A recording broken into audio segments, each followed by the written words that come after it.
Sometimes it is. I mean, I will say with League, when you have like a horrible session of League, you just want, misery wants company, right? When you turn on a streamer, you're no longer cheering for your favorite streamer to have a good game. You're like, I want them to suffer like me, That's why, a lot of times people are like, oh, man, I can't play anymore, but I could definitely watch. I could definitely watch someone else get grief. Yeah, that would be fun. You guys turn on your stream. Yeah.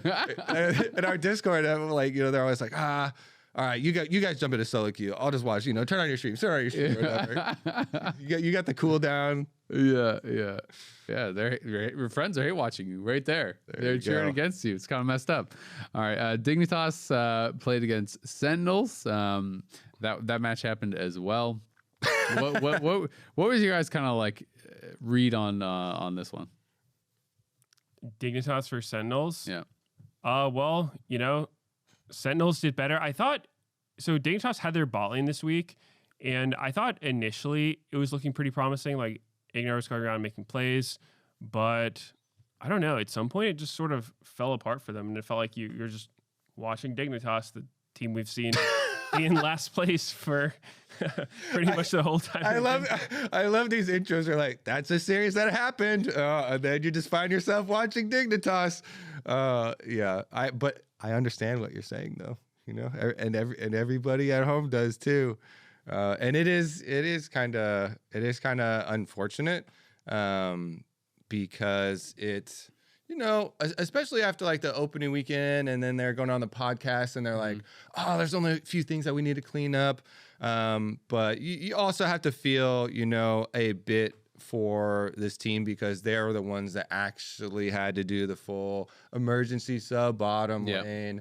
And as much as, everybody did have to deal with visa issues and people getting here late and practicing stuff, that they actually had to, fully go through it. So I think that's the angle to go for, is a little bit of trying to keep the hope, light alive there for Dignitas, because I would say, for me, my biggest takeaway this year is that I do have a lot of respect that they are trying to change, because, like you're saying, and then you're just watching Dignitas and everybody has all these bad memories for the last many, many years of this organization. They're making a real effort to change it all, brought in Jonathan, new GM, changing up a lot of stuff inside the organization. And they got probably the most rough end of the visa situation sick, and now they've got everybody here, and hopefully, they can find some value with these changes. Of course, they're not starting out great, and nobody's thought that they would. So I think if you're the Dignitas fan out there, hello, keep maybe take a long-term approach. Well, I feel like they were in this series with a chance. I didn't feel like it was just like a stomp or anything. To my recollection, it was like pretty back and forth and everything. It wasn't like they were just getting completely blasted. So they've been blasted harder.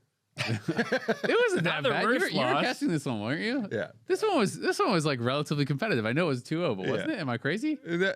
Game one started pretty close, but then it sort of fell apart. Sentinels had the Ori Nocturne combo, which has kind of been terrorizing the league so far.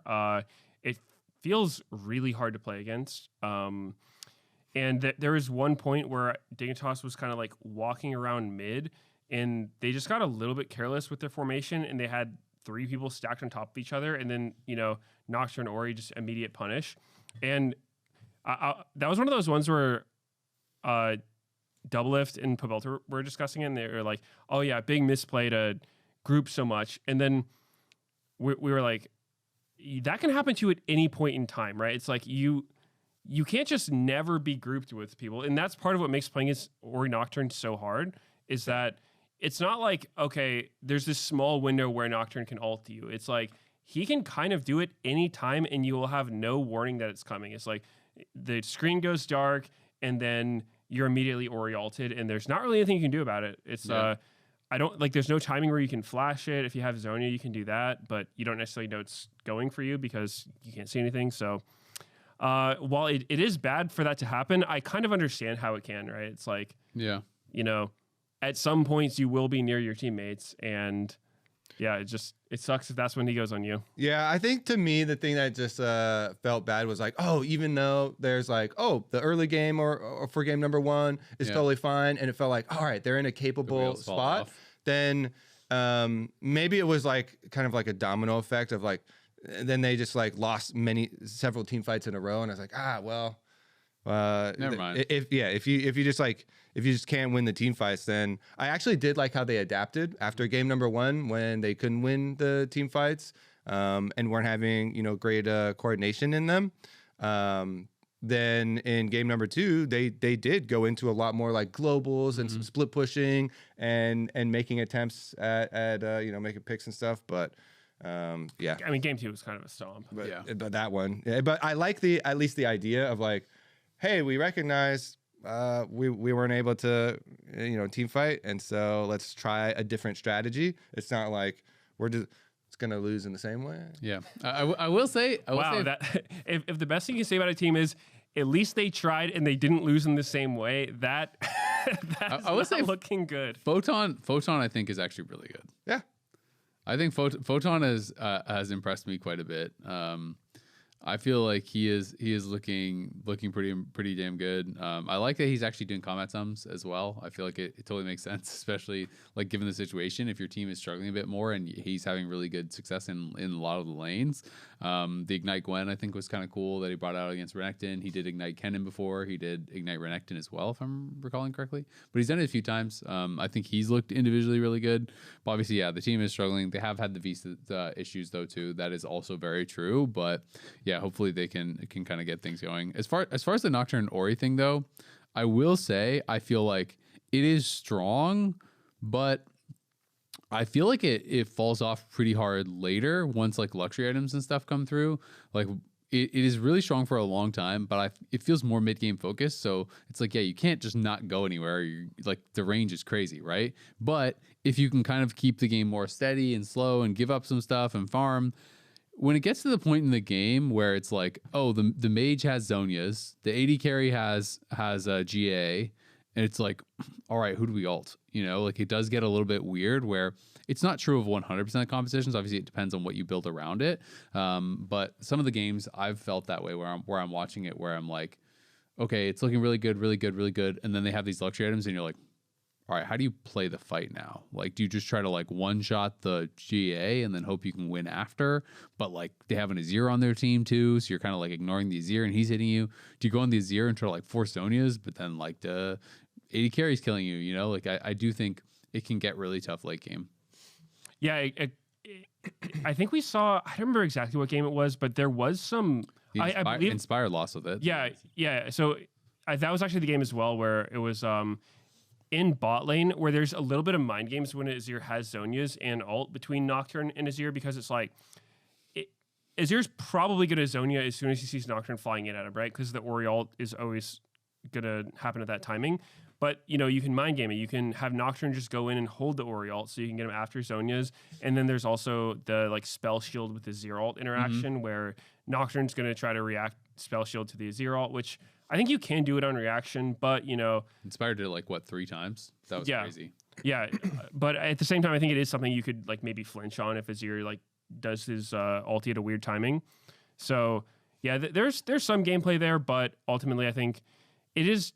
The way that I look at it is, if I'm picking Azir and I'm giving up Orianna, she's way less threatening without a Nocturne on her team. I think it just enables her to be such a bigger presence, because it's like that delivery with the Nocturne is just basically unfair. Like, I don't know any other way to describe it, because the ball like doesn't snap back even if Nocturne flies way out of range, and it hits the exact same time.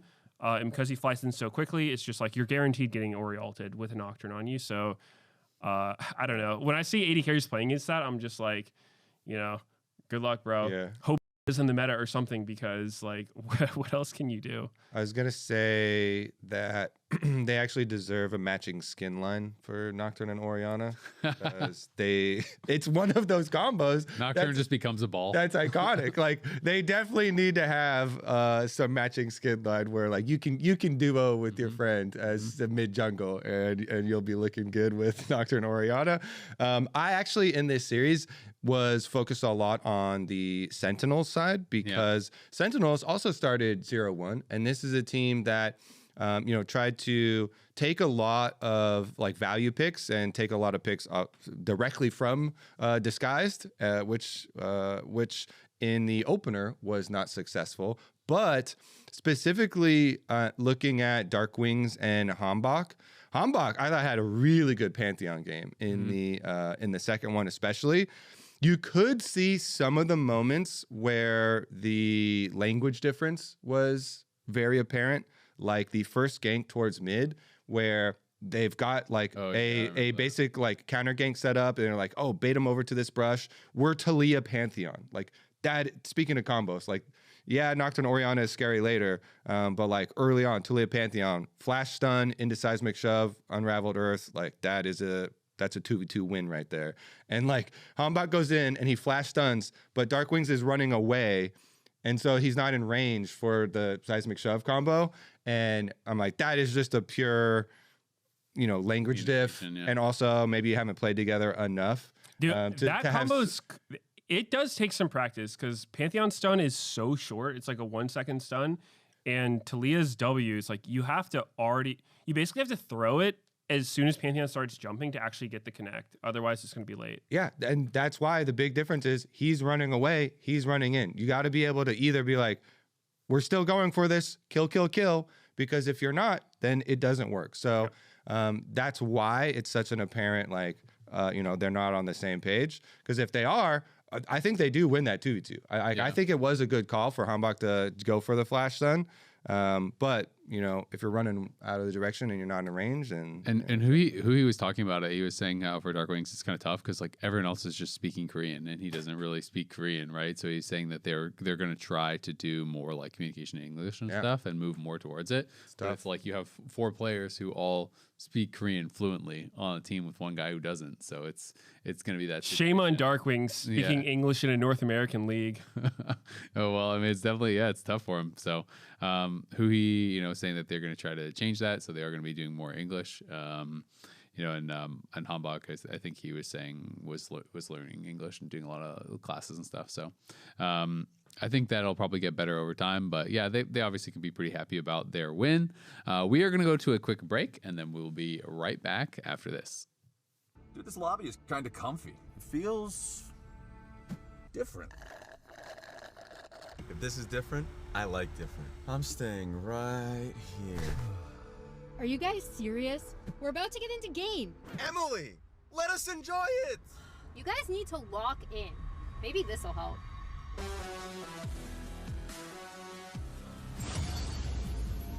no, not already. Welcome back to the dive driven by Kia. We're going to finish talking about lock-in week 2 as DSG played Fly. That was a pretty fun series. I've been pretty vocal about I just think FlyQuest is a really fun team to watch, and DSG was like a nice surprise as well. Something, I don't know if you saw this interview, but I thought was really interesting because obviously DSG has been having to play with Kisno, but they're going to have Kryra for next week. And I just assumed that because they were having to play with Kisno, that meant they were scrimming with Kisno. Ido gave an interview. Apparently they haven't even scrimmed with Kisno at all. So Kisno had literally played like the amount of games with them that he has played on stage. Like that's it. So they were basically saying, no, we know Kryra was going to get his visa. So we just kept scrimming with him and practicing with him. And so Kisno, I'm like, damn, you're actually doing pretty well. Like you're just getting popped in. You haven't even gotten to scrim with this team a single time. That's kind of crazy. So that kind of made me more impressed with DSG, honestly, hearing that. Yeah, I think Kisno's been really good, honestly. You wouldn't expect he's a rookie from how he's been playing. I think he's been very active in their games. He goes for a lot of plays because a lot of the time, especially for, I don't think anyone's considering DSG a top team, but a new jungler on a bottom half team is probably going to look pretty AFK, right? It's like there's not going to be a lot of opportunities. You're going to have to do a lot of like damage control, like try to figure out how to get your losing lanes in a playable state. But I think he did great, especially game 2. I thought his Vi gameplay, especially him and Call Me, like they had so many good Vi Rise combos that game. They just found so many plays. I was extremely impressed by that. I mean, I've just been extremely impressed by DSG overall with what they have been able to do after having most of their team basically stolen by Sentinels this split coming in. I think this is one of the really promising stories. And then, winning a game versus FlyQuest and making this series super exciting. I honestly thought after game number 1, because game number 1 was stomped by FlyQuest, I was very worried that the whole series was going to be like that.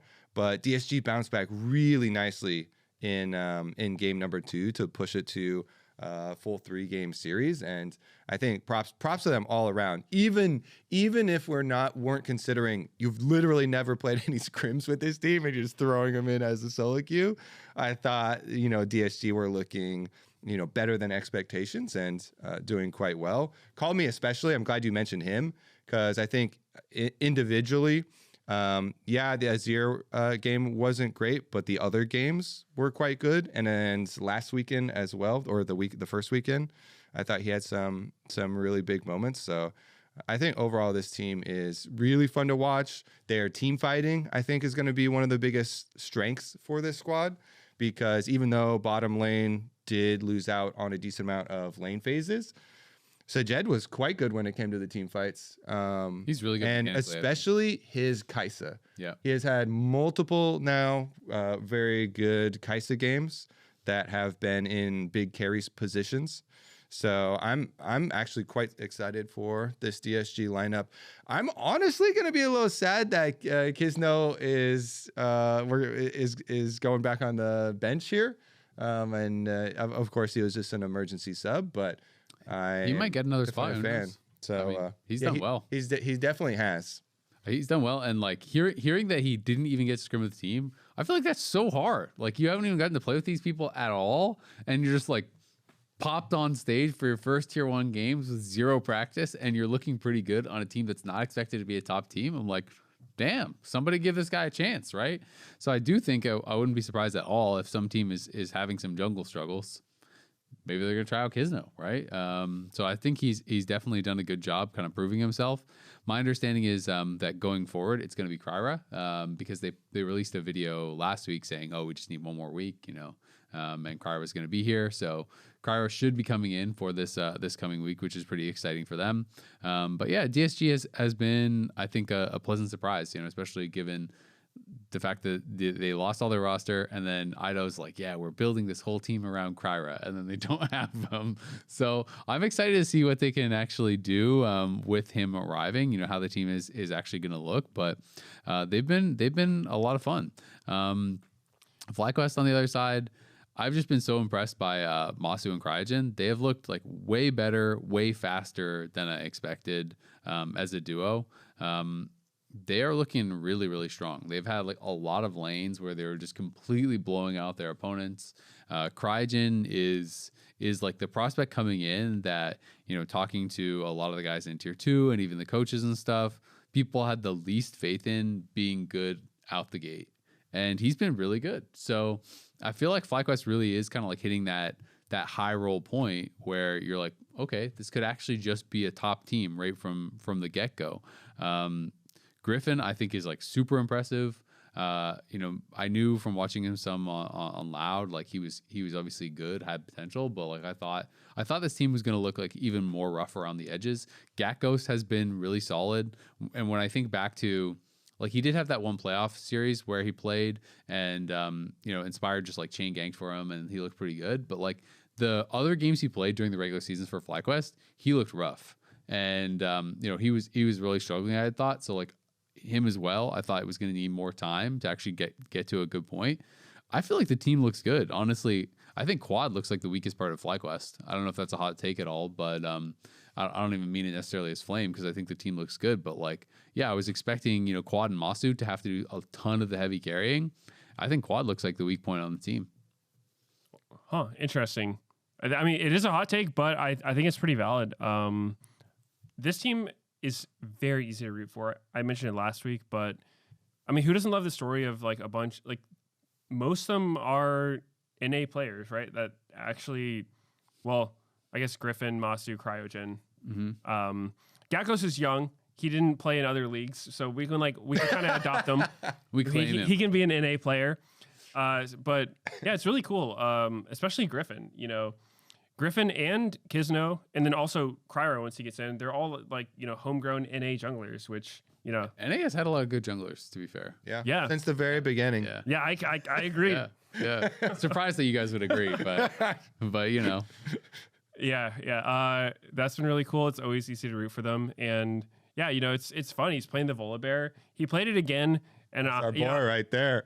I mean, it's cool that he's doing well with it, but at the same time, like, don't do too well with it, man. Like you gotta not make it look too OP, or it's just gonna get nerfed more, because it is like already crazy in solo queue. And he played without Thresh this time, though. I will say I have to bring up Disguise Comp from game 1. They're not the only ones who've done this, but I swear, so many times we see Rumble with no CC on the comp, and it drives me crazy. Specifically, it'll be Rumble Azir together, and this time it was Wukong, but a lot of times it'll be like Trundle or something. And then I'm looking at that saying, like, how are you ever winning a fight? Like, if I'm a top laner and my coach picks me Rumble with 0 CC, I'm just gonna like start screaming and leave the game. Okay, maybe not that. Nonsense, dude. Maybe he's not even screaming words. the whole game, I'm non-stop screaming. No, but it's like how they're just like, is this guy okay? How are you killing anybody when you have no lockdown on your team? It's like no one on their team is gonna be able to Merc Tread. And you have no comms because Meteos is just screaming in your ear. Yeah, it's the worst part. But we see this so regularly with this comp, and I do not understand. I don't know the last time. Maybe T1 pulls off these kind of comps where you have like no frontline, no hard CC. But for 99% of players, like, please just draft some kind of way to kill people. If you can't lock someone down, you're basically relying on them just like running into you and dying. Did you see the Rumble equalizer to end that game as well? It was really funny. Remind me. Okay, so it was like bot lane and they're pushing in. I mean, it didn't really matter. The game was pretty cooked. It was some funny things, but like, I don't know. They look for their desperation engage. Everyone, I think, was kind of like making fun of the Azir because like he went in for the shuffle and all got sidestepped. Right, yeah. Everyone's like, ha, look at the Azir. But the Rumble equalizer like went off the screen. Like he like placed it at the into the wall. Like it went like sideways and down, and it just like wasn't even the right direction. Wasn't even close anyway. It just looked really, really funny. Maybe that's why I didn't see it. I think everyone looked at the Azir and was like, ha, what an idiot. He missed his all. And meanwhile, the Rumble's like self-equalizing. Yeah, I mean, that was to teach his team a lesson. It's like, stop picking me this. But it was very funny, funny like moment at the end. Yeah. It's the meme of the soldier protecting. The Azir. The Azir is protecting the Rumble, bad Rumble. That was a funny ass Azir ult. Just go in, flash in, and miss all 4 people. Yeah. Like, well, that was definitely not a good Azir game. He had some other moments, but I am on the FlyQuest hype train, and that's why their next matchup is versus Cloud9. So talking about like, oh, this team could totally be top team. They're literally the second place team right now. Well, tied for first place. And so we get this epic matchup, Cloud9 versus FlyQuest, coming this weekend. Definitely looking forward to that one, but I'm super excited for this squad because they're just so quickly working together. You've got it pulled up. Got to show it to you. Watch the equalizer. So everyone's looking at the Azir, right? And maybe we can add this, but maybe it's too late. We didn't ask for it, so it's our fault if it doesn't get added. But 27-43 in the game. So there's the Azir. Now watch the equalizer. That's like the craziest one I've ever seen in pro play.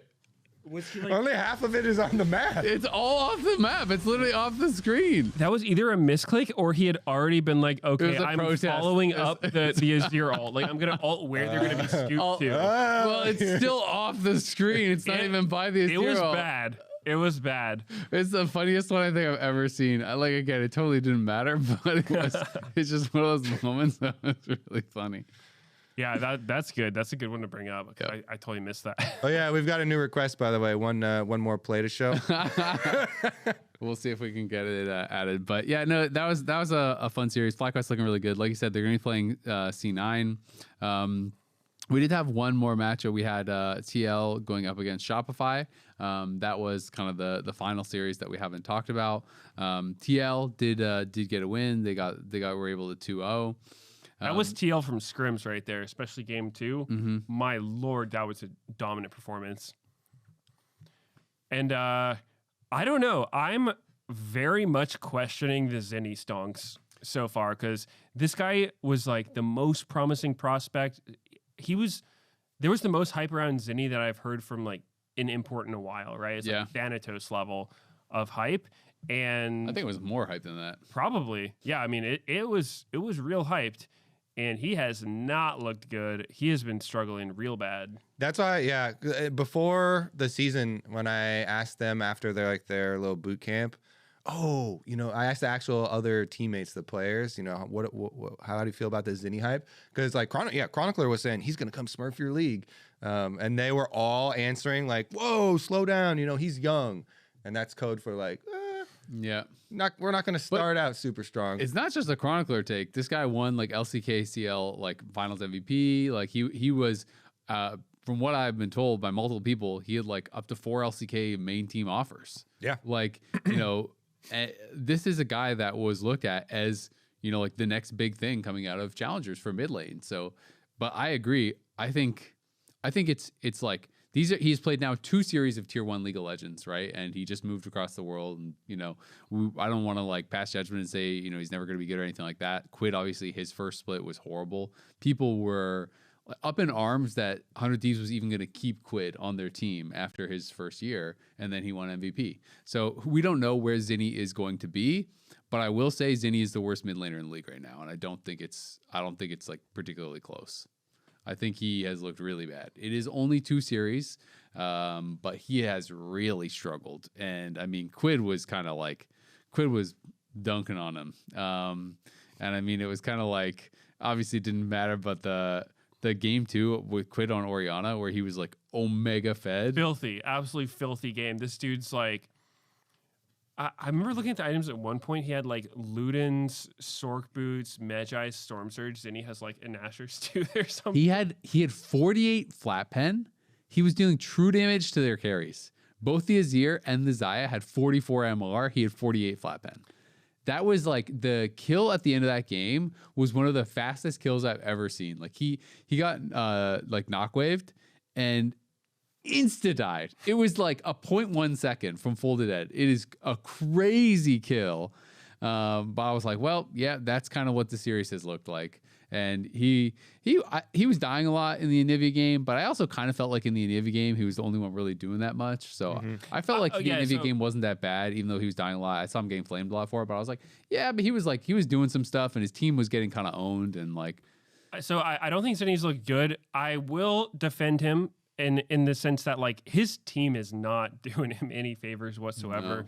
No. Game 2 specifically, Fudge had Gnar into Renekton, which this is a like super standard counter pick into Renekton. This has been going on for years. I don't know how long. And Fudge has been a top laner for a long time. I guarantee he's done this matchup a lot. And he got gapped. Like he got destroyed by the Renekton as Gnar. Like something went horribly wrong if that's happening. I think he was down 50 CS or something. And owned, I don't even think he got ganked. Like he just straight up 1v1 just got like absolutely handled by Morgan. I will say Morgan, his Renekton, I think is by far his best pick. Like this is a guy who has like a career like 40% win rate. Like he hasn't played on a lot of good teams. His Renekton is like a 65-66% win rate, most played champion all time.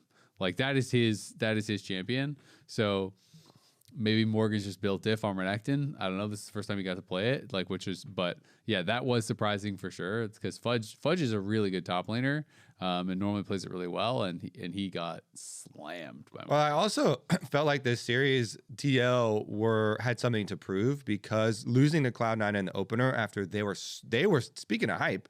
Every player from scrims was like, "Oh my God, we don't want to play TL. TL's the best team. We got to dodge TL, all this stuff." And then they got 2-0. And then they got 2-0 by Cloud9 in the opener by APA, their old mid laner. And so it's like, ooh, they're playing a little angry. Like Spawn gave them a very strict lecture, and they're like, "All right, we got to show how we've been crushing teams in scrims to make everyone fear us on stage."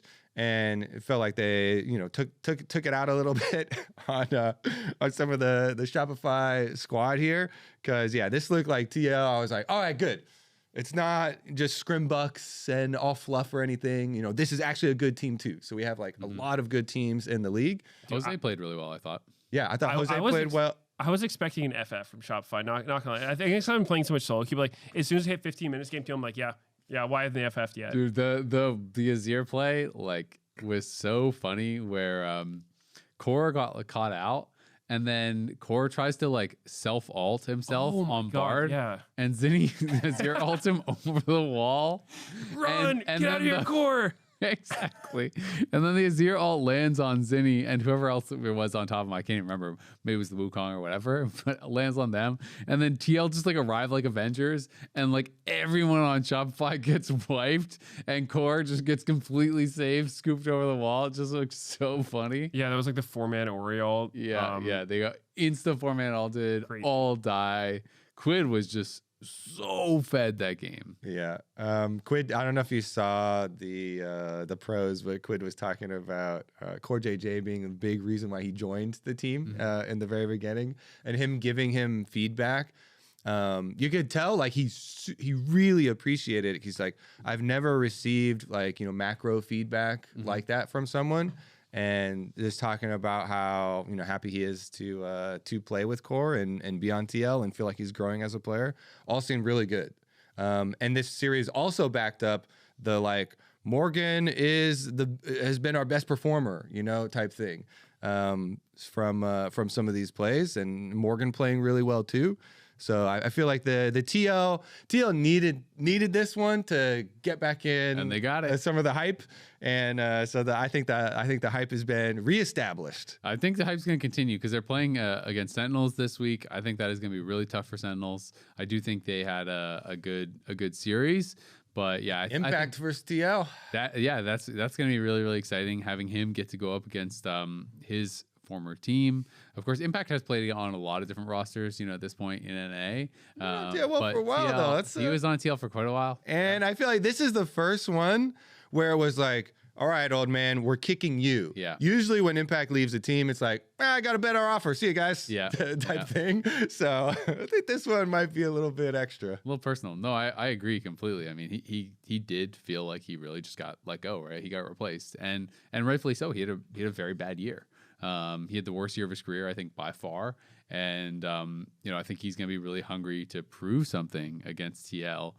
Morgan definitely, I think, is a really hard laner to deal with.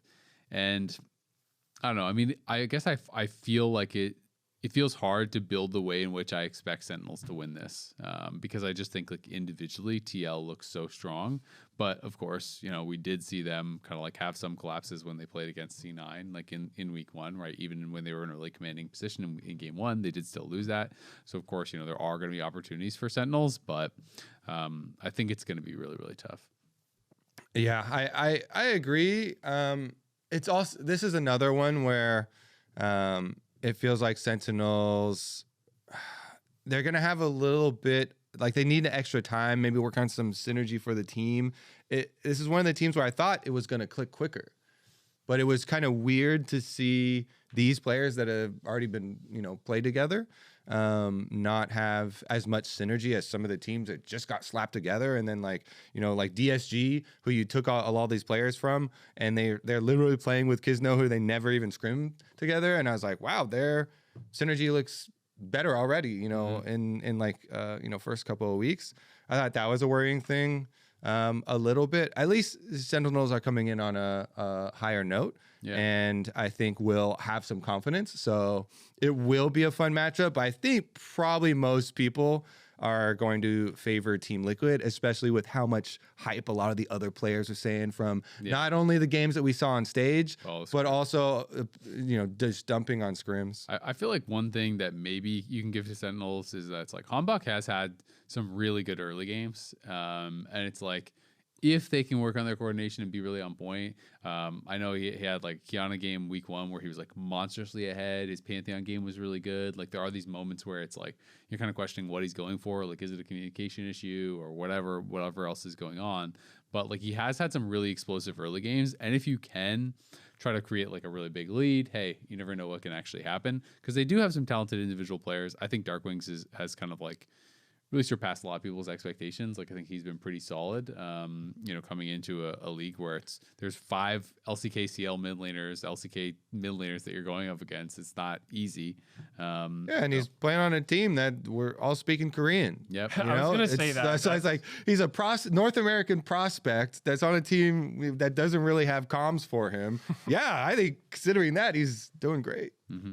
Yeah, I mean, he just needs to learn Korean, I guess. But that's a really rough situation to come into. It's like mid lane is one of the most important roles. You're in this insanely competitive role where most teams are importing players for, and then you can't communicate with your team. So he's trying to catch up to all the macro stuff because obviously he's new to pro.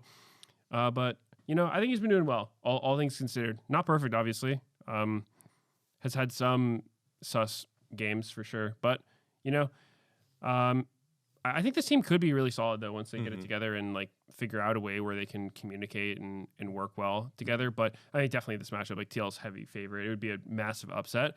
But I think it would be awesome to see Impact just like roll more than top lane. I don't know how likely that is, but it would be so cool just for like the revenge arc. TL kicks Impact and then and they were always criticizing his laning phase, and he just comes back and like dominates their new. Like, and he picks like Fiora, and you're like, "What in the?" The least Impact champion ever. Yeah, and he just crushes. That would be so. That would be absolute funny. cinema. That would be super crazy. Yeah, realistically though, You're some of the Cassante, buddy. Yeah, he'll be on a standard Impact lane, and then honestly, if you're trying to be like, oh yeah, maybe the mid jungle for Sentinel can like do something. Even in the Cloud9 series that TL lost, the beginning of those games, they were crushing. And a lot of it was Jose and Quid. They were doing these, flat. Jose was making like W flash plays on Xin and then Quid was passing him the ball and then getting shockwaves. And then like they got multiple like flash engages with these shockwaves. And it just felt like, whoa. Like their mid jungle synergy is going crazy right now, and I think both Jose and Quid really impressed, even in the TL games that they did lose. Yeah, they did fall apart later, for sure. And but yeah, I think TL is going to be very difficult. Yep, Quid Diodo looking pretty good. We have DSG versus Lyon, which I'm actually really excited for because we're gonna get to see Kryra for the first time, so that should be a lot of fun. Against Inspired. Good luck. Woo! Good luck.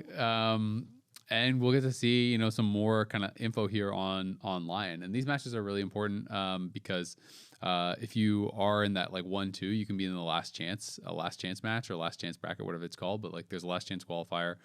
6 will play 7. So one team will get straight up eliminated in that the teams that are 0-2, whoever loses that is going to get eliminated.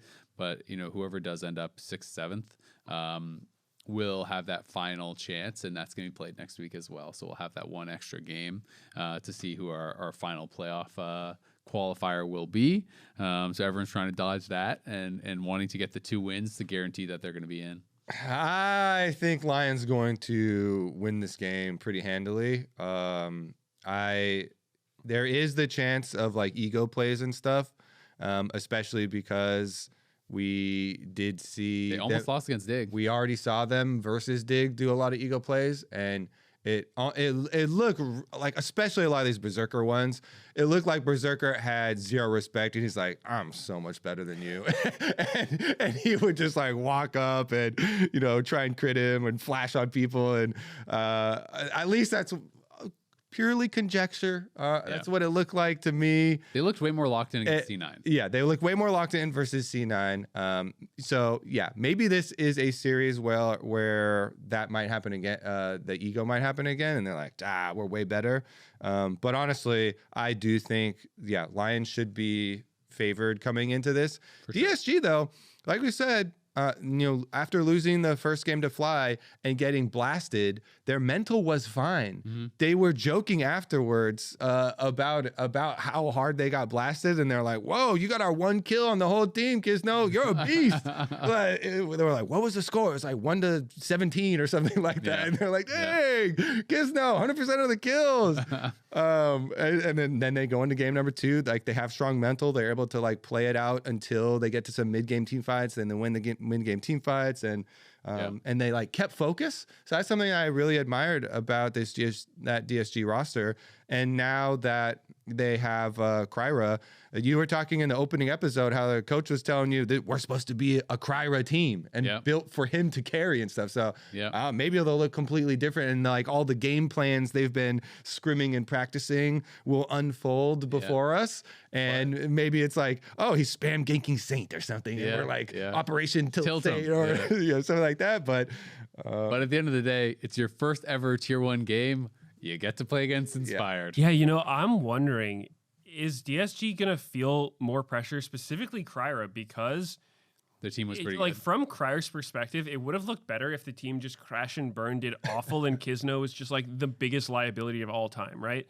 Like, because there's no expectations. Yeah, like that would have been what Kryra would probably not like outwardly hope for. Like, I don't think anyone's actually doing that, but like it would have helped his perception, right? But because Kisno actually did well and DSG did better than people were expecting, now for Kryra, it's like, if he does bad and if the team does bad, then you're going to have these people being like, how about Kisno, right? It's like why'd they switch out Kisno? That was going pretty good. What if we even scrimmed with him? Yeah. So, I mean, there might be a little bit more pressure on Kryra himself, which is like, it's not what you want when you're making your debut as a rookie. And I mean, there's no guarantee that actually happens. Like, they might just be completely chill and still in a good headspace, but it is something to think about. But if they lose and they go into the last chance thing and then you lose again, that feels tough. It definitely, it doesn't look great. It's a lot of pressure. Yeah, because you get eliminated pretty early and you have a lot of time to think about it. And everybody's, there's no more stage games to go for. Mm-hmm. I will say, though, Inspired is still in MVP form. This guy is already able to solo carry games, take away enemy win conditions, build towards his own, create hero plays. So it's not like you're coming in and it's like, all right, maybe because Inspired's on a new team with all these, players and everyone's wondering about, are the personalities going to work together? Honestly, probably doesn't even matter. Inspired's personality works with Inspired. Yeah. So he's looking good. He's looking insane. I mean, Inspired still looks like the best jungler in the league, even with his team struggling. He's a beast, absolute beast. We have Dig versus Shopify. So loser of this will be eliminated. Will be first team out. If it goes 0-3, you're done. The winner of this will have a chance, I think. I guess there could be tiebreakers and stuff, so maybe it's not guaranteed. But I think the winner of this should probably be in the last chance qualifier, very likely. So this is obviously a really important matchup. And I mean, again, it's like it is a very fast first split. You're eliminated very quick. I mean, well, it's not even really a split. It's like it's a mini tournament, right? That's kicking off the year. It won't be that long till they play again, but it obviously feels really bad to be first team out and to miss playoffs and to kind of like start off on that bad note. And, you talk about pressure on people. There's going to be a lot of pressure, I think. Zinni has a lot of pressure of expectations. Shopify was looked at, I think, by a lot of people as a team that could be, like top 4 team, right? Like a pretty strong team. So if they go first out, that would be crazy. Dignitas as well. You mentioned it, Kobe. Like Palafox said on pros that he thinks they could go to Worlds. Like he thinks they could be a top 3 team. Yeah, they got screwed with their bot lane coming in late. But again, it's like you don't want immediately to then just be first out and everyone's like, well, it's just Dignitas as usual. Yeah, if you're working so hard to change all of the perceptions of Dignitas, and you're like making internal changes and top-down changes, and if the results are still going to be 3-0 insta out, then it's really hard to change perception, and that's going to stick with you. But as you said last weekend so eloquently, this is the losers match. The losers of biggest losers. It's the 0-2 teams, and so one of the teams, one will be the super loser. Which team is better at losing? I guess if the theme of this episode was like hate watching, like people enjoy watching bottom of the barrel matches also, because there's a lot of emotions on the line, and like you're saying, there's a lot that goes with this, and so there's going to be a lot of pressure right here for both these teams. We'll see if that does affect play. Historically with Shopify, they have been able to win a lot of the games that mattered. So even though, and chat loved bringing up this stat, they had a negative win rate. They were like 40% games won. Yeah. They won the games that mattered, that progressed them in tournaments and progressed them in playoffs. And so they were able to place top 3. And they were literally the 3rd place team, even with a 40% win rate. And both these teams haven't even won a game yet. There you go. More goose egg stats. But you have to think about some of the moments where they got there. And man, I'm trying to remember who actually was the one giving the interview that credited contracts. I think it was Fudge. And he was talking about how, because he was asked about, a lot of these comeback plays and like crazy plays that you guys make in the late game. Why is Shopify so hard to take down even when you're losing, even when they're getting beat in a game? And he was like, honestly, a lot of credit to contracts. They just like full send on some of these like pick attempts, or catch attempts. And this is a team you can never underestimate, even when you are winning against them, because they'll just like send 5 people to a brush, on side lane or something, and just try and get your pick there, or do some crazy attempt at countering an objective or something. So I do expect the series to be really fun to watch. Yeah, because Dignitas, this is despite them still starting 0-2, and this is not like old style Dignitas, and so I think there should be some fun fireworks in this series. Yeah, I mean, we haven't mentioned that this is also kind of like a revenge match for Palafox, because he was booted off Shopify. Now he's on Dig. True. And he was like one of the only players. And I could see Palafox, to me, has always been a player who has the potential to play really well when he has the proper motivation. And I feel like this should be a pretty motivating situation, right? It's like you're down 0-2, you're gonna get eliminated if you lose, and you're up against your former team that just booted you. So I could totally see Palafox having a really good series this one. And I also have my eye on the Shopify bot lane, because they have gotten rolled every game so far. Granted, they were up against FlyQuest bot lane, who's super good, and then TL's bot lane, also very good.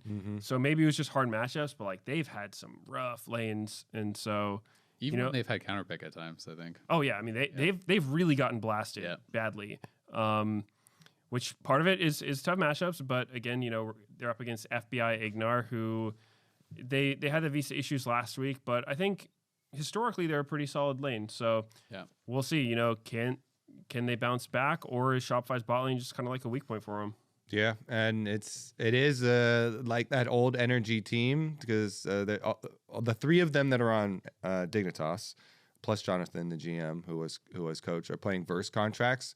So I was thinking, as I was talking about the contracts, like comeback plays and all these weird angles and stuff, these guys all played with him for so long, especially Palafox. Palafox has played years and years with contracts. So if there's any team that is not going to give him some of these angles, or some of these like risky gank things, or, long extra stay over the time that people expect you to stay there type plays, I feel like Dignitas, the players that are on the roster now will have their eyes open for those types of plays. Yep. The last matchup we're going to have for this coming week is going to be the winners match for winners. Woohoo! It's C9 versus Fly. This is the match for first place going into playoffs. Whoever wins obviously will be 3-0. C9 Fly, last time I feel like that was like a headline matchup. I guess it's more, I shouldn't say last time, because obviously they were like recently. But I think back to like the first times back in the day, to when, do you guys remember it was like the C9 Civil War thing, when like High went over to Fly, and they kind of had that weird logo, the original FlyQuest was logo. Was it the airplane thing or something? It wasn't quite. It was like an eyeball with some wings and stuff on it. Yeah. Weird, it was like yellow and. Yeah, I remember that one. But that's kind of what this brings me back to for some reason. Because I'm thinking back to like, it doesn't feel like this is the same FlyQuest team, right? Like obviously FlyQuest last year was like the expectations were just like, yeah, of course you dominate the league. Of course you're going to go to international, but are you going to beat an LCK or an LPL team? Like that's where people got to. And so it's, even though they are in a similar position to last year, it feels so different than before. So I don't know. It kind of brings me back to like the roots of this matchup, which is, I guess, why I was thinking of it's a FlyQuest reboot. So you can have that like Origins feel again. Yeah, I get it. Yeah, this is going to be a super exciting matchup, because this is like FlyQuest's best test so far. I think they've looked really solid in their first 2 matches, but maybe it wasn't up against the toughest opponents, and C9, you know, one of the toughest opponents, maybe the toughest right now. So I'm really excited to see how they do. I would expect C9 to win this one. Though I'm gonna keep my eye on the bot lane, since I think C9's bot lane, like, they're very good players, but Vulcan and Sven haven't really been that great in lane recently. Even in their game against Lyon, like game 1, Sven's Corki specifically has had so many awful laning phases.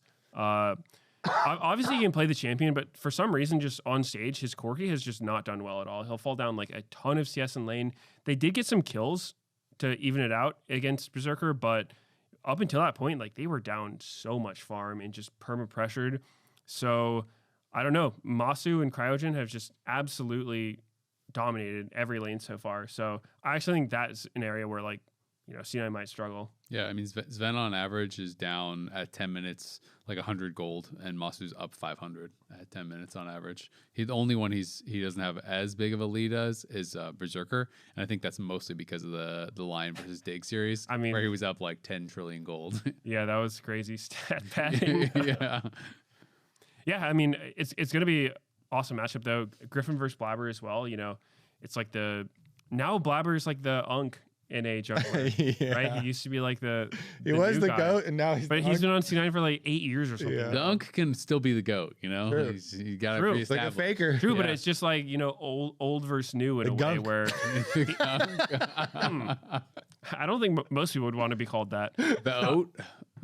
Yeah, but I think Gunk is funnier. it's going to be a really good test for Griffin, I think, going up against Blabber like that, because Griffin's looked solid, honestly. He does. You just reminded me, people should go watch the intro video for LCS, because the part they have with Griffin, he specifically says he has this memory of watching Cloud9 win, and it was the year where Blabber got MVP, and he gets the award, and everyone's tearing. I was tearing up too watching it, and Blabber starts tearing up, and the whole stadium is chanting for him, because you can see it means so much to Blabber. And there had been, there was a lot of conversation around it, and Griffin specifically points to this moment as being like, that's my dream. Like that inspired Griffin to become a pro jungler. So we'll be reutilizing that footage and intro and video and stuff for the intro of this series, because that's just the perfect story. He's like, yeah, when I was 15, like, Griffin is still so young. He's like, yeah, I was 15 and I saw that, and now I'm here playing versus Blabber, the MVP, the Gunk. You know what else he said in that video was, I'm the next generation. All these old guys are about to retire, you know?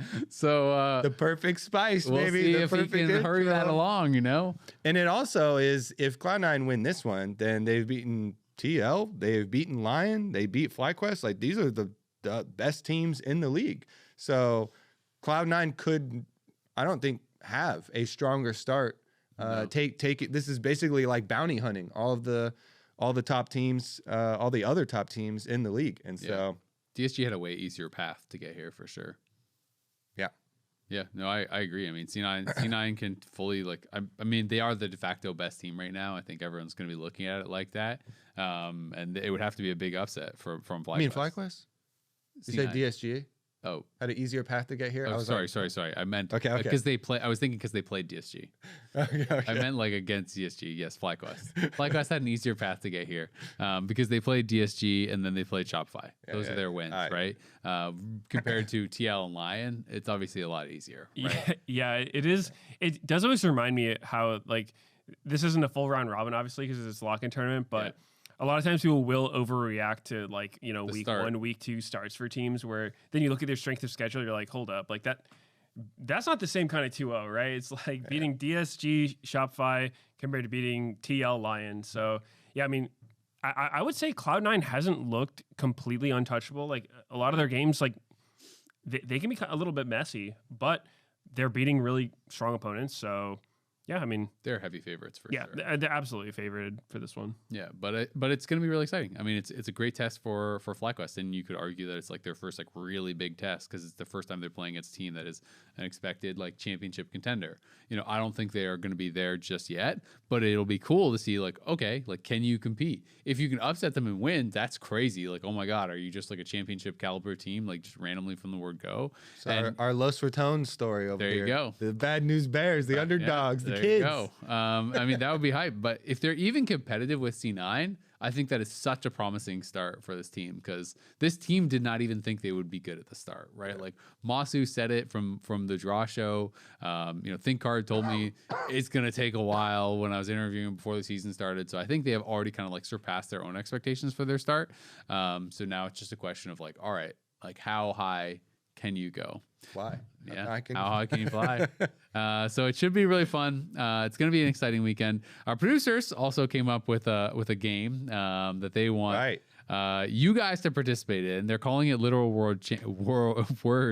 I keep saying word champion. And so the idea is that you guys leave a phrase in the comments that Kobe and I have to try to like fit into one of our casts. And Medios is gonna have to say it on his co-stream, okay? So he's not getting out. And no telling your co-streamers about it. We gotta see the reaction. We gotta see if you can sneak it in. So this reminded me, one of our producers for the dive used to do this, where in the story meetings where he'd be like, you gotta say barn burner or like I don't know, whatever, just like random words and things. Yeah. And so we have to be allowed to say it without getting fired. It's got to be safe for work. Yeah. You don't get too crazy. But if it's funny and it's safe and it gets a lot of upvotes in the comments, we'll try to get it in there. And then you guys can, if you notice it in the cast, you know, you can call it out. Yeah. See, you can say who worked it in best. there you go. So yeah, leave your comments of a word or phrase, and we'll see. We'll see. We'll filter them. Yeah, they'll be heavily filtered. Yeah. We're careful with dealing with. If we're not filtering, there'll be no dive next week. So we'll all be fired. But that'll wrap it up for this episode of The Dive, driven by Kia. Be sure to subscribe to us on Spotify, Apple Podcasts, and YouTube so you don't miss an episode of The Dive. Leave a comment and let us know what phrase or word you want Kobe, Medios, and I try to work into our cast this coming weekend. And then let us know if you catch us saying it during the broadcast. LCS returns this Saturday, February 7th, 1 p.m. Pacific, as Team Liquid is going to be taking on Sentinels. We'll see y'all there.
No, get over here. Hello and welcome back to week 3 of LCS Login Tournament. Raz, you distracted us at the start of the show.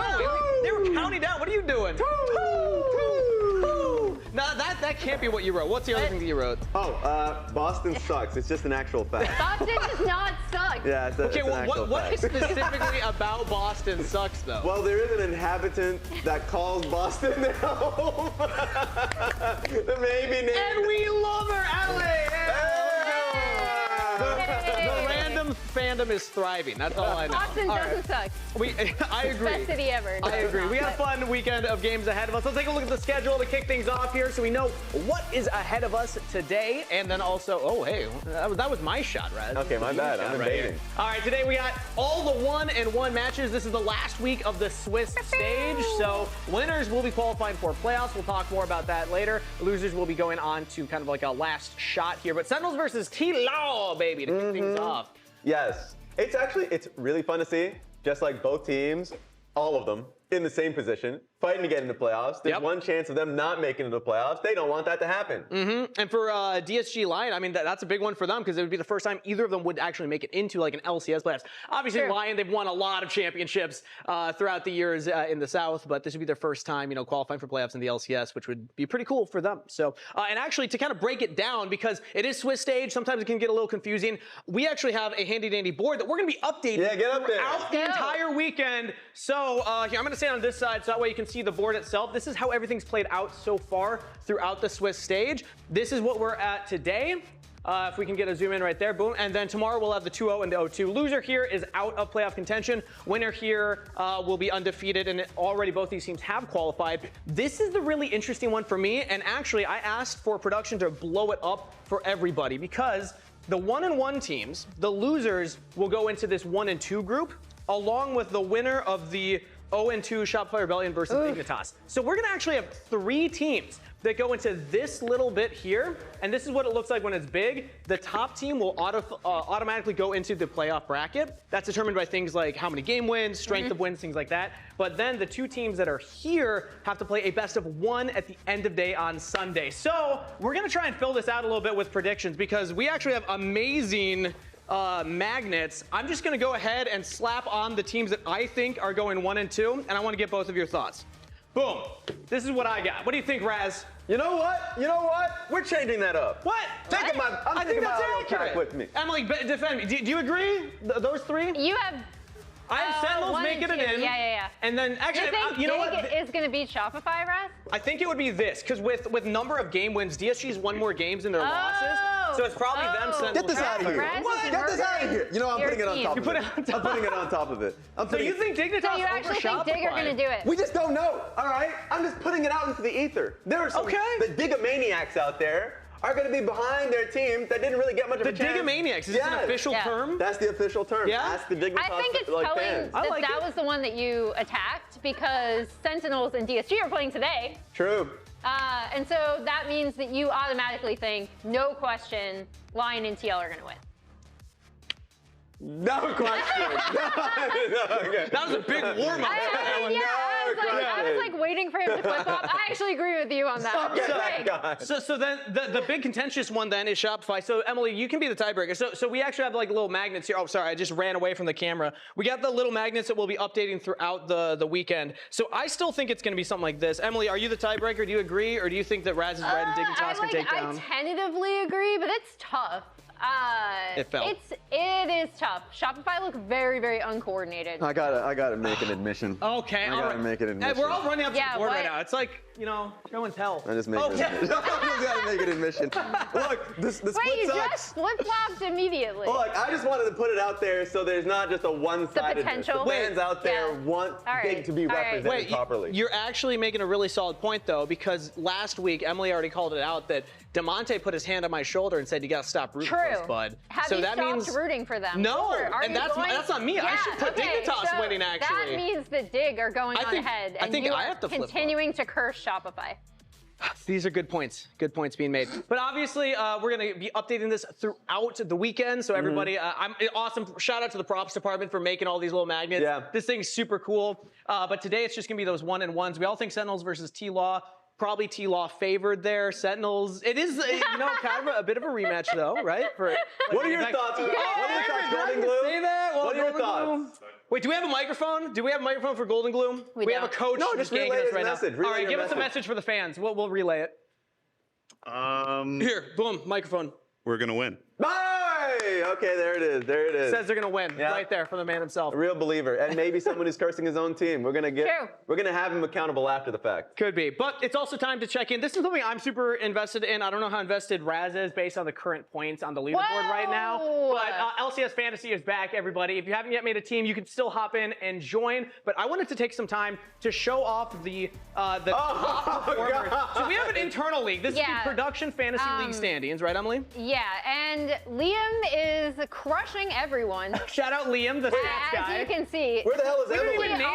He also said statistically best roster is the name. I'm surprised I haven't been called out yet for this. Yeah, where the hell are you? I forgot to join the league.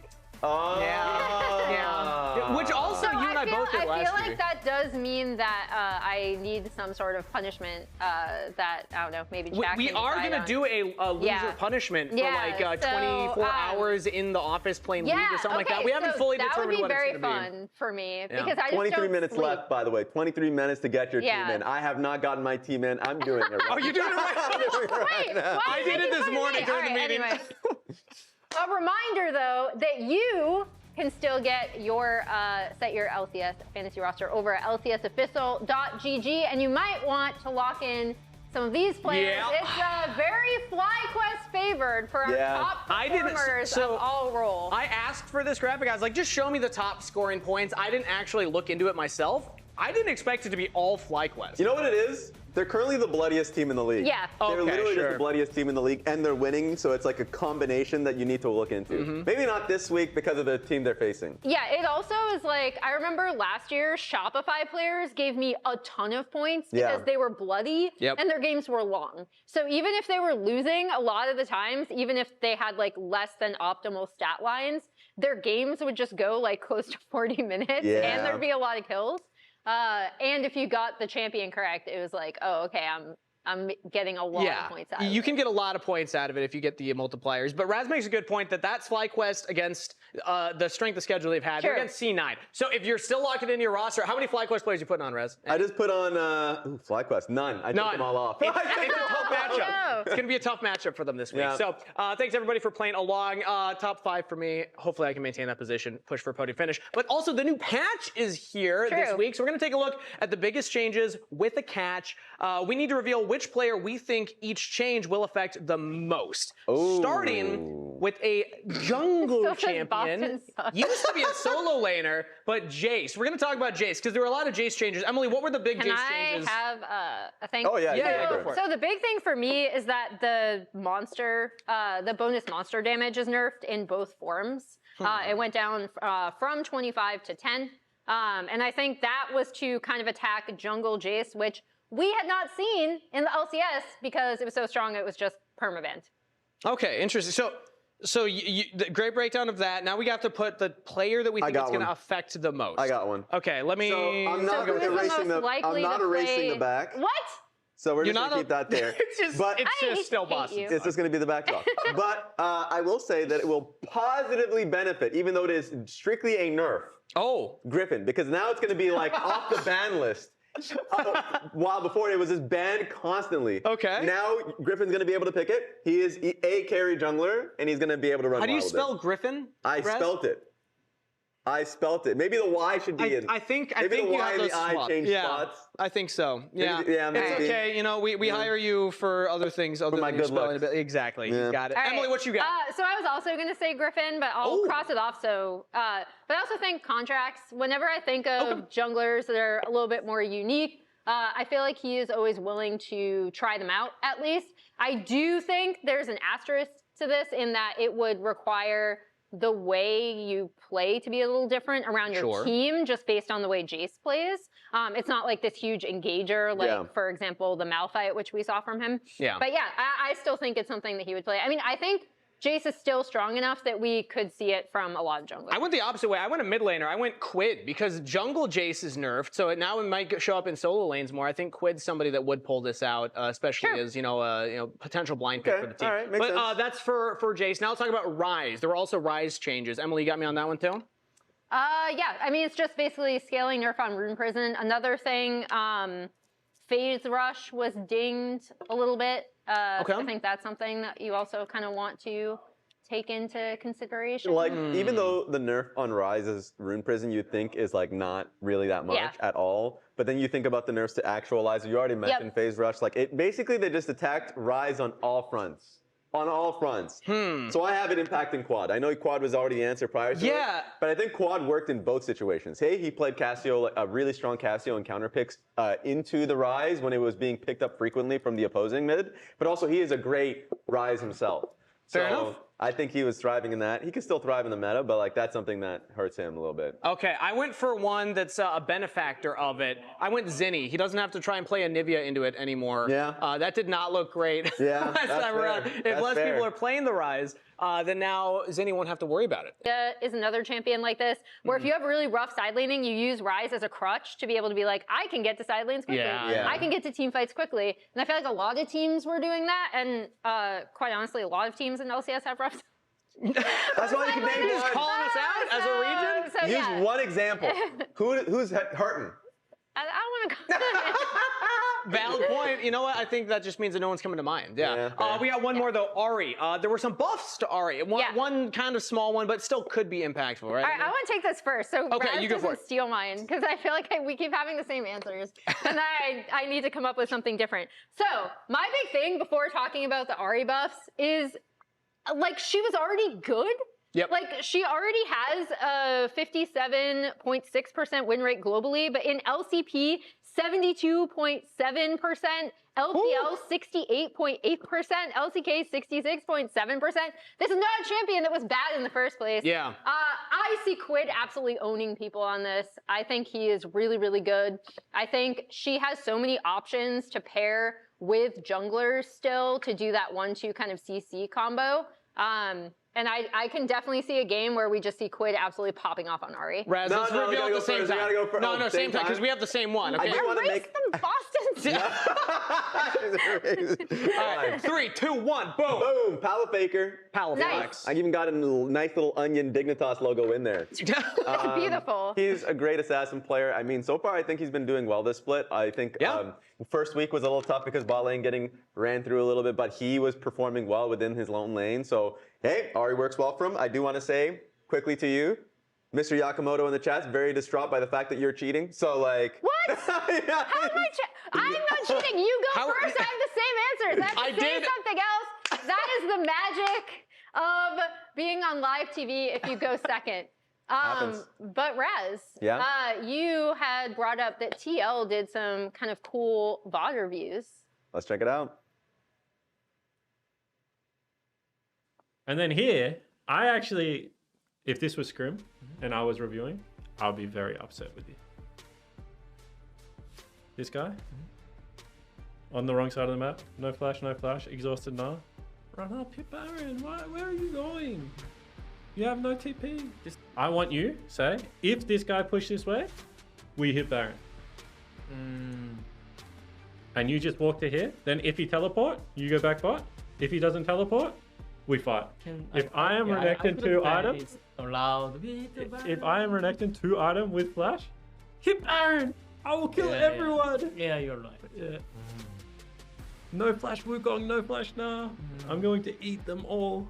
I think this is something we can get a lot better at as a team. Because then you don't even eat next wave. You know, you're very fit Renekton.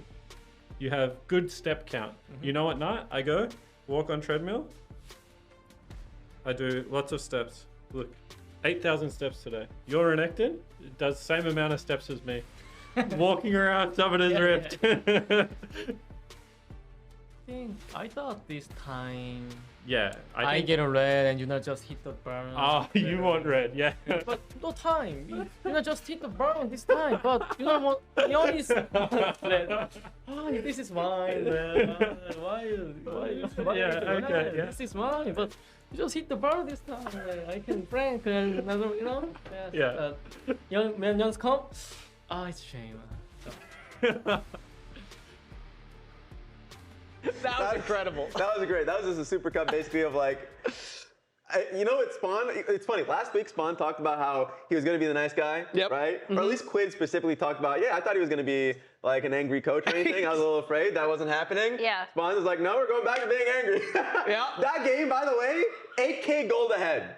8K ahead, and the brother's like, I would be very upset in this situation because we're now starting Baron and immediately turning into an immediate advantage. But he said it in a nice way. I think that's still nice, Spawn. We'll have to see. He said, if this was scrims, I'd be angry, but he wasn't angry. But it's on stage, true. That's what the whip comes out during scrims. Oh yeah. But no, it was a Super Cup because it was like a good one back and forth. It was fun to be able to see Morgan communicate his thought process, what he's looking for, obviously challenging himself to like speak in English purely. I love that entirely. But yeah, it's funny. Because even during the game that he is talking about, he was walking back and forth between us. Yeah. He was frustrated as hell. Yeah. We'd be like, oh, your team is doing something good. And then he'd be like, but walk out. I was like, all right, fair enough. Well, I think it's because he knows how good TL can be, because that's what we've heard from everybody else is how solid they are in scrims and stuff. Yes. Yeah. And I actually want to bring up how good I think Quid and Jose Deodo, or Quid Deodo, I think as they called them together. So these are a few Ori plays that I kind of pulled. As you can see, this is the end-all be-all fight over that bot Scuttle Crab. You notice that Jose is not level 6, but Ori is, and the ball is already on Jose here, and he is about to just go right in onto Blabber and get off this shockwave. This actually really, really sets TL ahead in this game, despite the fact that they do end up losing later on in mid to late. I also really liked this, again, another combo of using the Shockwave and Xinjiao combination in a little bit of a different way. Shockwave goes off first. And you can just kind of see how united mid jungle are throughout this play, which kind of surprised me because I thought they might need more time to get on the same page, but they already looked really good here. This is from last week. You're actually gonna see Core. This is a basic set play around the Nocturne ult. You're going to see Core coming in here too as Bard. This is going to be on to Zinni, and immediately as they set it up, Noc ult goes through, kills Zinni off right there. This is another play where Core has gotten the Bard ult off. You see who the Ori Shockwave is going to end up hitting here, but again, Jose is in there as well, and I just really, really liked how well coordinated they looked. All of these are obviously Orianna plays, something that Quid is really, really strong on. But I love them playing together, and I think they already have such good synergy, and it's been on display, especially in these early to mid games for Team Liquid. You know when you hear like a nasty guitar shred in like a metal song or a rock song, you just gotta like, That's a feeling I get from that. Yeah. That was a four-man organ. I will say that was also very satisfying Shockwave because it only hits 3 people, but with the Wukong clone, it looks like it hits 4. Well, it counts. Come on. And of course, they're playing up against Sentinels. And they have been having, I would say, the opposite focus, where people are looking at their mid-jungle duo and saying there's just not a lot of synergy or work together. I think it makes sense. They talk about Hambach being off the same page with the team. I have 2 plays in particular that I wanted to be able to talk on, so I have them in front of me whenever we're ready to go. First thing first, I want to be able to point out the fact that we're looking for a play on Photon. Photon's under turret. They are looking to basically go on him. The biggest focus I want to say as we start the play immediately is Nocturne ulti already gets called. Darkwings has a free move. He is already going to be aiming to join the team. The wave is all the way over here. Basically, you're starting immediately. And if you want to go for it, then Huhi, with ulti, with everything, can just jump alongside him. But they're just not on the same page here. So Huhi basically only comes in now. The dive has no minion wave. Brahel awkwardly comes in. And then Photon completely pushes it off. So by the time Darkwings is actually here, well, play is dead. Photon's peacing out. And so he's going to have a pretty easy way to get off this turret because they were blaring alarms the entire way through. Now this one is a little bit more simple. Now big ups and credit to Ignar, who's just chilling in the tri-bush because he's recognizing that Palafox alone with a turret in danger. He would be correct because Hanbok is going to look for a Nocturne ulti play. Now let's freeze frame the moment the ult hits, right here. First thing I'm gonna point out is Darkwing's ball is all the way over here. And Nocturne is all the way over here, so he's already out of range to be able to put the ball on him. You highlighted in your play, Emily, basically the ball was already on top of the Xin Zhao when it happened. Now with Nocturne Orianna, it's gonna be difficult. It's even more difficult if the ball has to have the travel time here. So by the time the ulti comes through, Azir is already well out of reach. Alistar is here to defend the play. The play is dead. And if you have 2 ulti plays already that have failed in a normal game, in a normal environment, the Nocturne Ori combination is dead. You probably lost the game in a normal environment, in a more competitive field. They had more chances and they ended up winning out. But that was 2 examples where it felt like Nocturne ulti is now on cooldown, nothing came out of it. Another Nocturne ulti off cooldown, you push the play top lane in a better situation, they actually die for it. Yeah, and I like comparing and contrasting the two, especially with the focus on Nocturne and Orianna. I do also think that Sentinels, we had Huhi on last week where he talked about, we have a lot of things to work on. The thing we united around this week was like Dragon and Drake plays. I also had both Contracts and Jose Deodo on pros this past week, and they both cited Hanbok as just someone who is like so overly aggressive, and a lot of the plays you like never see coming, and you always have to be on the lookout for him. So I think if Sentinels can find a way to challenge that and kind of make it so they are on the same page instead of what you pointed out, Raz, then it'll be really, really good. This is not a, this is something I also saw from Hanbok when he was in Challengers, when he was on Bro. So this is not a new thing, and it's about reining it in and getting on the same page of the rest of the team. Completely agree. Even in that first play, like if Huhi recognizes he's going to go in early, he can join in. It'll probably be a lot easier of a play. And then of course, Kais can join in. So like, I remember Huhi on the desk talking about how on the last team that he was on, a lot of rookies, a lot of younger players. He's only going for guaranteed play. And this one, he has people that just want to flip the switch. He needs to be able to align with that. And we've seen other instances, but those were fantastic examples of that. That's kind of how we expect the mid-jungle to go. But I also want to remind everybody that this is a big match for one specific top laner ahead of us also, because Impact is now on Sentinels, and he's up against his old team in Team Liquid. Impact and Team Liquid are kind of synonymous with each other. So we actually put together a little montage of some of Impact's top plays from his time on Team Liquid. To me, like best memory, of course, when I won first time, because in Shinai I cannot win. When I won in tier, I mean, of course, other teammates is doing great, but I was thinking that, oh, I'm finally success. Team Liquid are your North American LCS Spring Split champions. Back-to-back sweeps. DL's the best team in North America. It's 3 LCS titles in a row. They are the super team. They are the only team to lift the trophy back to back to back to back.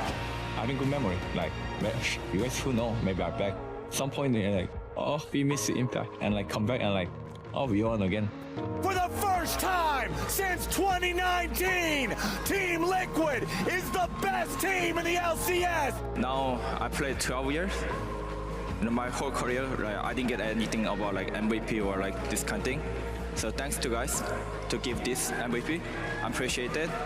It's crazy to me how much he still cares about the game, like the game of League of Legends. He cares about it so much after how long he's been playing, and he's just always like thinking about League, looking at League, playing League. So I think just the passion that he has like allows him to like still be good. Practice without me cannot win. It's not courage, but good luck without me. And let's see, Lizard, you guys can win without me or not. That joke, but still, it's not like, hey, without me cannot win next day, you know. I want you guys to win too, you know. Impact goes godlike. It's a triple for Impact this time around. Coming around from behind, the slicing Maelstrom wants to make it happen, and yes, sir, he does. Team Liquid back into the fight even longer, but a beautiful flame spinner from Impact. The man with the most games in the LCS just showed you why he's still doing it all these years. Especially with a player that has had this level of, I guess, impact on the team that he's been with, Team Liquid, throughout his entire career in North America, to now face against your team is insane. And you can see it. 5 titles, an MVP that he got in 2024.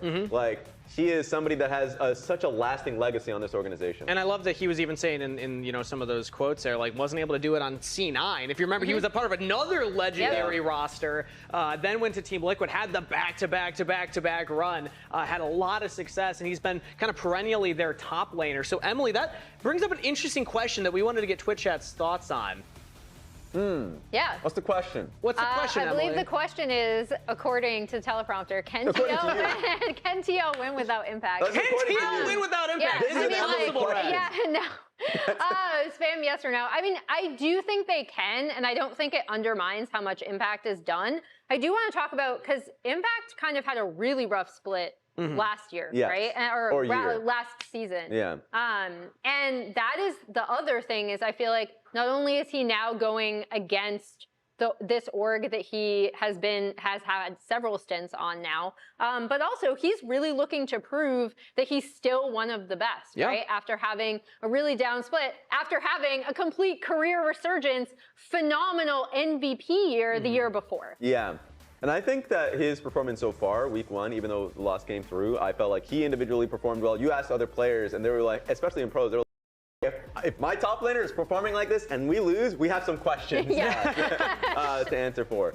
And so we do want to see Impact get to that 2024 level, because that was, in my mind, his strongest play individually in a league in his career. Because, like, yes, he won a world championship, but, like, he was somebody that actually led a lot of what was during the lane swap meta. Like, incredible lane swap play that a lot of regions needed to catch up on.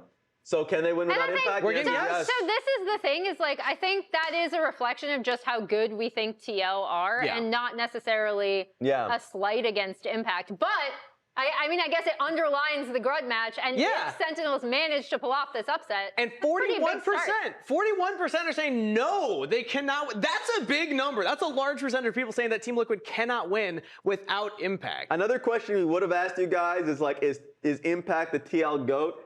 Brother, I'm telling you right now, there should be a statue outside the Team Liquid facility. More people say no. They don't believe in a Team Liquid without Impact. And when you we take need a statue of Impact outside the Team Liquid facility. Along to with the Core JJ. Exactly. 2 of them, both like. But when you take a player like Impact, who has such a legacy on the organization, he wins MVP of a split. The next year, he has his worst competitive year statistically on record. That's big shoes still for Morgan to fill in. I know that he's coming off of a cool streak, if we want to put it that way. He did not look good last year. Still, the shoes that Morgan's trying to fill are big, and chat seems to agree that, like, it's going to be harder for Team Liquid to win without Impact on the roster. Sacrilegious talking about Morgan like that. That's crazy. I think still big shoes. The big thing for me is Impact just brings so much to a team that's beyond his gameplay as well. Whenever you talk to him about the game, like, he'll just stop by and start talking to us about the game. Like, he's so into League of Legends. He loves it so much, and he's very smart about it. I gotta ask, what is your predictions for this? TL2. Oh! Kangas? Let's take a look. Yeah, we'll start on the bottom. I got 2-0. So you got 2-0. It's 2-0. Yeah, why are you calling me out? I didn't realize you guys also had the same Surely prediction. someone in the chat thinks Sentinels can take this. This is purely because I just think Team Liquid are a lot more well-coordinated, as we pointed out with both of our telestrators, right? I just think they're much more on the same page. In addition to, I just really love the way their mid-jungle have been working together. I think there's so many mistakes that we kind of pointed out from Sentinel's side. What would make Sentinels a fighting team in this series is straight up their bot lane.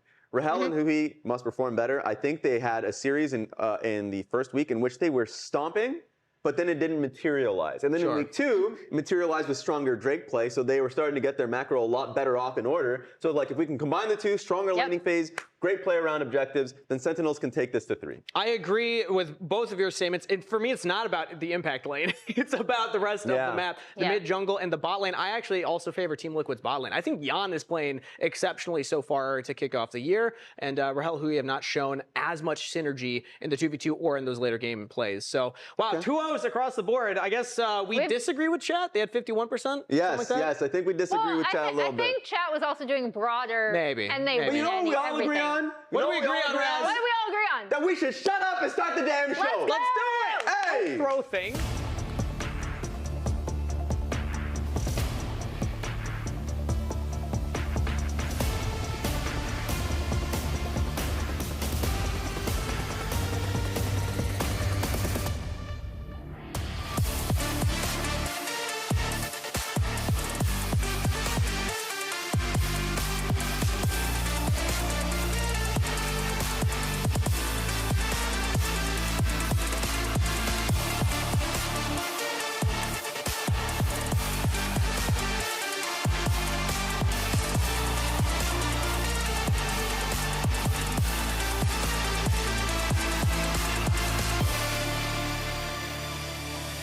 Ladies and gentlemen, welcome back to the LCS. It is time for the final week of the Swiss stage here of our pre-first stand competition in 2026.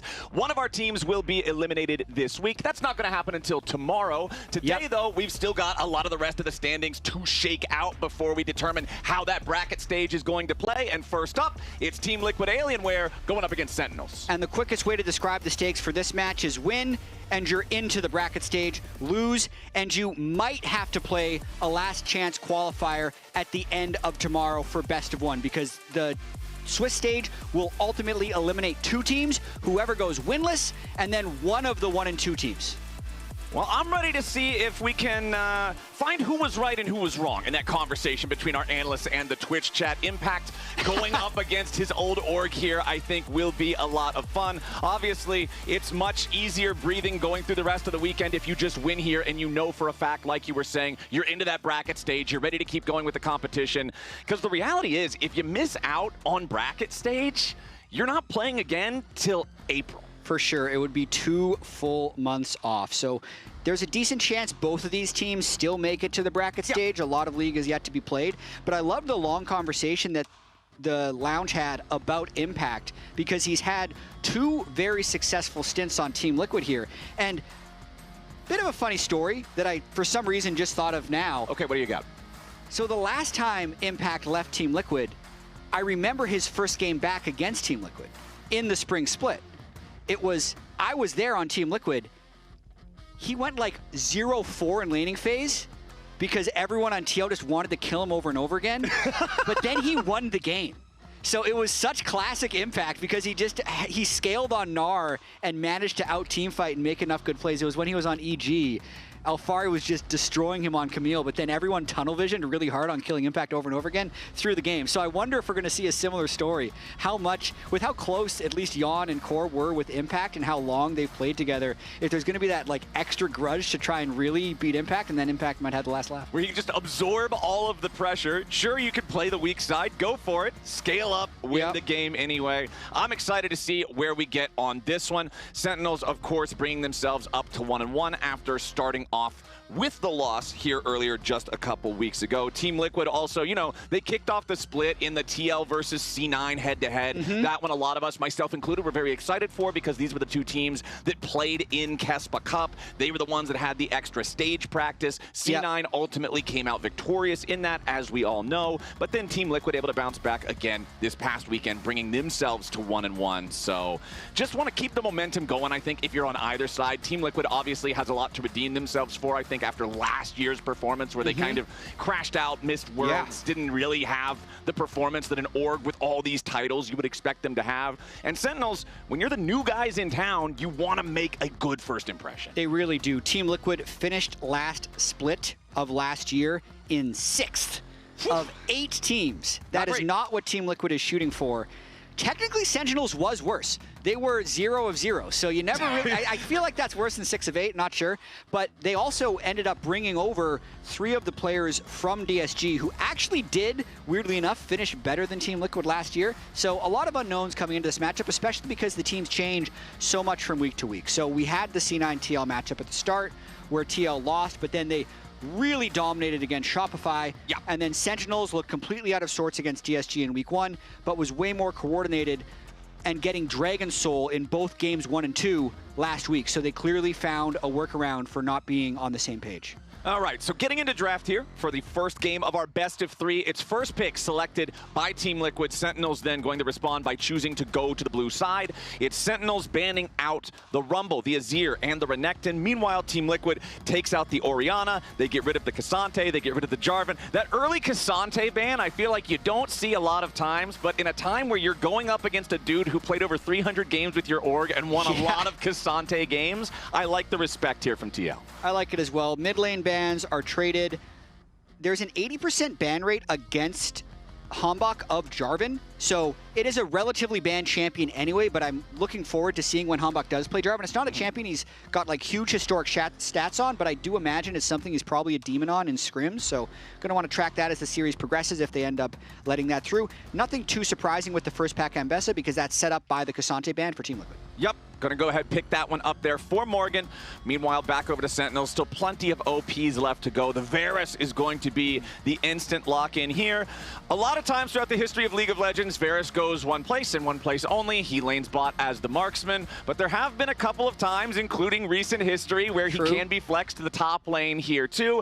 I feel like playing into Ambessa could be very dangerous. Ambessa also could be in the jungle, so there's flex potential for that here as well, as the second pick for Sentinels is the Pantheon. It would be so wild if Impact's first game since leaving Team Liquid a second time is Varus top. Yeah, I would be completely surprised. He's like, the Team Liquid chains are off. I've been waiting to play range tops this entire time.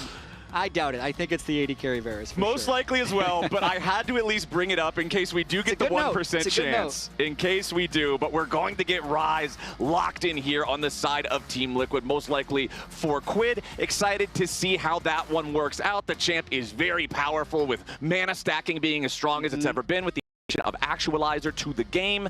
Now, what do we want here? We're hovering it back and forth with a couple of different junglers. Obviously, if we get one of those locked, it's 100% tell that the Ambessa is going into the top lane there for Morgan. What's Jose Dioto want to pilot here? Okay, the Wukong for the jungle for Jose. Quid was just having fun cycling champions. It was always going to be a Sundered Sky AD jungler. He's just picking between, come on now. Do we want a little bit more team fight or a little bit more early game? Do we want the Xin or the Wukong? And he's just going to end up going with Wukong, which I like for him because him, Jose, and Quid have just been extremely good at creating action together. And I think the Ryze Wukong is another good combo where they can go to work. Meanwhile, on the other side, you want to talk about good combos. Pantheon Taliyah, just a staple combo, simple, point and click, secure yourselves the kill, set it up for the seismic shove.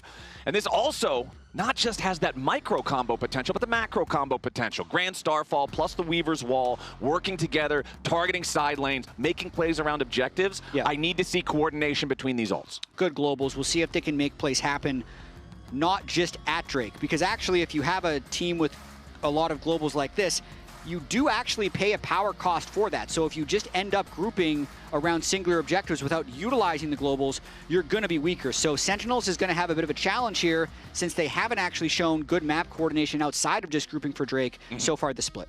Okay, second half of the bans, and Sentinels are going to take some shots at the AD carries. They want to get rid of the Sivir. I feel like when the enemy team is showing 2 divers and a Ryze, Sivir can be something that would synergize very well with that, so they want to remove that additional move speed to dogpile into a big fight.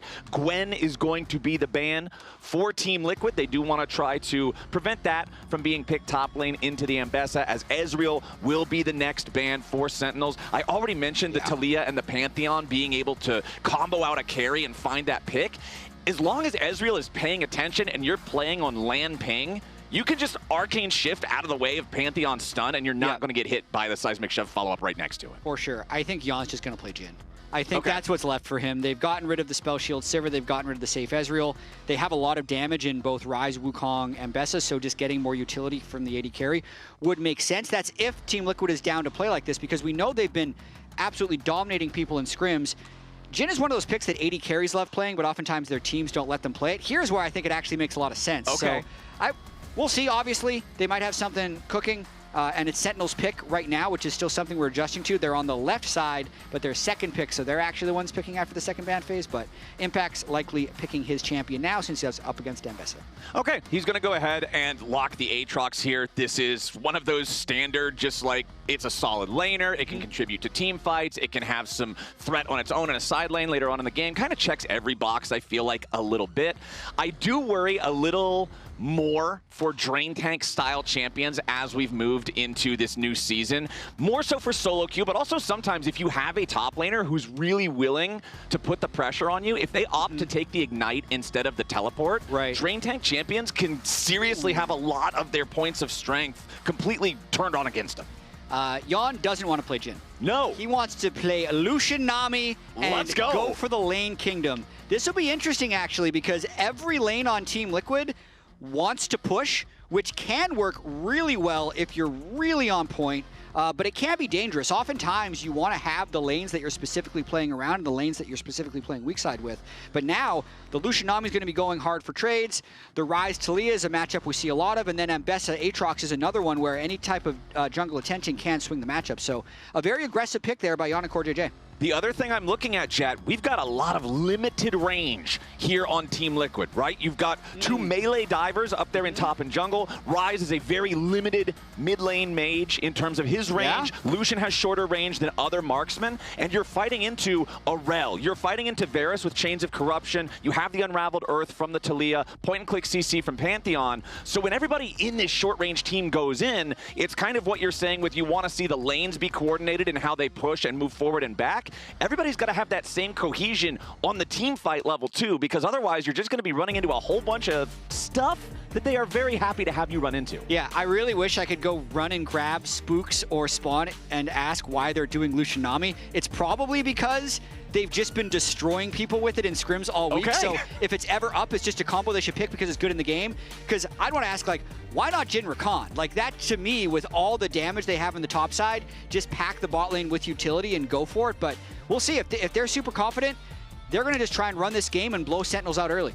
I'm ready to see it. Can Team Liquid bring the fire and look strong heading into the bracket stage? Or are we going to see a Sentinels that, like you already touched on earlier, continues to sharpen and refine themselves? I think the week 1 loss to Disguised, certainly not what anybody would want to see as a new org entering the league, but then at least being able to bring it back in that week 2. Here's your real test now, though, right? Because you've already had to play against Disguised, you've already had to play against Dig. I can tell you right now that at least out of all of us here on the LCS team, those were the two that we had rated the lowest in terms of our tier lists, our predictions, whatever you want to call it, for this first tournament, first quote-unquote split leading up to first stand.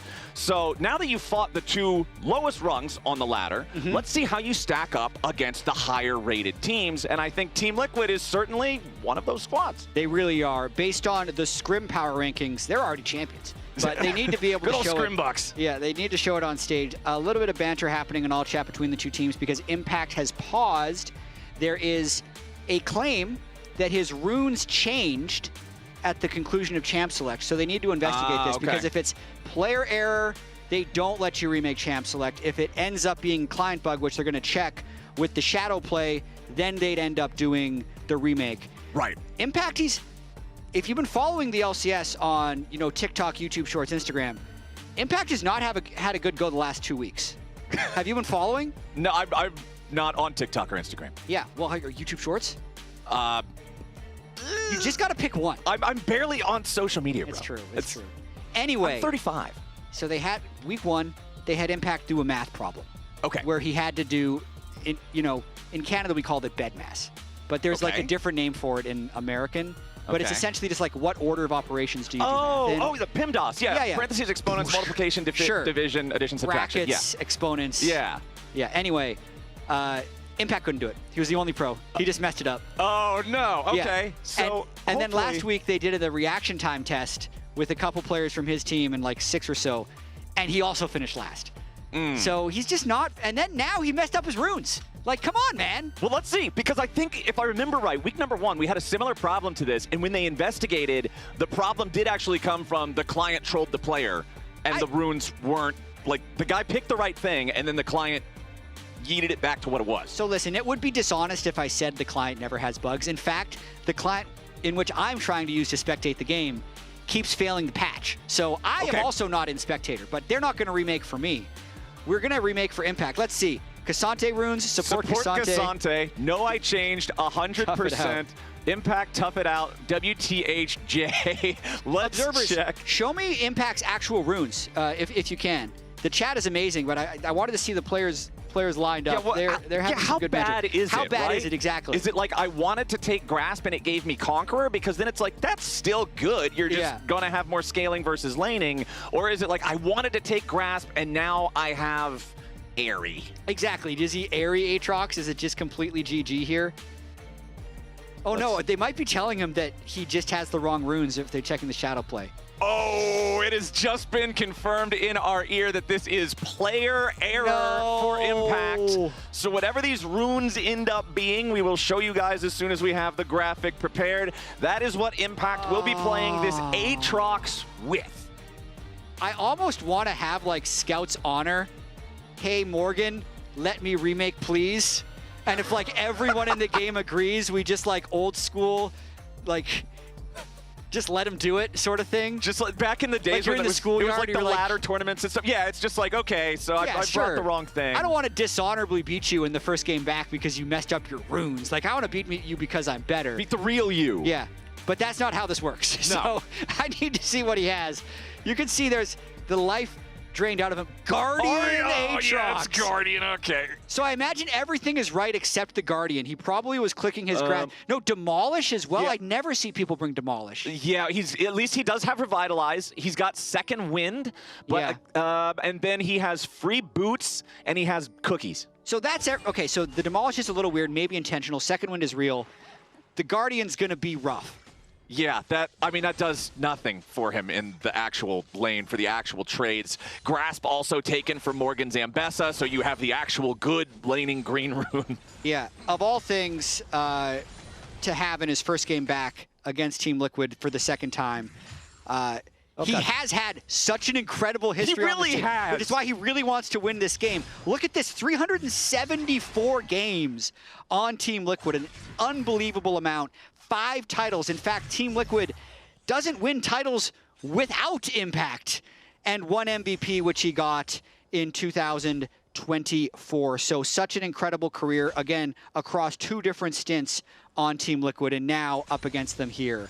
And I will also say, compared to last year, he's looked really good at the start of this year. He's had good counter matchups. His KDA's improved. He's involved in a lot of fights. So most top laners have a really hard time getting involved in the game this split with the lane changes, with the role quests.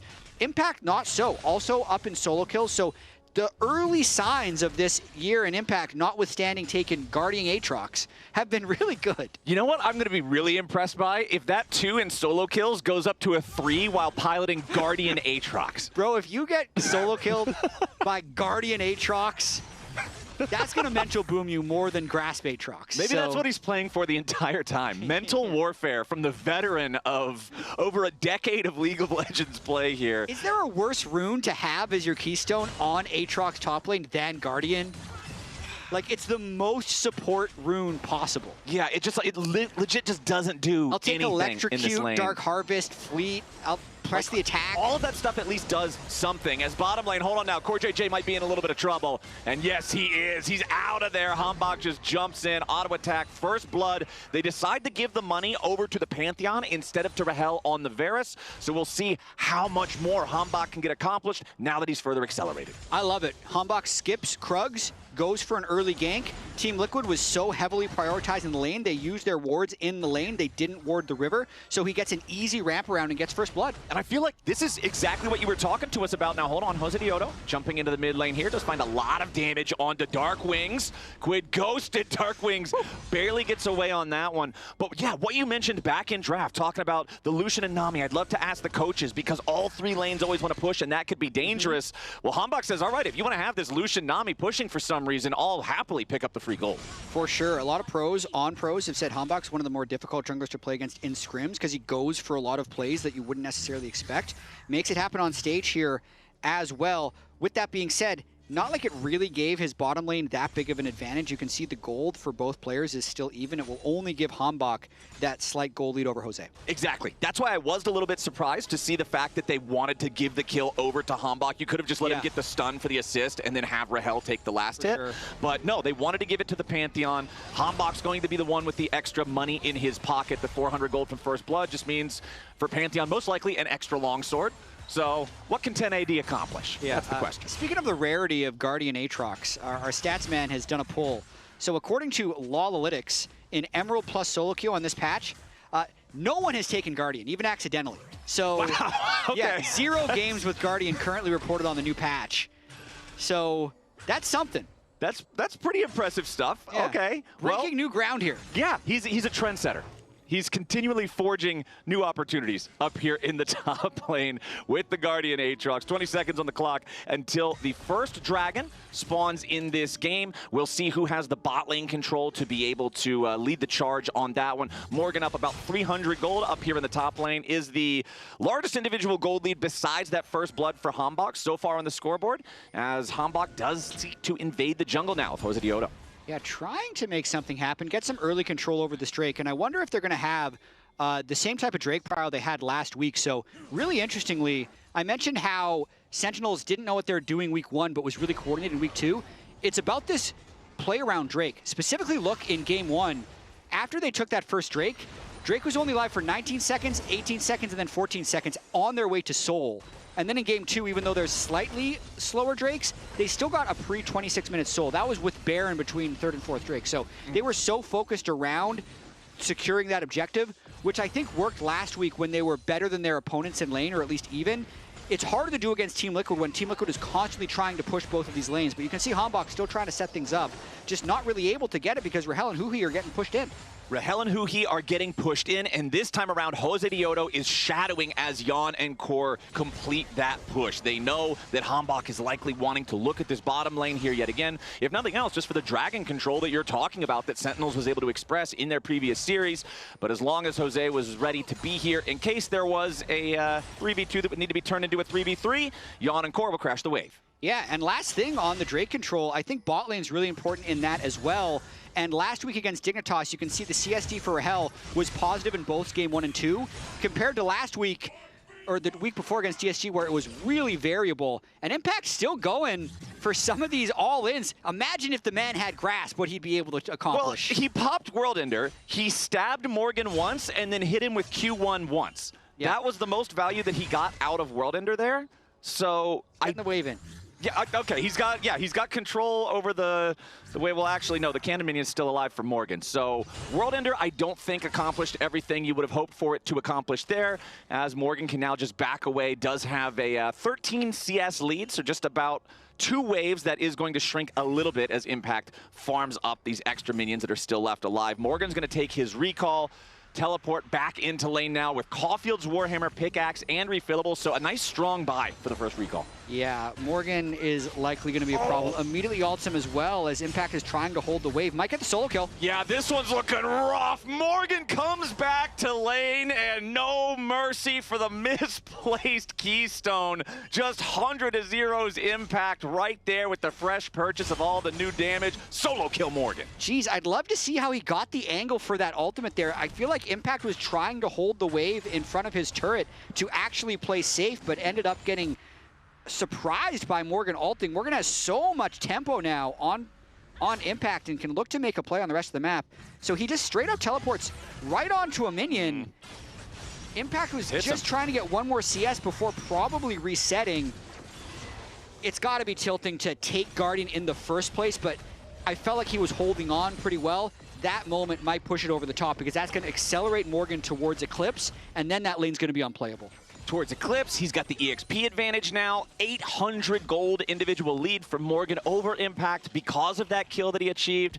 I guess it wasn't a true 100-0. Impact only had about 80% health, but still just going from the vast majority of your health bar down to 0 because you overstayed for 1 second. That's the kind of punishment that for Team Liquid fans, you want to see Morgan recognize the opportunity to achieve. And for Impact, like you said, it's just so frustrating to have to deal with that.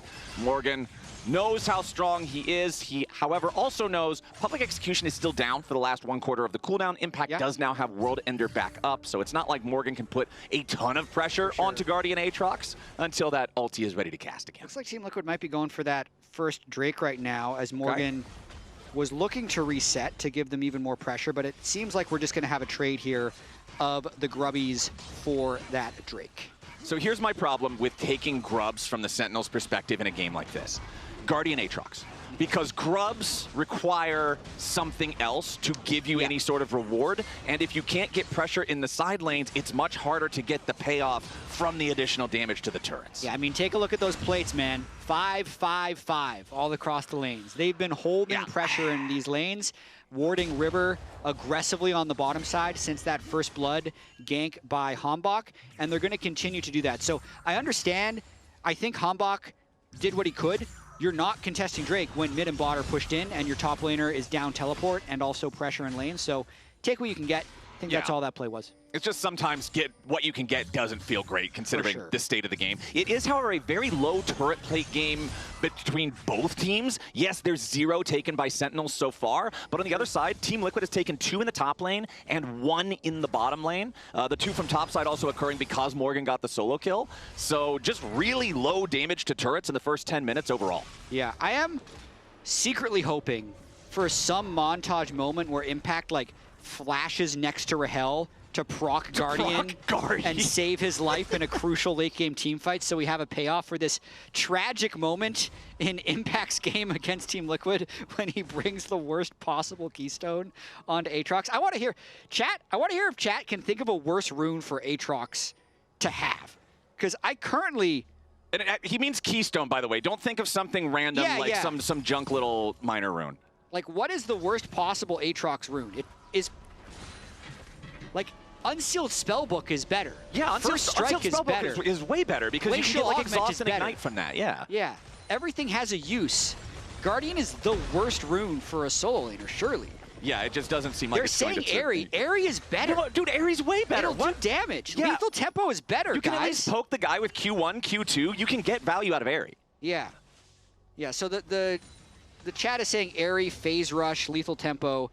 They're all better. Yeah, this all seems better, but right now, things could not be worse for Quid here in the mid lane. The gank squad shows up. Hambach, Huhi, and Darkwings working together to grab the second kill of the game for Sentinels. The gold's still equal despite the 1 kill lead for the Sentinel side, and we'll see what they can try to build after this as Core JJ just takes a ton of damage. Over the ball comes Huhi, goes for the wombo crumble, but Core JJ with a nice tidal wave. Remember that the tidal wave comes out right behind Nami, so it was able to interrupt the crash down animation of Huhi, prevent that extra bit of CC that could have spelled Core JJ's demise. The entire time, though, as Core and Yon are distracted with this jungle invade, Rahel has been able to get the wave crashed into the tier 1 turret bottom lane. And hey, the Grubs are paying some dividends as Rahel barely manages enough damage to take the second plate. I mean, a beautifully done sequence, starting with killing Quid and then using that pressure to also win bottom lane. So they managed to take temporary control of both mid and bot, and that actually gives them a gold lead in this game, thanks to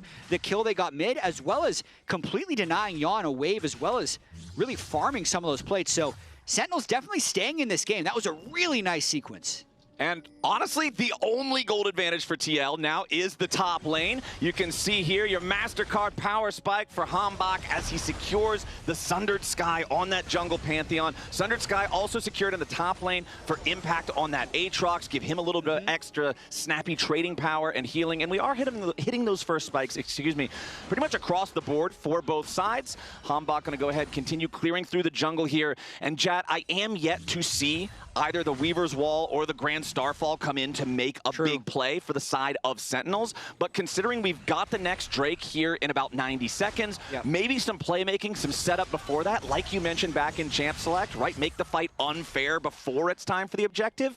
That could be the angle to try to build a bigger lead. And if they burn flashes anywhere, you can look to punish that. So Core JJ losing his flash and heal in that skirmish would give Hambach a bit of a window if Yon and Core try and push up at all. So they're actually going to lose a lot of the aggression that they have in this bottom lane with the Lucian Nami because Core has no flash and Hambach is a little bit unleashed on the map right here. Nice job, Impact. Yep. Calculated. Sneaking out of there. Just hang on, Impact. Just hang on until the laning phase is over. Weather the storm. Hey, it's what you were talking about previously, right? Where the last time he comes back against Team Liquid, they all just focus him furiously. He's not being focused by the players this time. It's the Rune that's really got it out for him. But as long as he can hold on, he's still a guy who's been playing the game for 15 years. He's still a guy who won a world championship back in 2013. There's players in the league who were like 3 years old when Impact was a world champion. Yeah, he won a world championship before Keystone Ruse. So now that he doesn't really have one, that's normal for him. He played years without Keystone Ruse. Yeah, everything was so different back in 2013. This man has seen every version of League of Legends that has ever existed. He's seen the ones that have only ever bared themselves in Mark Merrill's mind's eye. This man is a League of Legends force of nature. So we'll see what he can accomplish with that Rune, as now we do have everybody kind of squaring off, a bit of a stare down around the second Drake. Core JJ's got to be really careful with no flash. That's why we had Quid right behind him in case they jumped on top of Core to try and return the damage. Nice little quick cheeky bot lane push by the Lucian. Okay, Jose able to join. Hambach trading a little bit. Cyclone pops off right with the Core JJ ulti behind it. A lot of damage to Hambach, staying alive an extra second thanks to the shield, but he does fall down. Impact sweeping around on the side here with the World Ender. A lot of damage under Hell, and Sentinels have lost their AD carry. Darkwing's trying to get away from Quid, and Impact has no one left to guard. He flashes over the wall, just barely stays alive. But Sentinels have lost their jungler, they've lost their AD carry, they've lost their mid laner behind enemy lines. And Team Liquid is going to take those 3 kills. They're going to take this Drake, and they are going to take control of the game here in the bot side river. Oh man, I'd say Jose played this fight incredibly well. Yeah, we can fight then. We can fight here. Yeah. We can fight here. Atos cannot TP. Atos cannot TP. TPing. Fight here first. Yeah, fight here first. No combo Talia. We come in. Going. Copy. Look, Varus. Talia no flash. Atos can Aatrox. Aatrox. Atos has flash up. Okay. I'm coming. Anyone?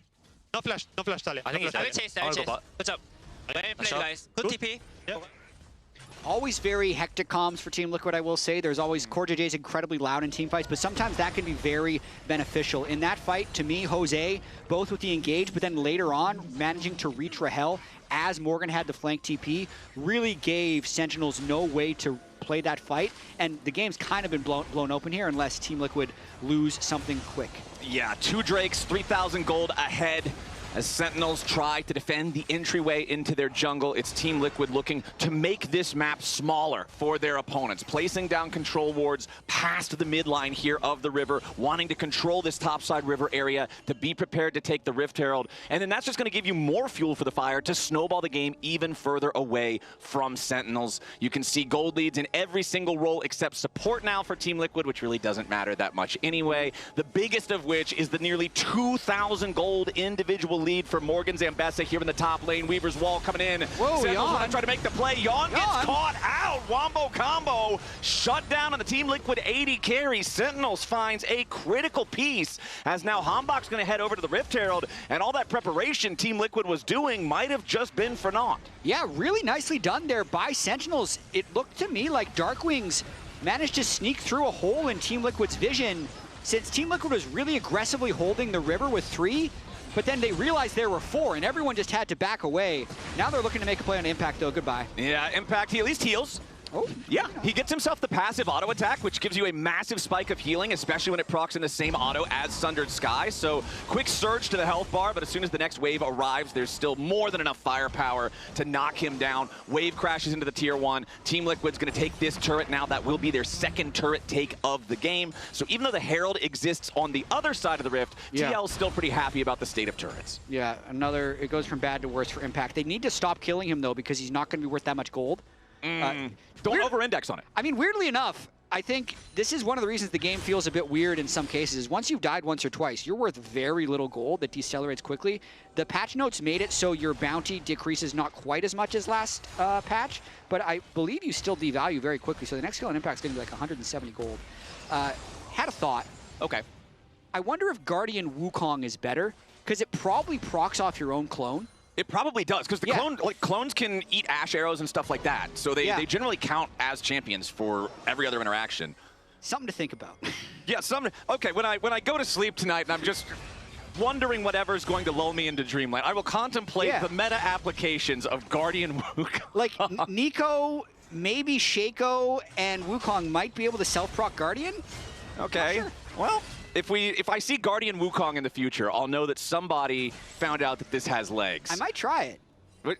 If Impact cannot get banned for taking it in a pro match, then I'm definitely not getting banned for playing Guardian Wukong. All right, fair enough. He didn't take it intentionally, obviously. Somewhere out there, Drew Levin's ears just perked up a little bit as we talk about bringing Guardian Wukong into ranked. All right. Back into the game. We've got just about 20 minutes on the clock, which means Baron's going to be spawning here in 45 seconds.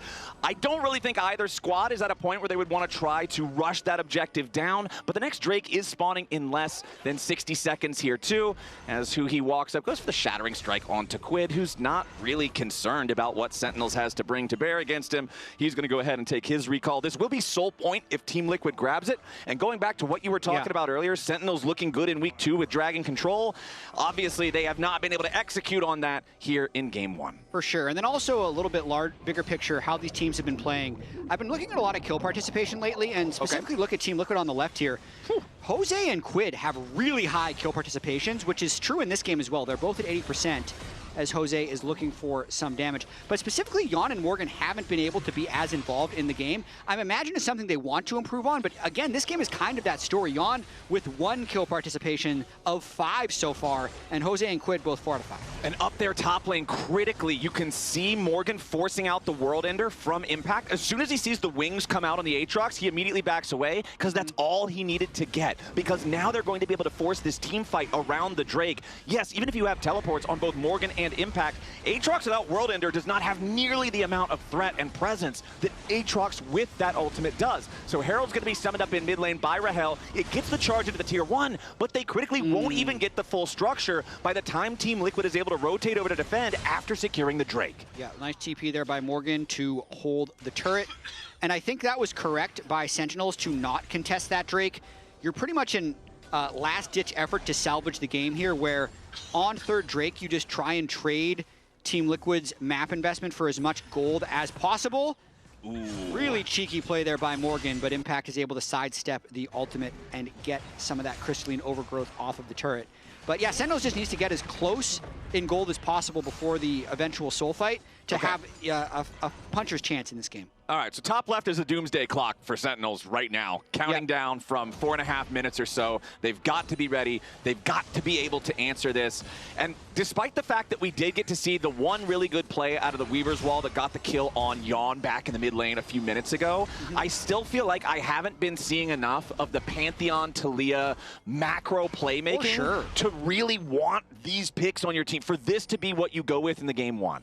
It's really unfortunate. I do feel like one of the reasons you could see the life leave Impact's eyes when they told him he didn't get to remake for this Guardian is because, like, this comp kind of needs to play through Aatrox. To me, mid laners like Twisted Fate, Galio, Talia just thrive when you have volatile topsides. Because they're already going to be trading, and it's the mid lane that actually gets to decide that matchup. But against an Eclipse, Grasp, Ambessa, and a Guardian Aatrox, even if you send a Taliyah or Pantheon up there, you might still be losing. So they don't have the way to play the game. And now Jose immediately has his way to play the game, jumping in after Hambach, but a counter engage coming out from Huhi and Rahel looking to target Yawn. Hambach is low, just about to die still. Yawn down to half HP. Impact makes his way into the fight, and Yawn is gone. Rahel's also out of the picture, and Team Liquid continues pressing forward. They've got themselves a 4v2. The fight is already won. It's just how much are they gonna win? And it's a whole lot, chat. The only man left standing in a red jersey is Huhi, and here's our replay of how this started. It's Hambach trying to face check into the Tribe Rush. Yeah, Team Liquid's going to be getting Baron during this replay. There's no way they can stop it. And again, it's Jose who actually pulls off the nice engage. I'd say Yawn does keep getting focused in these fights. He's probably not super thrilled, but everyone else on the team is able to capitalize on the team fight. This is one of those team comps where every lane, every player can carry, and Team Liquid easily cleaned this one up 4-for-1. Got a feel for Impact. Yeah, it's tough, man, having the runes show up like that. I will be. Does the Guardian, observers, can we check how much damage the Guardian has actually managed to block this game? Because I'm going to assume it's procced twice. I do want to check. Once in each team fight, and that's it. Oh, we got to get rid of the Baron power play. 441 damage. Okay. Decent. All right, sure. That tells me it's actually procced more than twice. Yeah, probably 3, maybe 4. Not 100% sure, but obviously not the same efficacy as something like a Conqueror or a Grasp of the Undying. It's now a 6,500 gold lead with the Dragon control for the side of Team Liquid. Like we mentioned earlier, the clock is ticking down. You've got to have the map in the best possible state before they go after the Dragon Soul. Oh, this is not a good map state. Morgan's diving into all 3 players here on Sentinels. The follow-up from Jose, Core, and Yawn as they all pile in. Hambach's the first to die, and Yawn unleashes the calling. He's dead second, and there's the pincer play coming out from Quid to cut off the remaining members of Sentinels as they try to run. We might not get a Dragon Soul. The game might end before we ever get there. Jose Dioto looking for Impact here, who does manage to get enough distance to stay alive, but everybody else on Sentinels is down. I don't think that's going to be the end of the game yet, just because the minion waves haven't arrived, but Team Liquid did a great job there playing fast. They kind of jumped ahead of the waves. So Sentinels was almost waiting to defend the turrets when the waves arrived, but Team Liquid was so fast in setting up that play, they killed everyone, and only now are the waves actually getting to the turret. So it makes for a very successful Baron power play, really makes this game pretty unwinnable for Sentinels, but we're going to have to wait until at least the next big team fight. All right, Tier 2 in that bottom lane, crashing to the ground as we speak. The Tier 2 over in mid lane. Oh, it does survive. Look at that, just barely hanging on. The one in mid lane also about to die to the minions, so plenty of pressure in 2 different spots from those minions for Team Liquid. 10,500 gold lead. It's huge. Drake spawning at 25 seconds. As long as all 5 players on Team Liquid play the next fight with their eyes open, I don't think that it's losable. Probably not. I will say, a really successful Baron power play this year, with Baron only giving half as many gold rewards as previous years. You do hear a lot of teams talking about how one Baron isn't often enough to end the game because you just don't get the same lead that you would get last year from the Baron. Jump. But I mean, it's probably going to be 2 Barons in this game as well. It's only 3 minutes until the next one, but Team Liquid is in total control. Yep, and there's your Chemtech Soul. Utterly uncontested by Sentinels. They know that they don't have a chance of fighting a 10,000 gold lead TL at a neutral objective, so instead they're just going to take... And this is another one of those handshakes where you feel really bad about it there with the top lane. You're handshaking Dragon Soul for a tier 1 turret with an objective bounty slapped onto it up in top lane. So it doesn't feel great. Gets the gold lead back down to 4... Nope, never mind. Back up to 5 digits here for Team Liquid, as Quid's going to make sure it builds even further. Secures the last hit on that bottom lane tier 2, and TL is keeping the pressure on. They really are. Jose has had a great game on the Wukong. 100%. Notwithstanding the top lane. The top lane has a bit to do with this game, and it did stop the way that Sentinels could really create action. But Team Liquid still did a great job themselves creating action through mid-bot in controlling these Drakes. If you wanted to really ego on them, Morgan takes Guardian in game 2. Oh! If you really want to ego on Impact, diabolical. I highly doubt it'll happen. But depending, like, if you're Impact right now, I think your best chance is trying to bait them into it. Say the only reason they won is because of the rune, that you would have won the matchup anyway, that he's, you know, not a big enough edge considering you didn't have a keystone. Make Morgan do it too, just to even the field. I feel like if we are considering baiting the enemies into taking a rune that literally does nothing as part of our win con. Our win cons have been severely compromised. I just think you might be able to get him to do it. That's the thing. It's not a completely unrealistic ask. Oh, Quid might be getting caught. Yeah, Q1 hits the sweet spot. Quid eats the full Aatrox combo, but he's still alive with 60% HP. Yep. The Nami wave roars in over the top. This might be GG. Just stops the follow-up. Morgan dives into everybody. Hombach's going to be the focus here for the very start of the fight. Already down. Jose just into the back line yet again. Going after Rahel. Jose Diodo very low, but he does get another Sundered Sky proc to keep him alive. Jose walks away from it, but Impact finally gets the kill. The Aatrox awarded with 1,000 gold shutdown, but it's only Dark Wings and Impact still alive as Jan continues to get all those blessings from Core JJ. The bullets slow you down as he shoots you in the knees with him on the run. As Team Liquid continues their push towards the Nexus turrets, it is a 2v4 right now as Sentinels will scramble, but it ain't gonna matter. Dark Wings is already down. Impact will be the next to die as Jan and Morgan go forward. Double kill for the Lucian. And now as the minions arrive towards the Nexus turrets, that'll be all she wrote. 18-5. Team Liquid commanding their leads, particularly through Morgan, particularly through the plays of Jose Diodo throughout this game. Hombach's gonna die again. Team Liquid just wants to pad the stats a little bit. He retreats back into the fountain, and TL takes game 1. A little bit of KDA maxing at the end of that game. 19 kills to 5. Dragon Soul secured. And the Lounge did predict nothing but 2-0s. But did they factor in the Guardian is the real question. And I think I agree with what you were saying all game long. Jose Diodo's playmaking, that was the big moment for me in so many of these fights. He's my player of the game. Chat, who is yours? Lounge, who is yours? It may be Impact. And by the way,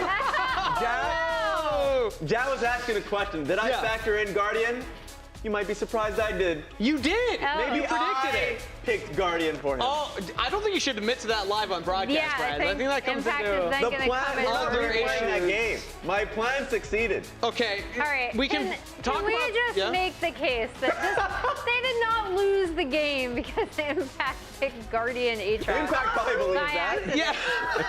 Yeah, tell that to Impact. I do think it's a tilter, but I also thought we saw exactly what you and I broke down going into this game, right? Where, especially when it comes to mid jungle, I would have loved, even though Sentinels did get a few punches in, right? Like they had that mid lane gank onto Quid that was around 11 minutes that I thought was good. We didn't see a lot of playmaking from this Taliyah Pantheon combo that they kind of picked and is kind of supposed to be the driving force of a composition like this. And by contrast, Jose was everywhere. And we've seen this with Sentinels in the past, specifically with the Pantheon Taliyah not quite working. They're referencing it on the cast as well. So Sentinels still trying to fine tune what that mid jungle is accomplishing together. But it also wasn't just the mid jungle, it was the team fights as well. Let's take a look at a Pagoda moment because this was a big team fight win for TL. They are playing very well as 5. A very decisive one. Even though Jose Diodo was a little bit late for this one, actually this was the 14-minute one in particular. I like this one a lot because it was Team Liquid specifically taking out Hambach right at the beginning. Immediately my glance went towards Dark Wings and Rahel that was not combined with the team. They were not following up with what Hambach was pushing for. They were trying to zone out Rise. Problem is, Rise has an ultimate that teleports him to his team. So, so he cannot be zoned. He was not zoned. He actually joined in on helping and imprisoning Hambach, so that was an immediately pick at the beginning of the fight. Something I didn't notice there too was Morgan having to flash over the Dragon Wall because the was dodged. That was a funny way to start that play off. But overall, still, the tools for Team Liquid Alienware are coming together when it comes down to these team fights. And I mean, I don't remember who had mentioned it, but yeah, the Guardian wasn't the sole reason this game was lost. It made top lane tough though. Yes, I do want to remind the audience, if you guys see a Pagoda moment play, worthy play, to spam the Pagoda emote in the chat because there's going to be a lot of them throughout this weekend. It's an important one for playoffs coming through in the future. But yeah, to that point, it happened a lot. I think for Sentinel's perspective, last week we're focusing on Drake's heavily. Yes. It was going to be our focus, but both these games, it felt like Drake was really the decider. It was not Guardians, as you mentioned. It was basically a well-coordinated squad. Now, I was wondering who was going to be the player of the game for this one. Ooh, who do we got? I think we voting blocked it. Yeah, I believe so. This might have been a sweep But also based on Flowers, I think he might have also voted for Jose Deodo. In fact, he might have influenced the fan vote as well. We'll get our votes up there. It is Jose Dioto. Yeah, it is Jose Dioto. There's no surprise. Look at that. That's actually, I will say, surprisingly low kill participation for Jose compared to like what we're used to seeing from him. But as you see that KDA, I thought he did a really good job in so many of these fights. 0% for Quid? Hey, game to game, it happens, guys. That's crazy. All right? He was runner-up for me. Although I like the Morgan love. Although I will say, Morgan has a really good argument for player of the game if in game 2 he accepts Jat's challenge and locks in Guardian top lane. A handshake? Could you imagine? Yeah, just handshake I think we should ask Twitch. Can we get a Twitch poll? I don't know if I'm allowed to call this live. No, Can we get a Twitch poll of should Morgan take Guardian for game number 2? I think the fans would vote yes. I mean, the fans always want to see chaos. They do. So I like chaos too. I think if I was, but I don't think you have that power. You don't think I have that power? I would be voting yes as well. All right. Well, I I'm think sure the people Twitch are on my chat side is regardless. spamming it in honor of you. Just so we know, Sentinels have selected first pick. Yeah. TL will be on blue side. All right. So Sentinels What red do we side first think pick. Sentinels do differently? Because for me, I still think I did see a few plays where I was like, okay, you're trying it. Like I really liked the super early gank around like 245 from Hambuk skipping a camp to go gank his bot lane. I thought that was really good.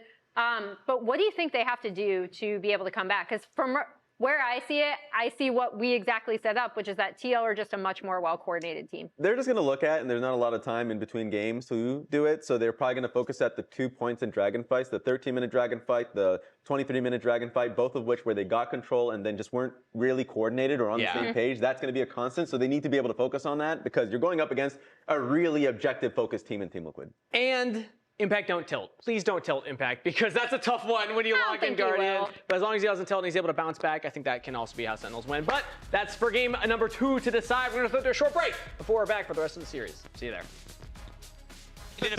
Yeah, slow fight. This fight is slowly up. Slowly up. I'm done by this one slowly. Watch. Watch it. Yeah, slowly up it. They want to turn on the Lyon. No flash, Rel. We're fighting on the left side. Pantheon no flash. Yon, they took Yan. Talia no flash. Talia no flash. Rel, Talia no flash. Let's keep going. Yeah, anything We can go Baron after. Baron after. Yeah. Well played. Good. I don't go. Looks like we've got a new addition on the Rift here today. Emily, is the Telluride just the obvious pick? Well, Flowers, we're looking at a turbo hybrid powertrain. That's already a problem for the rest of the Rift. And a 30-inch panoramic display too? That is unfair control. Guys, all-wheel drive with terrain mode? No shot anyone's catching this. Yeah, this seems completely OP. No debate. This first pick, we have to lock it in. Now! The Kia Telluride Turbo Hybrid. Pick it before your opponents do.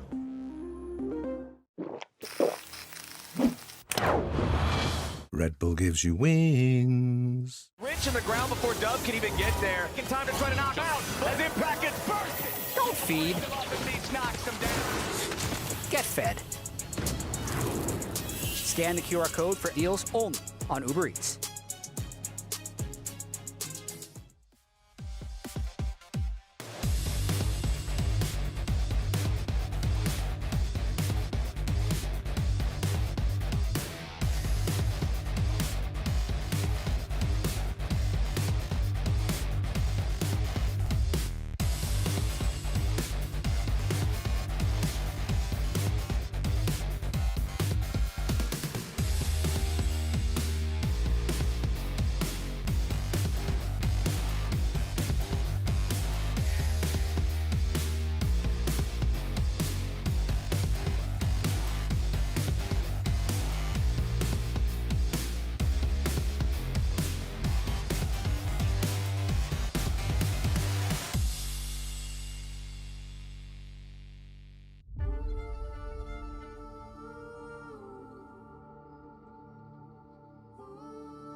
Don't wait on me.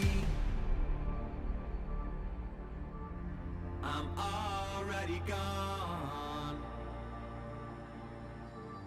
Don't pray for me, 'cause I'm already already done. There's a chemistry.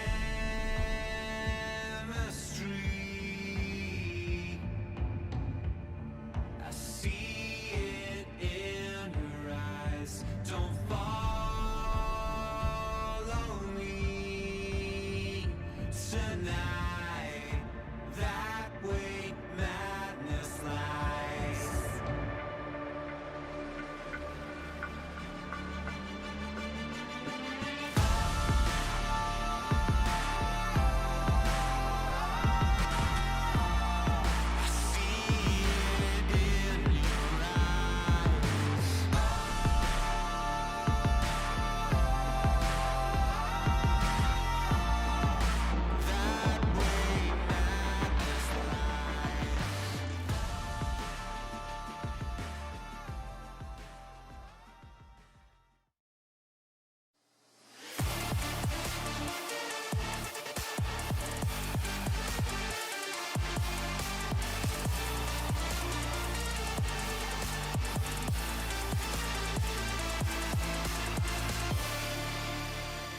Hello guys, I'm Jose Dedo, jungler for Team Liquid, and I'm gonna show you some tips for the jungle this new season.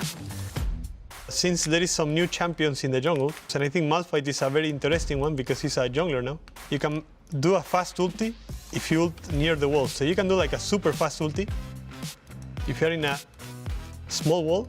Even if it looks funny, it's so OP to gank people when they're not watching because he's so fast.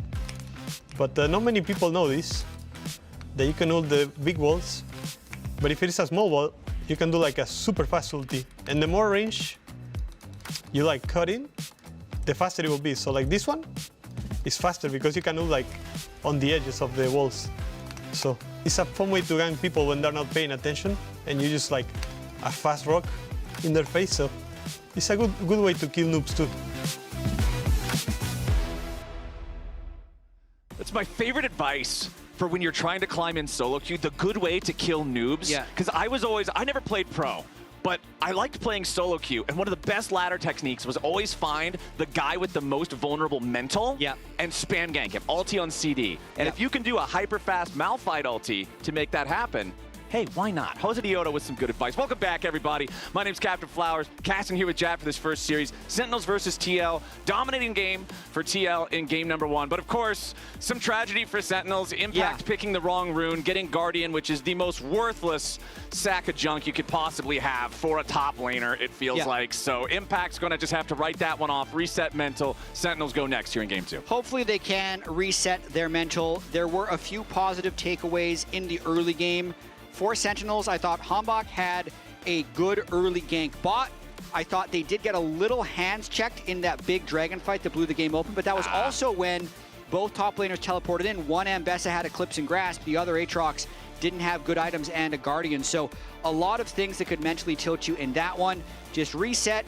You need to win 2 games anyway to win a series, and Sentinels is almost starting fresh here. Exactly.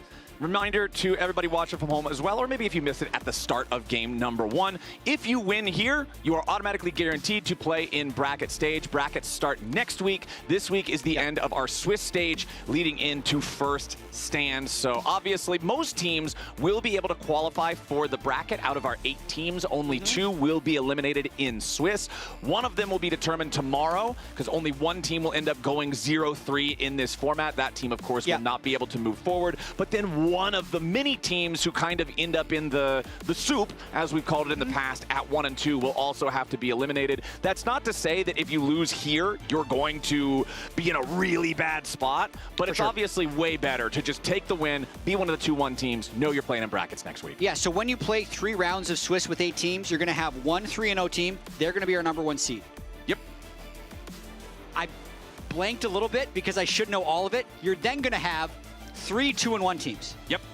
They're going to be in bracket stage as well. No matter what. You're going to have 3 1-2 teams.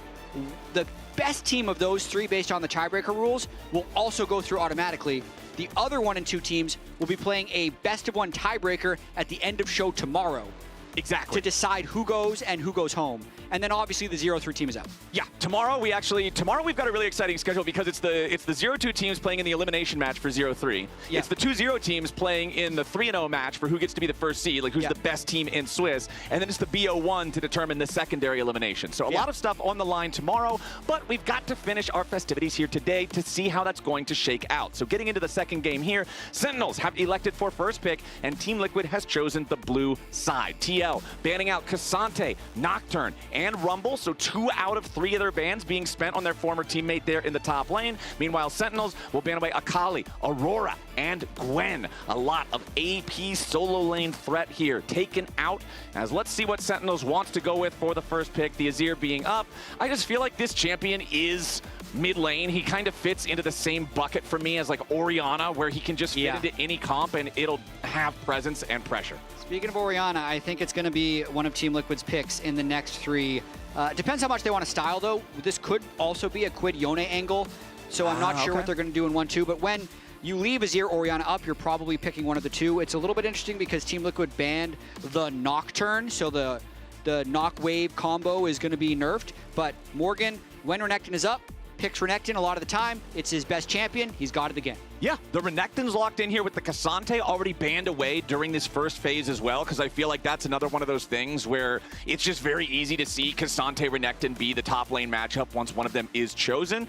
So without that response available, we'll see what Impact wants to have here as Jarvan is selected here for the jungle for Team Liquid. I really like it. I'd mentioned how most teams have been banning Jarvan against Hambach with the first pick priority on Azir. Even if Team Liquid wants to answer with Orianna, they don't have to do it immediately. So instead, they just power pick their top laner for Morgan with Renekton, and then give Jose Jarvan, which could also be a good combo with Orianna if that's what Quid wants to do next. Okay, and we're going to see Sentinels lock in the Scion for top lane there for Impact as well. I know that this is a champ that Impact has plenty of experience on. I love seeing Impact be on champions, not just that can have a big presence in the team fight, but can also move around the map more easily, because Impact is not a selfish player. You hear Azael talk about this all the time. He's not the guy who wants to sit in his side lane and take plates and be the split pusher hero. He's the guy who wants to join up with fights, translate his advantage elsewhere, and having an ultimate like Scion lets you do that more frequently and more effectively. Third pick of the draft here for Sentinels is the Nico.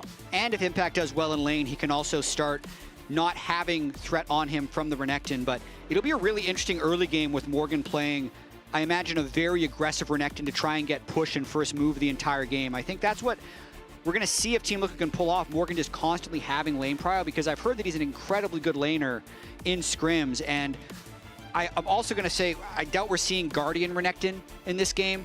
Like, as fun as it would be to beat him with Guardian in the second game, I think it would actually be unplayable to have Guardian Renekton against the Scion. You just never have any chance to kill him ever for any reason, right? Yeah. Like, it's just not going to work out. We also get exactly what you were predicting here for Team Liquid on pick number 3 with the Orianna. It's just exactly as you said. You know it's not going to get stolen away, because it's not like Sentinels can do anything useful with it after they already have Azir. So TL will be happy to just take that one before the second half of the bans start coming in. And with those bans surfacing, Yunara is going to be the first one banned out by TL. Remember, the 80 carry bans in the second half of this one are a bit of a double-edged sword, because you still have the 80 carry left to be selected for both teams. Sentinel's going to ban supports instead, looking at Core JJ's Bard. I like it with Sentinels at least trying to pick a lane that they're going to play through. It's hard to guarantee any prio in Azir versus Orianna. They're not going to have prio in top lane with Scion versus Renekton. But if they pick Nico early and then ban out the other supports that often match Nico, like Bard and potentially even Alistar, then they would put Team Liquid in hopefully a disadvantageous spot with support. And like you said at the end of last game, bright point for Sentinels in a game number 1 that didn't have a lot of them. Hambach's pressure for the first blood in the bottom lane. Clearly they want to try to play through bot. They want to try to help these guys. Xin Zhao banned out here by Team Liquid. That was one that we saw Hambach hover in draft both last game and in this game, I believe. So with that one taken off the table, that is going to reduce some of your early pressure. And there's the Nautilus ban from Sentinels. So Core JJ down 1 engage support, but so Alistar doesn't necessarily beat Nico, but I see a lot of people play Alistar into Nico because it won't get bursted later, and it can also face check a lot of bushes. We'll see what Team Liquid decide to go with, though, because they don't necessarily need to draft for team composition. It seems like Core and Yon are just really confident with any laning combo they go for. Lyon loves to do a lot of different hovers. I feel like there's so many different directions they can go here. Potentially Ezreal's a little dangerous because they are against a Scion, and Orianna, Ezreal doesn't have a huge amount of sustained damage, but it does give them really good range, and it's good into Nico. Well, let's see how Sentinels wants to respond here. I need not just the AD carry, but the jungler right next to it. You know you're going up against Jose Diodo on the Jarvan. You know he's going to be looking for some playmaking on that one. You know he's going to be already kind of locked in from the performance last game with all those great engages on the Wukong. Jarvan going to have a similar threat in this one, so I want to see what Hambach can respond with. We are going to get the Kai'Sa here for the Sentinel side. So you've got Nico, Kai'Sa, Azir. Like, even your carries are happy to jump into the fights for things like the Emperor's Divide, use the killer instinct. This feels very aggressive from Sentinels. Yeah, I feel like last game, they didn't feel like they could do much, so they're stacking engage tools here, and a late pick Vi as well. So this is a Kai'Sa comp. If the Kai'Sa can get going, then Rahel would be in for a very strong game, but that's what Team Liquid's going to try and stop from happening. Just picking really strong lanes, right? I feel like that's been the name of the game for a lot of these Team Liquid drafts early in the season. They pick for matchup, and they try and blow the other team out. And Karma Ezreal, this is a classic bullet hell bottom lane to have to match up into. As long as they're landing Mystic shots and Inner Flames, your health bar is constantly going to be taxed, constantly under pressure for a shorter range marksman like Kai'Sa who wants to get in, fire the Acathian range, scrap up close. Once you're low on health, that becomes seriously dangerous, seriously quick. So we'll see how well Jan and Core can dial in that accuracy. And this is really interesting early season draft trends I'm seeing from Team Liquid with Core JJ this series so far playing Nami and Karma. And he's played a lot of Nami and a lot of range supports because historically, Team Liquid has struggled when Core JJ isn't on a hard engaged champion because a lot of times they become reliant on his ability to find fights. But this speaks to the trust that they have in Jose Diodo, who played great last game on Wukong, is primary engaged once again on the Jarvan, and if they can continue to make this work with Jose actually being the one to primarily engage, it changes the dynamic of playing against Team Liquid. And I do want to bring up, because I feel like we always have to add this asterisk onto these conversations, because we've had this convo about Core JJ a lot of times in the past. It's not that Core is bad at Enchanters, not by any means. Correct. Remember that when Core JJ became a world champion 2017, that was Ardent Sensor meta, which is like the strongest that Enchanters have ever been in the history of God. Yeah. Like, that was the Enchanter meta, right? And so Core JJ is not bad at Enchanters. It just feels like traditionally he's the one, like you mentioned last game when we heard the comms from TL, even if things are getting hectic, he's a very loud voice, he's a powerful voice, he's not afraid to speak up. So when you have your big engager on someone who's also a shot caller and a communicator, it feels more likely that you'll have success as a team in those moments. But having a backup, like you're saying, with Jose Diodo, having somebody else you can trust to do that, that's just nothing but an extra tool in your kit. For sure, and especially with the way that it looks like Jan and Core want to play, where they're just trying to dominate every single laning phase, that's going to be range supports. Yeah. Just almost That's what every Enchanters single are for. time. So as long as this works for Team Liquid, it makes them an exciting team to watch as well. We do have a slight delay. Jan is saying he has an audio issue, no sounds again. Jose's joking, maybe joking about having first strike Jarvan. Because Impact said rune question mark when it got paused. I know. Maybe he does have first strike Jarvan. When they told me about a delay, I was really hoping it's another rune bug. Like, Morgan has Guardian. It would have been my dream. But it's not happening that way. I mean, first strike Jarvan wouldn't be bad. I see a lot of solo queue junglers. It would be better than Guardian Aatrox. Yeah. Everything is better than Guardian Aatrox. Guardian Jarvan is better than Guardian Aatrox. Yeah, Guardian Jarvan, because he's at least going to be playing like jungle, or even on his off roll, sometimes people play Jarvan support. Yeah. Like, you're at least next to other champions. Absolutely. Jose is making me wonder if this is like some hidden tech in solo queue. All right, I'm pretty let's look it sure up. he's going to be Conqueror Jarvan, but is first strike Jarvan even a thing? I'm just double checking. It is actually. It's got about 500 games and it's got a sneaky high win rate. So maybe, you know, if you wanted to go Profane Hydra Guardian Jarvan, that's another thing. I think that's going to beat out Guardian Wukong in terms of the joke builds that we've had so far today. Okay. I feel like first strike Jarvan could actually be good. I still wonder if we will actually get it. Hopefully we can resolve whatever audio issues or first strike Jarvan issues these are as quickly as possible. Get ourselves into game here. I do want to see if Sentinels can be better about enabling their bottom lane this game. For sure. I want to see more activity. I loved what we got with the first blood from Hambach last game, but again, I criticized this a couple of times. I'm going to levy that criticism again because I think it's important. Pantheon and Taliyah, I just didn't see enough one-punch, two-punch, follow-up ultis making plays with these guys. For sure, especially with how quickly people redeploy on the map and how many plays can happen outside of big objective fights. You wanted to see more from the Taliyah Pantheon. As we're going through this pause, I have a bit of a bigger picture topic. Okay, what do you want to talk about? I feel like this season, pro play is closer to solo queue, and this isn't necessarily a good or a bad thing. Okay. It's closer to solo queue than in past years. Like how similar the game looks, but more specifically, like which skills transfer from solo queue to pro, I think is more true this year than in past years. Well, I think a lot of that probably has to do around the quest system, right? Because lane swaps are now just completely out the window. Yep. Because that was one of the big disruptors I always felt about the differentiation between solo queue and pro is you're not getting lane swaps. Yeah. Right? So that changes the picks because now you can pick these I do nothing except sit there on the ground and cry until 10 minutes 80 carries that normally can't play bottom lane in pro. Okay, well now they're laning against a Sion 2v1. They're fine. Right? Now you're going to have to pick the stuff that can still deal with being pressured in lane, just like you would in solo queue. Exactly. Right now, the biggest difference to me from pro to solo queue is just the incredible teamwork around Drakes and how infrequently we see top laners just absolutely take over the game.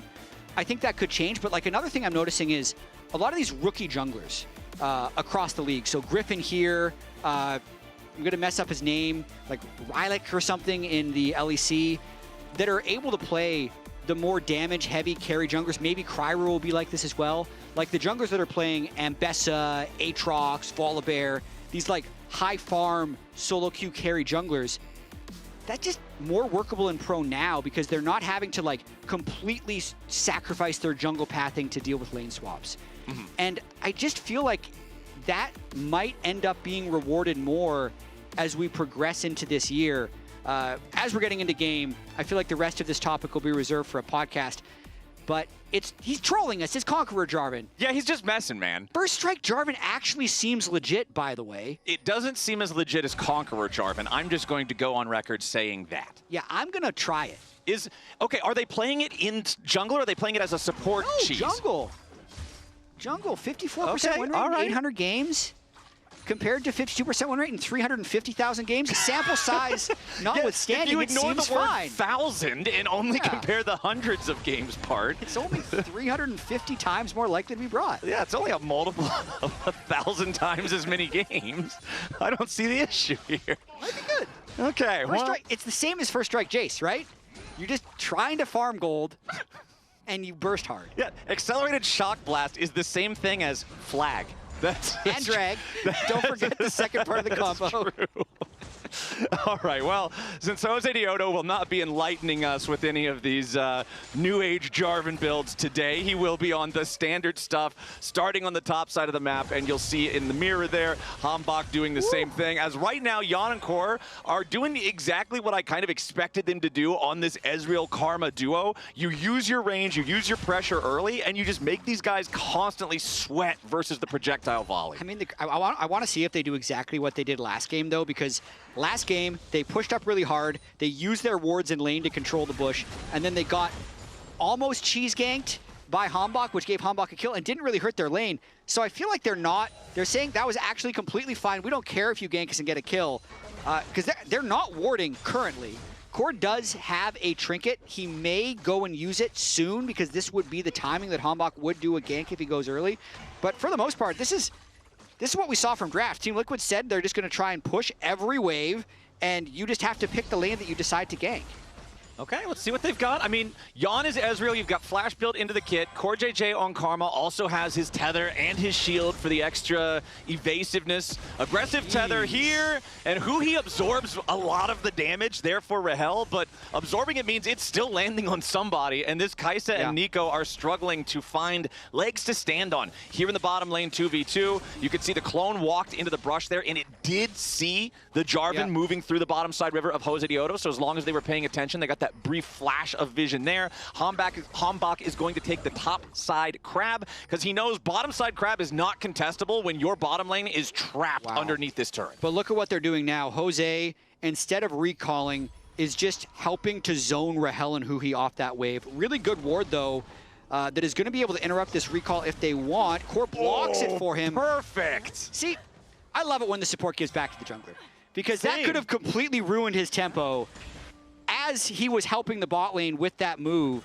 but Core managed to save it with the nice block on the Kai'Sa W. Now he's right back for his Grand Prix spawn. Great first 3.5 minutes by Team Liquid. Yeah, you love to see it. We mentioned how last game the plate count was very low overall for both teams, but we've already got the first plate taken now by Team Liquid in the bottom lane, forcing their opponents back away from that massive wave like you mentioned, as now Jan does have to wait for Core to get back into the lane, so will not be able to exert the same amount of pressure that he had earlier.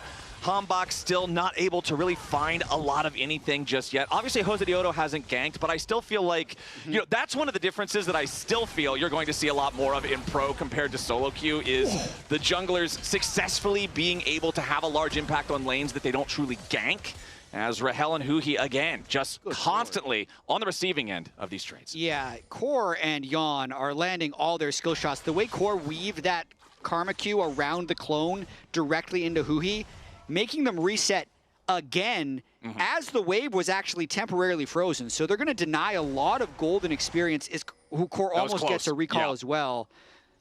Jose's likely going to look for a Gromp invade here. They've already pre-warded it. They have the wave. They're going to slow push it and try and crash it at the turret as the Kai'Sa's running back to base. So maybe they're going to pull off of it. So one thing worth noting here, you can see the cooldown on Core JJ's Mantra for the R. It was still on cooldown when Rahel was recalling on the Kai'Sa. I believe if you have the Mantra ready, you can shoot the Q early enough to interrupt the Kai'Sa recall there. Darkwings at 50 HP. Quid putting the pressure on in the mid lane, making sure that it's not just Jan and Core JJ running their lane matchup in this early game. And now 5 minutes on the clock, Jose Dioto feels empowered to just go for a solo dragon. Up in the top lane, Morgan is proxy farming against Impact, who goes for the ulti to stun him up here near the wall. Morgan about to die. It's first blood. Impact gets a solo kill when he has the right runes. Morgan might have overplayed his hand just a little bit here, trying to keep up with his mid and bot lane dominance. But that dominance does continue as Jose secures the first Drake of the game for TL, who he's got to be careful about getting any closer right here. He's already down to half HP. Hambach hanging around nearby, but it does not matter because Team Liquid still maintains control over the neutrals. They will still secure the Drake and the Crab. Flowers, Team Liquid is playing so unbelievably aggressive right now. Oh, yeah. They are kind of pseudo turret diving all three lanes at once. I imagine Morgan probably took a turret shot or two, but the crazy thing is, after getting solo killed with first blood bonus gold, he's still ahead. He's still ahead. That's how much he was pushing the tempo in that lane. Knew the jungler was bottom, tried to proxy, messed it up. Potentially that could really hurt because now, like, what are you really going to do against a Bramble Vest, Chain Vest, Scion? I think he's really going to have a hard time getting an advantage now. But yeah, let's watch this. I mean, Impact just... Morgan, what are you doing, bro? Yeah, he doesn't even take a turret shot, but I think getting hit by that Q... It was a full decimating smash. And then the second Q. It doesn't matter if you get the empowered Q on the minions. Yeah, getting hit by 2 full charge Qs, not ideal. Eternal swagger from Impact. Yeah. He's back where he belongs. He's got his runes. He's ready to go. Hey! Solo kills. I said last game I was going to be really impressed if it went from a 2 to a 3 with the Guardian activated. That didn't happen, but here in game 2, he does solo kill Morgan's Renekton with the Scion, so he goes up to 3. And they won Split 1 last year, so they played a lot of games. This is only game number 6 or 7 for Impact, because they played 3 games in the first week. So, hey, still got it. He's going to be really hard for Renekton to do anything against him now that he's built those brick items. And that's also something that I think if you're Team Liquid, remember that last year felt like for so much of the year, the story was FlyQuest are the protagonist of the LCS, right? Yeah. But on the path to first stand, it was TL, like you said, who represented us there. They went over and they placed 5th of 5, right? Yes. It was, again, not the performance that Team Liquid, an organization that builds to win trophies, that wants to be a competitor, would be happy with.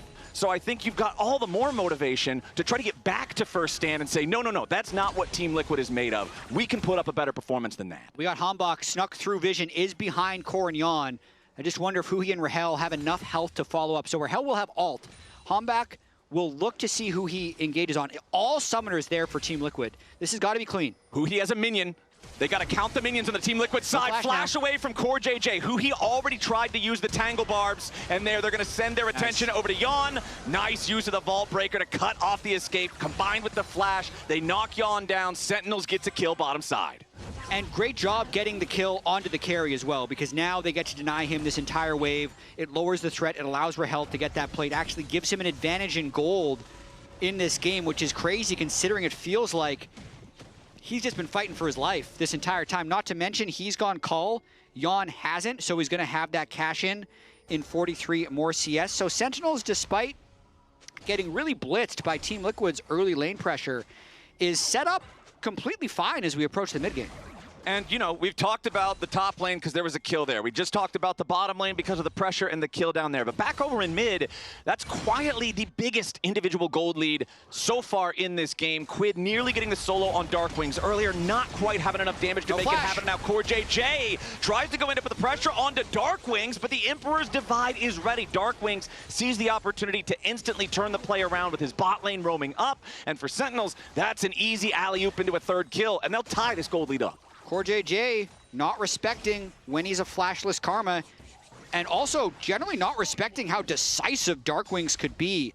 Having Huhi there and having the Vi around gave Darkwings the confidence, but I still do have to credit him. Like, when you're in this situation, as he has been in this game where he's been fighting for his life against the Orianna the entire time under his turret, to immediately just shift in, ult back as soon as you see the moment, just speaks to, you know, him not tilting and having really good presence of mind. All right, Jan back in the bottom lane now as they want to try to keep this wave, this lane pressure on. There's only 25 seconds left until the next Drake is live. Since Team Liquid have controlled the bottom lane the entire time, it's been very easy for Jose Diodo to control the Dragon Pit. One kind of just leads into the other, and you can see Jose already down around this part of the map, does believe he has enough time to go ahead and grab the Krugs, so not worried about just being in the pit as soon as the thing spawns. But you can see Hambach also pathing, towards the area. So, Team Liquid is really not that far ahead considering how much they've drafted and played around their lanes. You can see big CS advantages all throughout. You know, 116 to 88 in top lane, 111 to 98 in mid, 103 to 90 in bot lane. But because Sentinels have been able to fight back and get 3 kills, we're within 500 gold. So I think the Drake fights are going to be really explosive here if Sentinels can continue to punish this flashless Karma. As Jose wants to move into the river, knows there's no vision, but you can see, you know, everyone reset on Sentinels to be in position pretty soon. Okay, Jose is going to go ahead, start up the Drake here. Junglers both have their Sundered Skies completed. Top laners both have their teleports ready to join the fight if they need to. Stridebreaker is done for Morgan, but because Sion has to build a garage sale of defense, he does not have a first item power spike. Team Liquid, DPS slow onto the Dragon.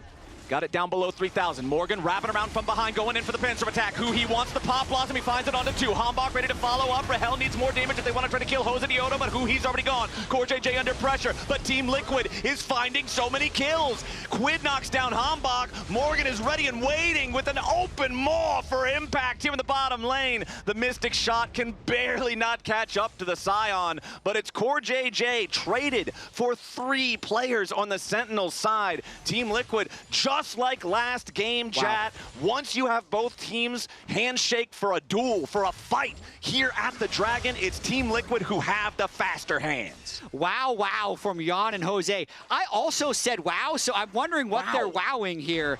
For me, it was that I couldn't follow the fight very well because it was too fast, but I wonder what happened there because they kind of just blew the game open once again. You can see they're very relaxed in this game. also hitting their first mythics across the board. So let's watch this. So they get the Drake as well as win the fight, but let's see where Jarvan Oriana went. You can see Morgan's here early. Who he goes in, Jan and Quid completely avoid it. And then, I mean, Jose gets the smite steal. Morgan just jumps in and one-shots the Karma. Just a really well-played fight here.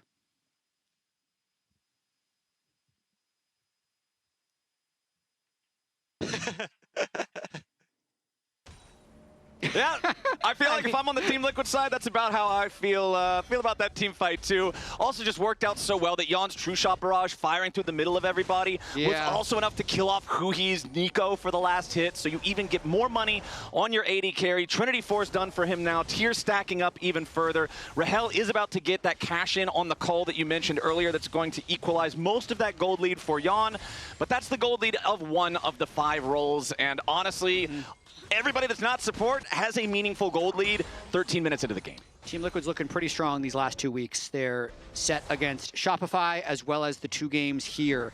And this isn't even a game that's gone well for Team Liquid. This is always a debate you'll have in scrim. So to me, this is a little bit like a scrim draft for me with the way they're playing, where they have 3 winning lanes. Funny thing about league teams is actually there's going to be a fight in River, so I'll save this point for later. Well, now hold on. We also might just have them look like they're going to fight. This is frequent. Hambach is looking though. He's in a crouching stance. I think that dragon might want to stay hidden, my friend. I believe so, unless he goes back to base. Go home. Okay, we're good. What were you going to bring up? So, if you're a team that has 3 losing lanes, you always say afterwards, if you lose the game, Morgan might be dead. Yeah. Okay. Impact goes in.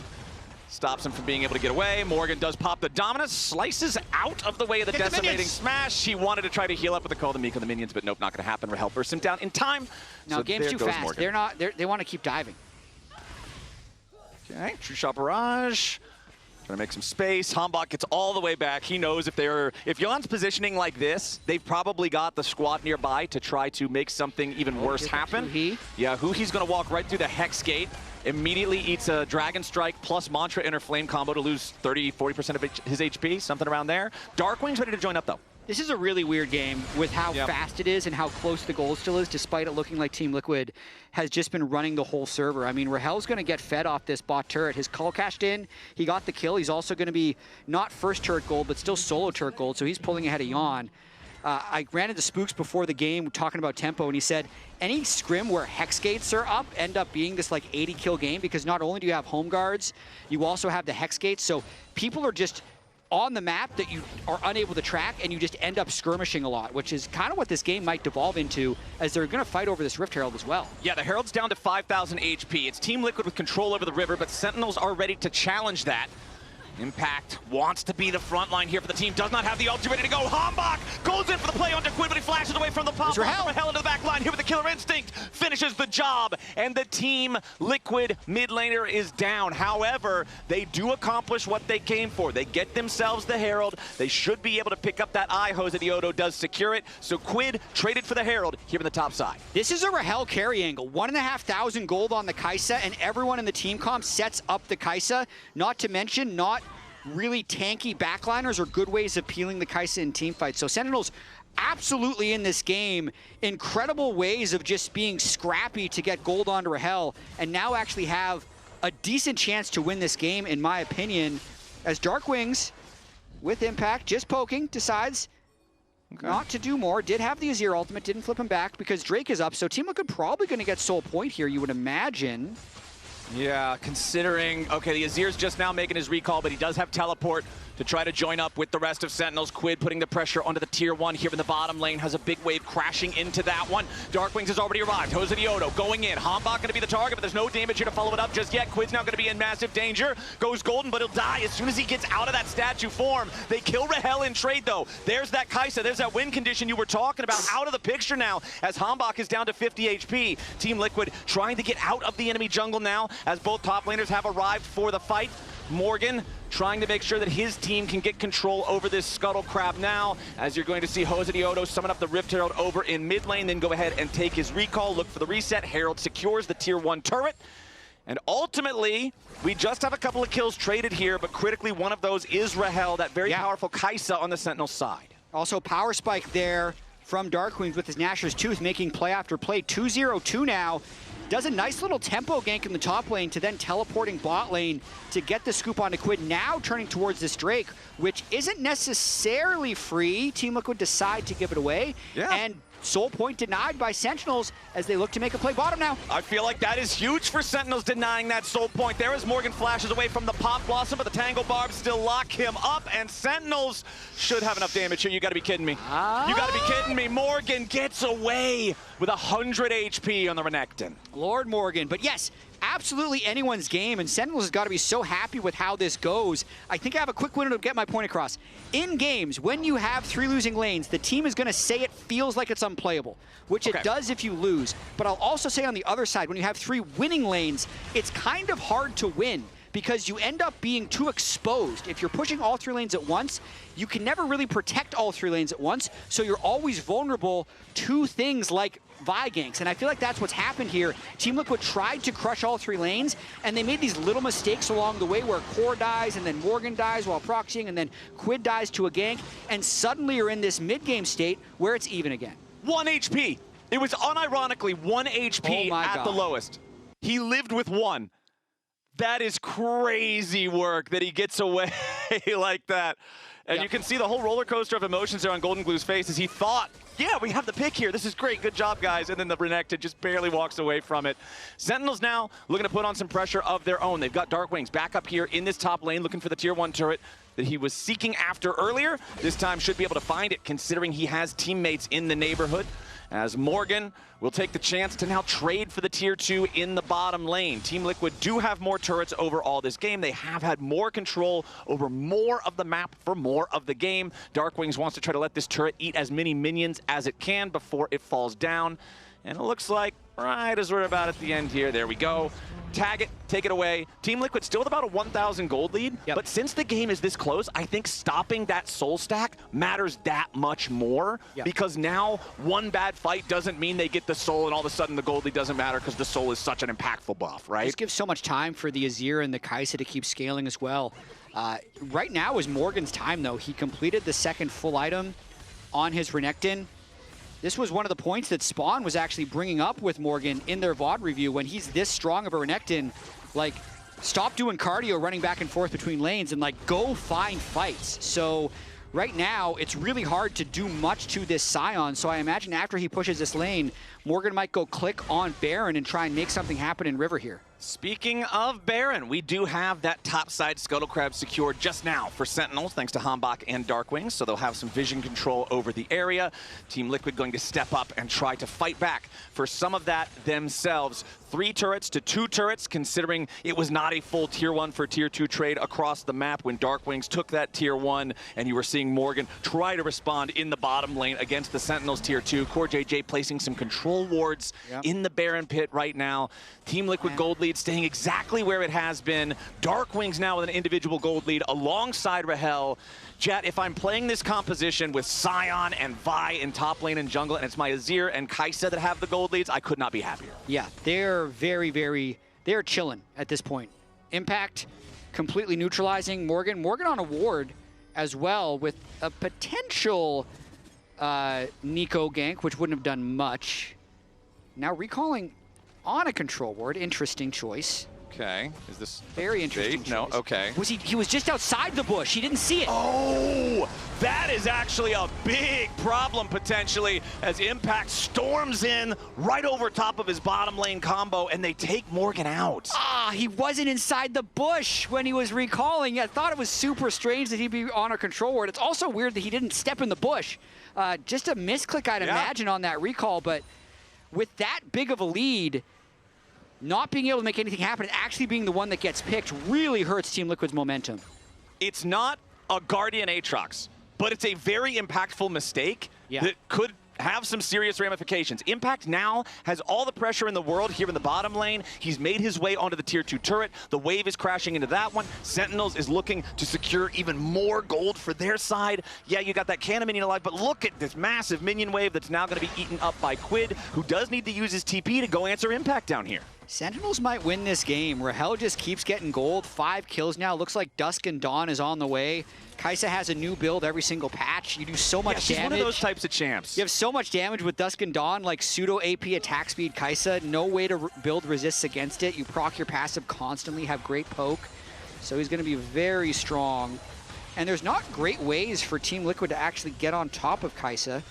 With next Drake coming up in a fight, surely going to happen around it.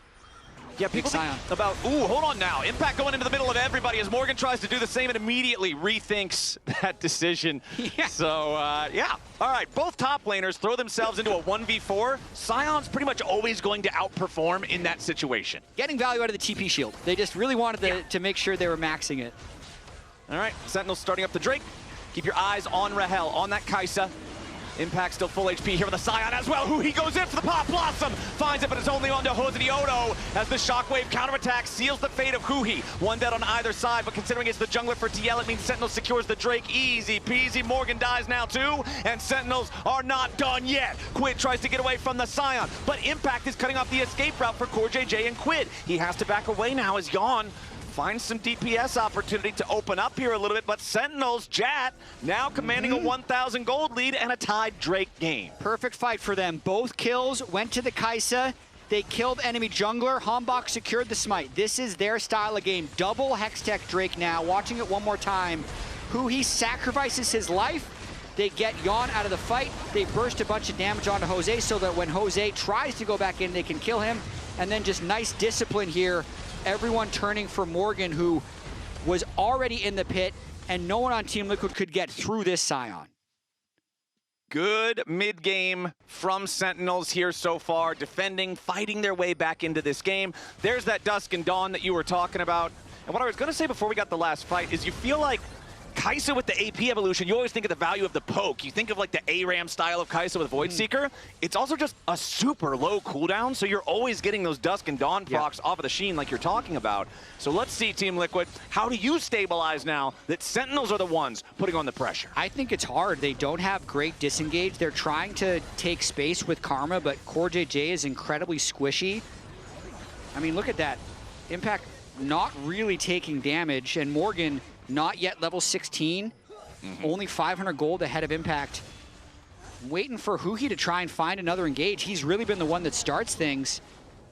Yeah, Morgan's Renekton 1-4-0 in this game. Honestly, just not a very good look from him on this champion. We're going to need to see a lot more out of the Crocodile if Team Liquid wants to be able to turn things back in their favor. 3 minutes until the next Drake spawns, so everybody's eyes are here in the top side of the Rift, focusing around the Baron, focusing on the Vision War, as right now it's Team Liquid with control over the river itself, but because there's the Scuttle Crab vision for Sentinels, it's not like Team Liquid can fully force them out.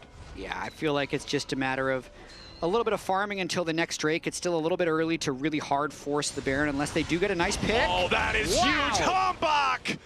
That is a potentially game-losing mistake for the jungler to be caught in a position like that as Darkwings retreats back up here to the top side. But now, jungler dead, no Emperor's Divide, 4v5 for Sentinels. I think Sentinels look for a fight here. I mean, Darkwings had to burn ultimate already as a disengage, but Impact can still ult in to create space. Okay, there's no ulti on Morgan. There's no ulti on Quid. Sentinels stepping up. Gotta keep hitting Baron so they can smite it. Yep, Impact's your front line here. Team Liquid still DPSing the Baron. No smite on the enemy team to try to steal it away. Baron secured. Hambach's greedy recall is the deadliest of sins. And for all the work that Sentinels have done fighting their way back into this game, Team Liquid has once again taken control. I mean, I'm impressed with Team Liquid's gambit there to invade like that, thinking that Sentinels was all going to be resetting, because with how squishy they are, like, I'm trying to figure out how they took this space. So Yon has the control ward already. It's just really good vision overall by Team Liquid to have that control ward there, and Hambach would have needed to recall next to Impact. Should have done it in Fog. Since they've just been pushed out of that space, I do think that's just a mistake by Hambach. Especially since you know we didn't clear the control ward they had in the bush. Exactly. You know the control ward is there. You know it only dropped to 2 HP. So Hambach, a mistake on that one, a bit of a blunder, does get punished, and now Team Liquid are back in control. But again, getting those past 2 Drakes, this is so much less frightening for Sentinels than it otherwise could have been, because Team Liquid now could be in some trouble. Yon with the flash over the wall, but immediately Rahel's ready to follow. Killer instinct! Killer indeed. Who he ends up taking the kill credit, as now you've got Quid and Hosedioto trying to do something back into Sentinels. They found a couple of kills. Darkwings wants to go in after Quid as Jose and Morgan are trying to scrap with Rahel and Impact. Core JJ makes his way into the fight, but Quid's had to run all the way away. Impact stunned up with the enchanted Ruthless Predator, loses his shield on that one. Hosedioto looking for Rahel, he knows that's the target. Dead bodies on the floor in both jerseys, chat. It's 1 dead for TL, 2 dead for Sentinels. And we're going again in 30 seconds. That was a really cool play. So that's the type of threat that Kai'Sa can have on Ezreal at any stage in the game. Someone just lands the CC to apply the first Kai'Sa mark, and then Rahel's going to be able to fly in and finish off the execution. But what I was really impressed with was Team Liquid's confidence to re-engage, because usually if your AD carry gets one shot, you think maybe the game's over, but they'd burned so much just to get Yon. They said Morgan at level 16 with Renekton and me with my Conqueror, not first strike Jarvan, are still going to be able to win this fight later. And they're going to get the Drake out of it too, with the redeploy by Sentinels just being towards waves. Yeah, Team Liquid secure this one for themselves. There's no Baron on the other side of the map to worry about Sentinels taking. So finally, 28, nearly 29 minutes into the game, it is soul point status for TL. Darkwings' Sundisk is decaying down here in the bottom lane. Hosedioto going to jump in, try to put some pressure onto the Emperor. Core and Yon moving in to try to help Jose here. The tether will lock up Darkwings, but they need to have the extra damage on top, and Hosedioto guarantees it. Another individual mistake on the Sentinels side, being in a position that could be punished, is going to open up yet another Team Liquid avenue to find more afterwards. This is a 45-second death timer on your late game Azir. This is pressure onto the tier 3 turret coming out from Team Liquid as Impact moves in to try to stop the push. Morgan is maintaining a split push threat over in the mid lane, but now he's going to get jumped on. Hambach and Rahel immediately pull both triggers on the ultimates and take out the enemy top laner. Problem is, now those tools are no longer available, and Team Liquid is already in your base. Sentinels are thinking about, how are we going to make this play? How do we try to wrap around and punish? But it's still a 4v4 because you've still got Darkwings dead. Now, once Darkwings respawns, he has TP. We'll see if they can use that. I'll give you a second to take a breath, because this game's not slowing down. Hambach is on the flank, and they will have a numbers advantage before Team Liquid can get out. He's Pop Blossom. Keep your eyes on it. Quid's going to be tagged, but nobody else is caught. He goes for some burst. Impact wants to lock up the rest of the team. Hambach trying to put the Vault Breaker into Quid, and they've got the kill in the mid laner. Nicely picked up there on the side of Sentinels to get Quid and Core JJ together. Yon and Hosedioto trying to make sure they can both escape. It's the buddy system. Don't go nowhere without your buddy. Sentinels wanting to get something back on this one. Tier 1 turret. Now the focus of their aggression. They will take the gold lead back with this, but critically, Baron is still 2 minutes away, so there won't be a major reward for the picks. Absolutely insane game we have here. This is the stage equivalent of that 80 kill scrim game. The hex gates are open, the tempo's out of control. It looks like Team Liquid just never wants to stop, like they're just going forward at every single moment, and it's leading to some big plays and some misplays. On one hand, they got the pick onto Darkwings at the beginning. On the other hand, once Renekton died in mid lane, they probably shouldn't have pushed all the way through for that inhibitor, because there was going to be no way out after the fact. And you can see there who he gets the original engage. He does end up falling, but the overall counterpunch was still there in a big way for Sentinels. All right, we find ourselves once more at the Baron Pit part of the map. 60 seconds until it spawns means now is the time to fight for vision and positioning around that objective. Team Liquid moving into the enemy jungle, and if you're Sentinels, particularly if you're Hambach, you've got to be aware of what happened last time. Team Liquid vision in the Sentinels jungle is what led to the previous Baron, so Sentinels must be very mindful as they move back into what should be their territory, retake these brushes, sweep out these wards, and be prepared to fight for a Baron, because the gold lead, Jet, really isn't that big. It's 3 dragons to 2. This can very easily go either way based on positioning and execution. Yeah, where does the Shockwave land? Death cap on the Orianna, big one-shot potential. There are 2 stopwatches available, soon to be 3 if Huhi gets a little bit more gold, which is just a huge number of ways to dodge the Shockwave for Sentinels. So I'd like their chances here, as long as they don't get picked off, especially with Rahel's gold lead being 3,000 gold up against his counterpart Yon, not to mention Impact with his ever-increasing health bar. Looks like he got about 6,000 health at this point. 1,336 HP from Soul Furnace. Woo. That's a lot of health. And it's not like Ezreal, Ori, Jarvan, Renekton is good at shredding it, right? There's You said it back in draft. Yeah, man, when we have Orianna, Ezreal, it can be a little bit hard to chew through a late-game Scion.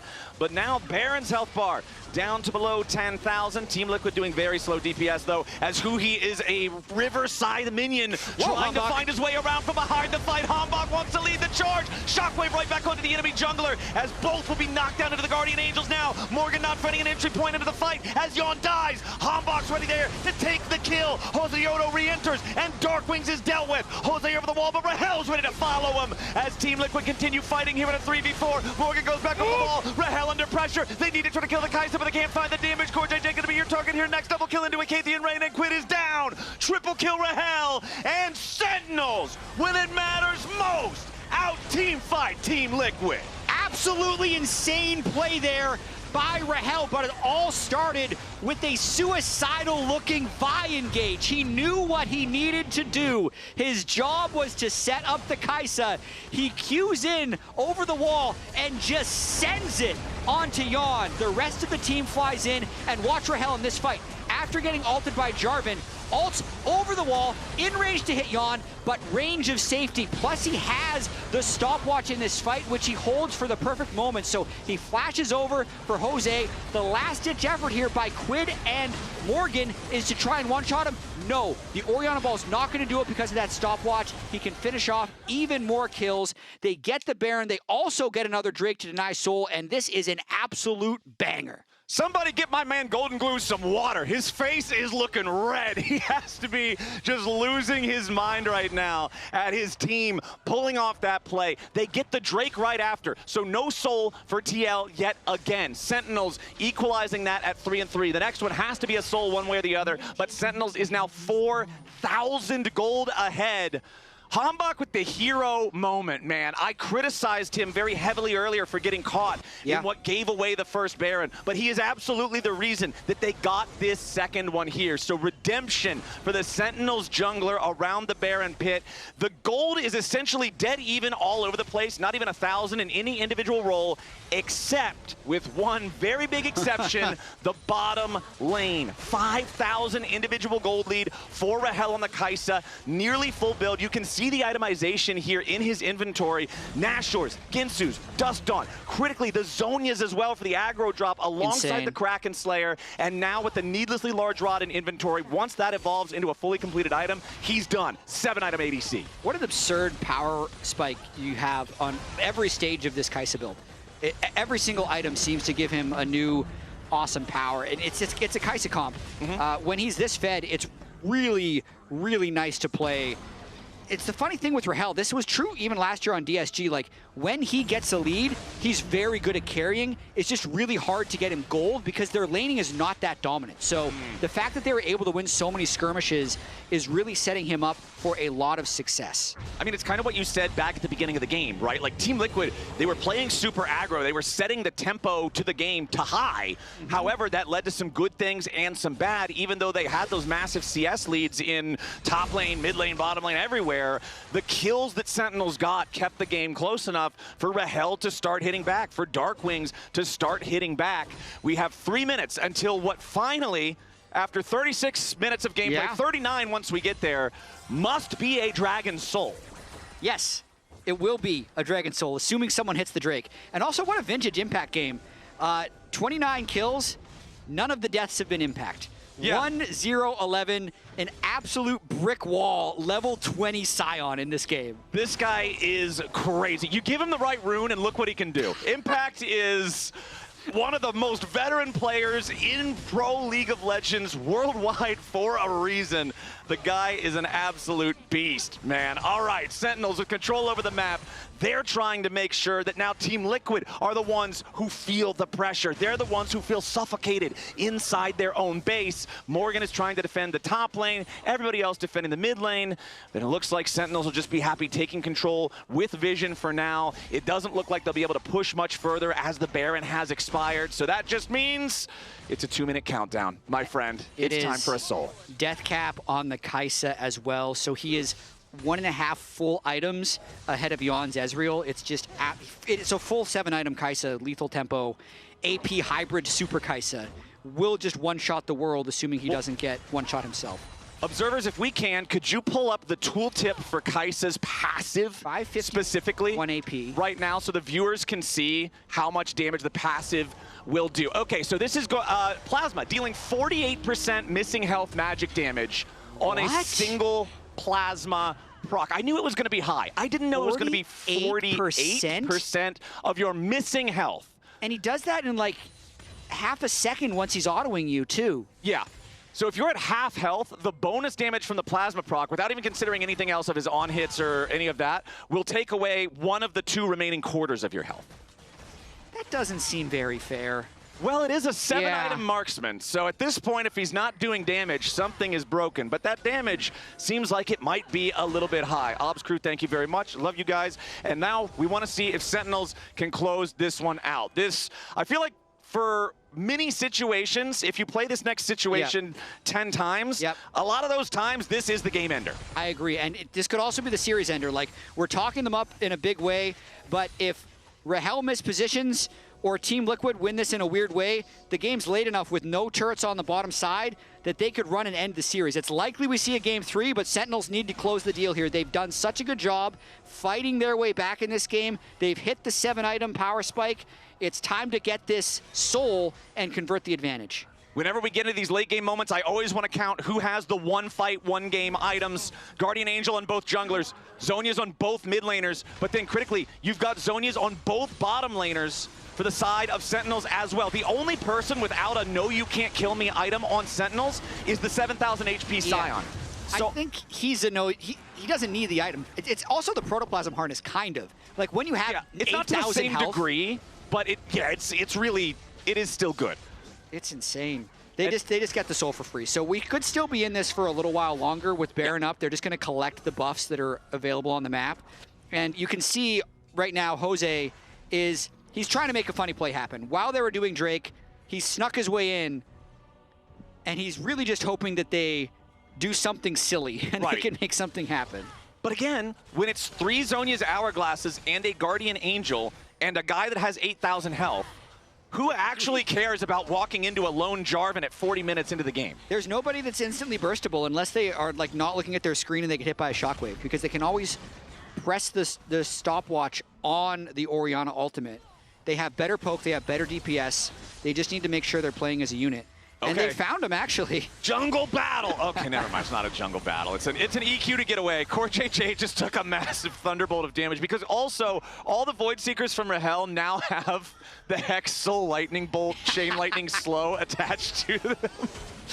So, yeah, those Void Seekers, I feel like the Void Seeker with the Hex Soul proccing on it and everything probably does more damage than Ezreal ulti does. Yeah, I want to see Rahel's damage at the end of this game if the Lounge is listening. I really want one of those to hit, just so I can see the chunk of damage. All right, let's go ahead and begin the Baron. It's Hambach and Rahel. That's DPS from just the 3 of them. Like, this thing is shredding. Team Liquid, if they want to try to challenge this, they're going to have to go yesterday. Nope, Hambach's already got it secured. Impact's in the middle of everybody. Hoo-hee! With the pop, lost someone to the back line already, ready to take you on out of the picture. Core JJ's your target as Jose Dioto has to retreat. Rahel's going legendary. Now he's going golden. He's putting the pressure onto everybody on Team Liquid, and Yon's going to be killed off next. True Shot Barrage won't matter worth a damn. Quid's running towards the wrong side of the jungle. Jose Dioto's trying to cut waves, and Sentinels fought it exactly how they needed to. They are farming Team Liquid right now. They might not have the minions in the right spot to be able to end. They got one wave, that's all you need.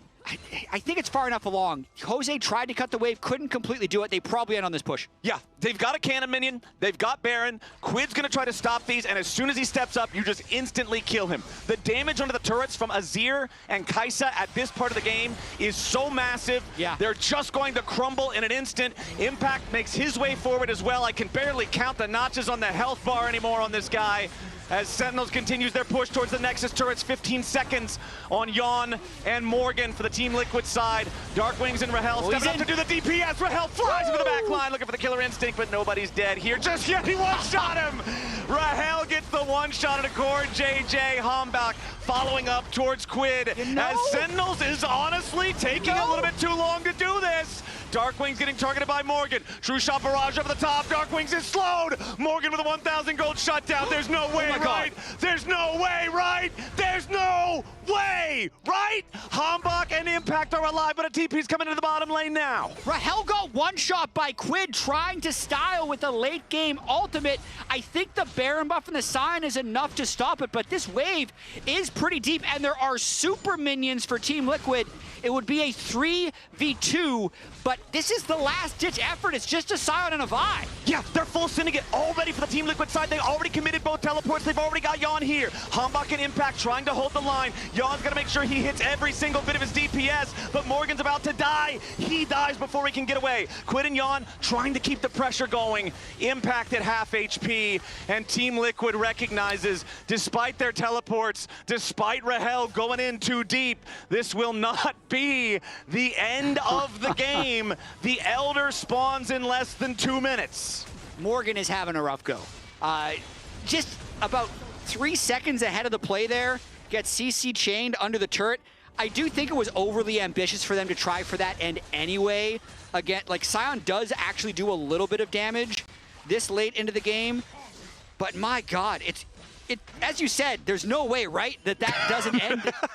But when Rahel flies in without his stopwatch, doesn't get a clean one-shot onto Quid, it did give that small glimmer for Team Liquid on their way back, and it mainly just confirms that we're going to be going to an Elder, which now, like, so the fact that Rahel's been on 7 items for like 6 minutes, he's getting weaker the later this game goes, and Yon is now close to the 7 items as well. He's got the Endless Hunger on the Ezreal.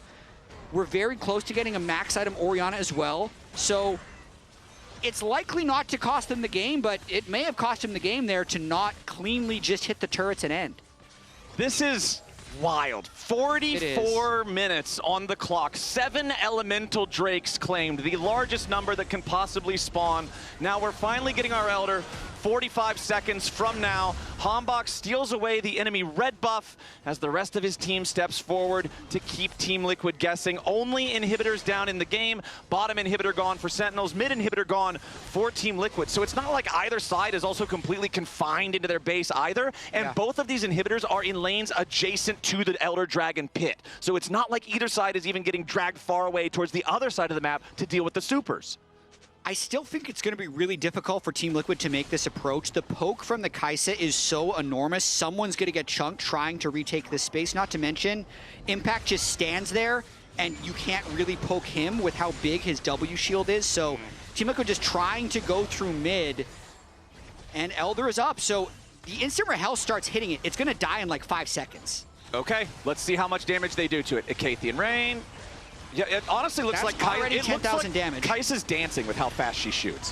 This has got to be a new feature for the KDA skin, as now immediately they try to go in. Darkwings is going to be your target. Yon's already killed him, but the Elder Drake has been claimed by the side of Sentinels. Hombach going into the back line, looking to try to find himself a target. Rahel flies in with a killer instinct, and there's your executions. Sentinels finally finds it, the triple, the quadra kill for Rahel. They might have lost Darkwings there at the very beginning, but the Elder buff ends games for a reason. It was a long, bloody battle, my friend, but Sentinels are not gonna go quietly here in this best of 3. They bounce back in game number 2. They do it with the massive Kai'Sa performance from Rahel. This dude is my player of the game, no question. Captain Flowers, 17 kill Kai'Sa game. My player of the game as well. Chat, let me know what you think in Lounge. Let's hear your vote as we're going to a game 3. We got game 3. That was an incredible carry from Rahel. The Kai'Sa Vi combo, beautiful to watch. I feel like they're always trying to game, not that we also didn't vote Rahel, but I feel like they're always trying to game the system as we look through this final fight. A really nice Rahel moment, but also a good exercise. And even though Darkwings goes down, pretty immediately. Impact is such a beefy frontliner for this team. And then this play from Rahel is just sick. Literally just the idea of having to walk past the wall of Impact and Nico, just stopping you at all points. So I thought we were getting something. What? Okay. What? Added a little bit of extra, but no, I got the. Get out of here. I got the Impact is a brick. He is a brick wall. That's supposed to be him. That's beautiful. Is that how many stacks I had initial engager, usually Huhi or Hanbok dies until they don't. Until they don't. By the end, they weren't dying. But then Sen wins because there were so many fights where it felt like they were making space and then Impact was just such a beefy wall, as Raz already pointed out. And we saw echoes of the previous Sentinels where they go for these aggressive early game plays and they don't have that same synergy, that same execution, but they cleaned it up later on. Like the first two Hui engages, I was like, ooh, that's not great. But then it started to come online for And a lot of it, I mean, you think about the draft and what it's trying to encapsulate for the team. The one thing we were first saying was like, ooh, they're just going to get pushed in on every lane. And that's true. But if you get to this kind of gameplay where you're getting pretty late, you have Sion, Kaisa Nico with an Azir, scaling is absolutely in your favor. And with how Renekton was playing out the mid game, getting picked out constantly, it was looking tough from Team Liquid from that point on. Yeah, but I also thought it started early, right? And we will start with Impact because as they were joking on cast, he has the right runes. Morgan absolutely oversteps here, and Impact gets his third solo kill of the split already, which eclipses all of his solo kills for last split, right? And this is not the first overreach Morgan is going to have in this game, but it does set Impact into an even better spot than he was earlier. This was followed up by a play on the bot side with Hanbok. It was followed up by a play in the mid lane right after this. And I did think Sentinels were just constantly looking for these plays early on, similar to a few things we saw from them in the last game, but they ended up working out a lot better this time around. Yeah, I don't know what's about to happen here. Jat has a microphone. Do you have the damage? I asked for production, but they just usually ignore my requests. Yeah, we don't know. We asked for it. That was insane. That was a lot of damage, yeah. For us, it was going to be between Impact and Rahel, but Rahel was just too strong that game. If you get 17 kills, did you voted Rahel? We all voted Rahel. We voting blocked Rahel. Yeah. Good call. Thank you, Jen. The sideline interview. He's just checking in on us. He's checking, just making sure. And you know what? Since we already talked about the early game, I'm going to make sure on one additional Impact in the mid game. Because yes, the game got wacky. And yes, Team Liquid would have won pretty much anyways, and you see Impact in the performance that he's had overall, just glazing him a little bit. But let's talk about this gameplay here, because I want to talk about 22 minutes into the game where Sentinels basically have a good position on Drake, an objective. Now, the biggest concern is who's porting in? It's this brick. He just loses his shield, by the way. He just loses his shield. That ain't a sign, that's a wall. Yeah, and he just walks around. So I wanted to follow one thing, and it was going to be the flank from Morgan. Morgan wraps around here just to see if he can basically find a good angle. Now, that being said, Huhi chunks him just a little bit. You can pause just a little bit here, and you can see what I think is a great angle from Impact. Impact is zoning 3-4 people. If they were to walk past, he's going to make it as hard as possible for Quid and Yon to basically enter this fight.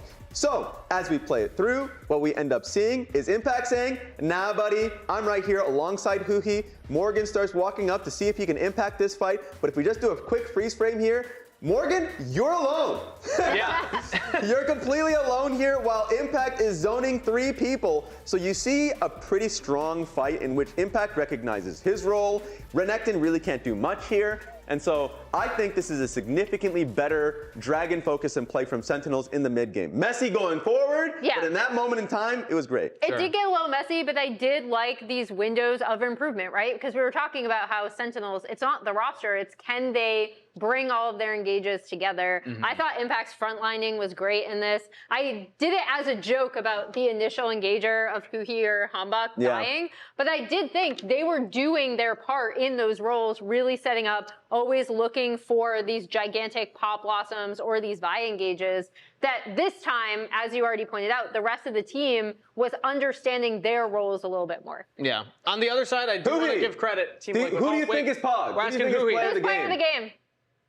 You? Hanbok. He could be Hanbok. Hanbok. Well, let's see. What do we think about Rahel. that? It's Rahel. You're right. Rahel? Yes. Okay, he finally switched to Rahel. Let's take a look at our player of the game because we did vote, and it is Rahel. Yeah. 17, 3, and 9. And look at the damage per minute. Insane. 1,300? Yes. That's crazy. Him and Impact had a ridiculous game. So now we're going to game 3. Impact can definitely make a case. Oh, look, 44%. 44%. Impact was Rahel's up close. there also, Yeah. so it's actually very close. And these were the two names. I know that like the two of you initially were thinking Impact. I was like Rahel, and then later on, Rez, you were able to join me on the Rahel train. Well, you can definitely make a case for both. That's why I was still kind of looking back on Impact, because he definitely created as much space as possible. If you think about who had the biggest impact on winning in this game, I think it was probably Impact. It was hard to say between the two players. Well, TL selects first pick. Sentinels select blue side. And a reminder that winner here locks in a bracket stage for the LCS lock-in tournament. We're going to throw it to a short break before we're back with game number 3.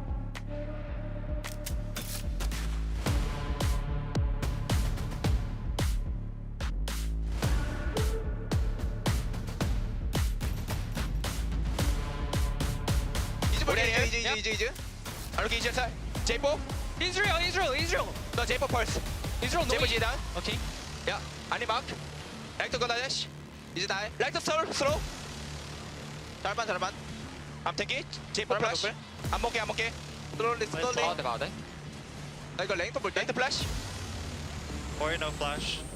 오리 오케이 나이스 랭터 잘했는데? Triple kill Rahel and Sentinels when it matters most. Out team fight Team Liquid.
I'm Impact. I'm playing the Sentinel right now, top lane. My pro tip is like, I think this meta should be top lane have to be strong. So I will give tip about basic champion, Renekton, like combo.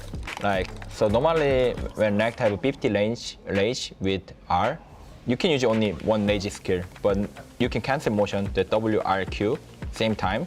You can cancel your W motion, also you can using rage Q. So with 50 rage, you can use W power W and power Q, like W ulti Q, like this. Yeah, that's my pro tip.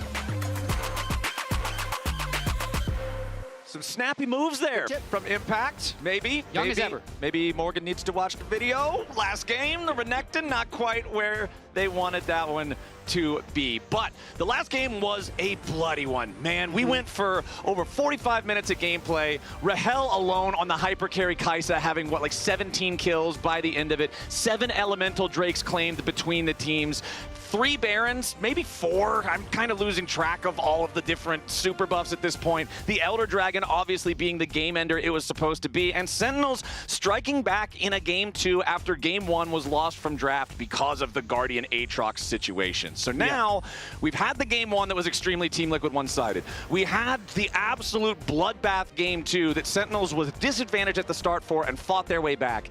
Game number 3 for automatic progression forward into the bracket stage starts now. Team Liquid with first pick choice. Sentinels opting then to go onto the blue side. Aurora banned out by Sen as the Syndra and Cassante are banned out by Team Liquid. The Cassante staying away from Impact for all 3 games in this series. Yep, Team Liquid does not want to let him have a chance on that. Also, Scion is banned because we are in Fearless, so we're still down 20 champions from Fearless going into this next game. I feel like Team Liquid also will feel like they let game 2 slip through their fingertips. There were moments in the early game where it looked like they were going for like a 20-minute speed run because they were winning every lane by 10 to 30 CS.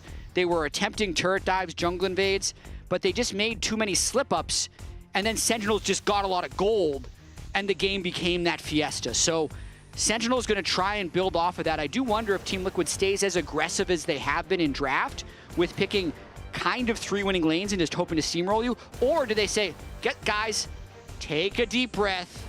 Let's just make sure we have scaling in case this game goes late. I don't know how much of a hot take this is, but I honestly kind of love the just full YOLO gameplay at the very start of a season, like pre-first stand era. Yeah. I want to see teams do the, I wonder if I run hard enough at this wall, the wall will break before my head does. That's kind of what I want to see you test with your coordination, your aggro, like you're saying. Obviously, the the takeaway that I want Team Liquid to have from the last game is last game was too much of it because you ended up giving away some free kills. You ended up having a lot of errors. But I do want to see them stay aggressive, stay creative as the Trundle, Silas, Nocturne all banned away here too. Team Liquid is going to grab themselves the Rumble first up, and the response from Sentinels, they will get the Xinjiao for Hambach, and Ornn is the answer into Rumble. Yeah, and they set that up big with the Silas and the Trundle bans. So the Ornn is in a safe spot in this game, definitely wanting Impact to be able to just play good tank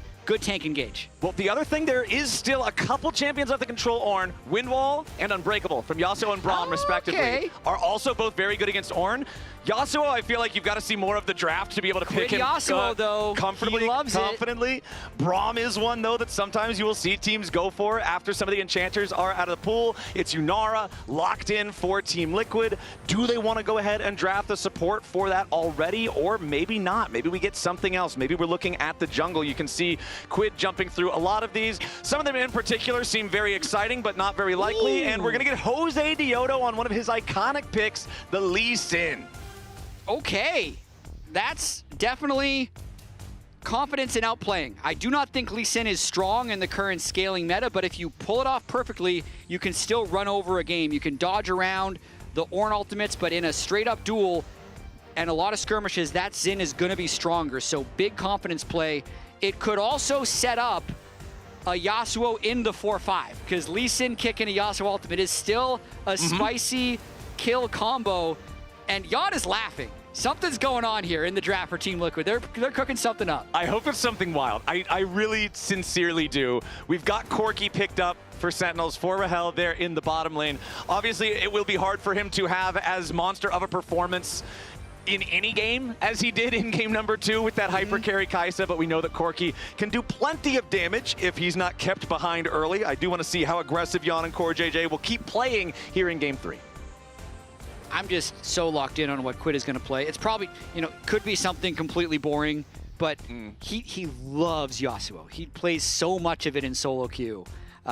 Probably one of his most played champions of all time. They've got Rumble in top lane for AP threat.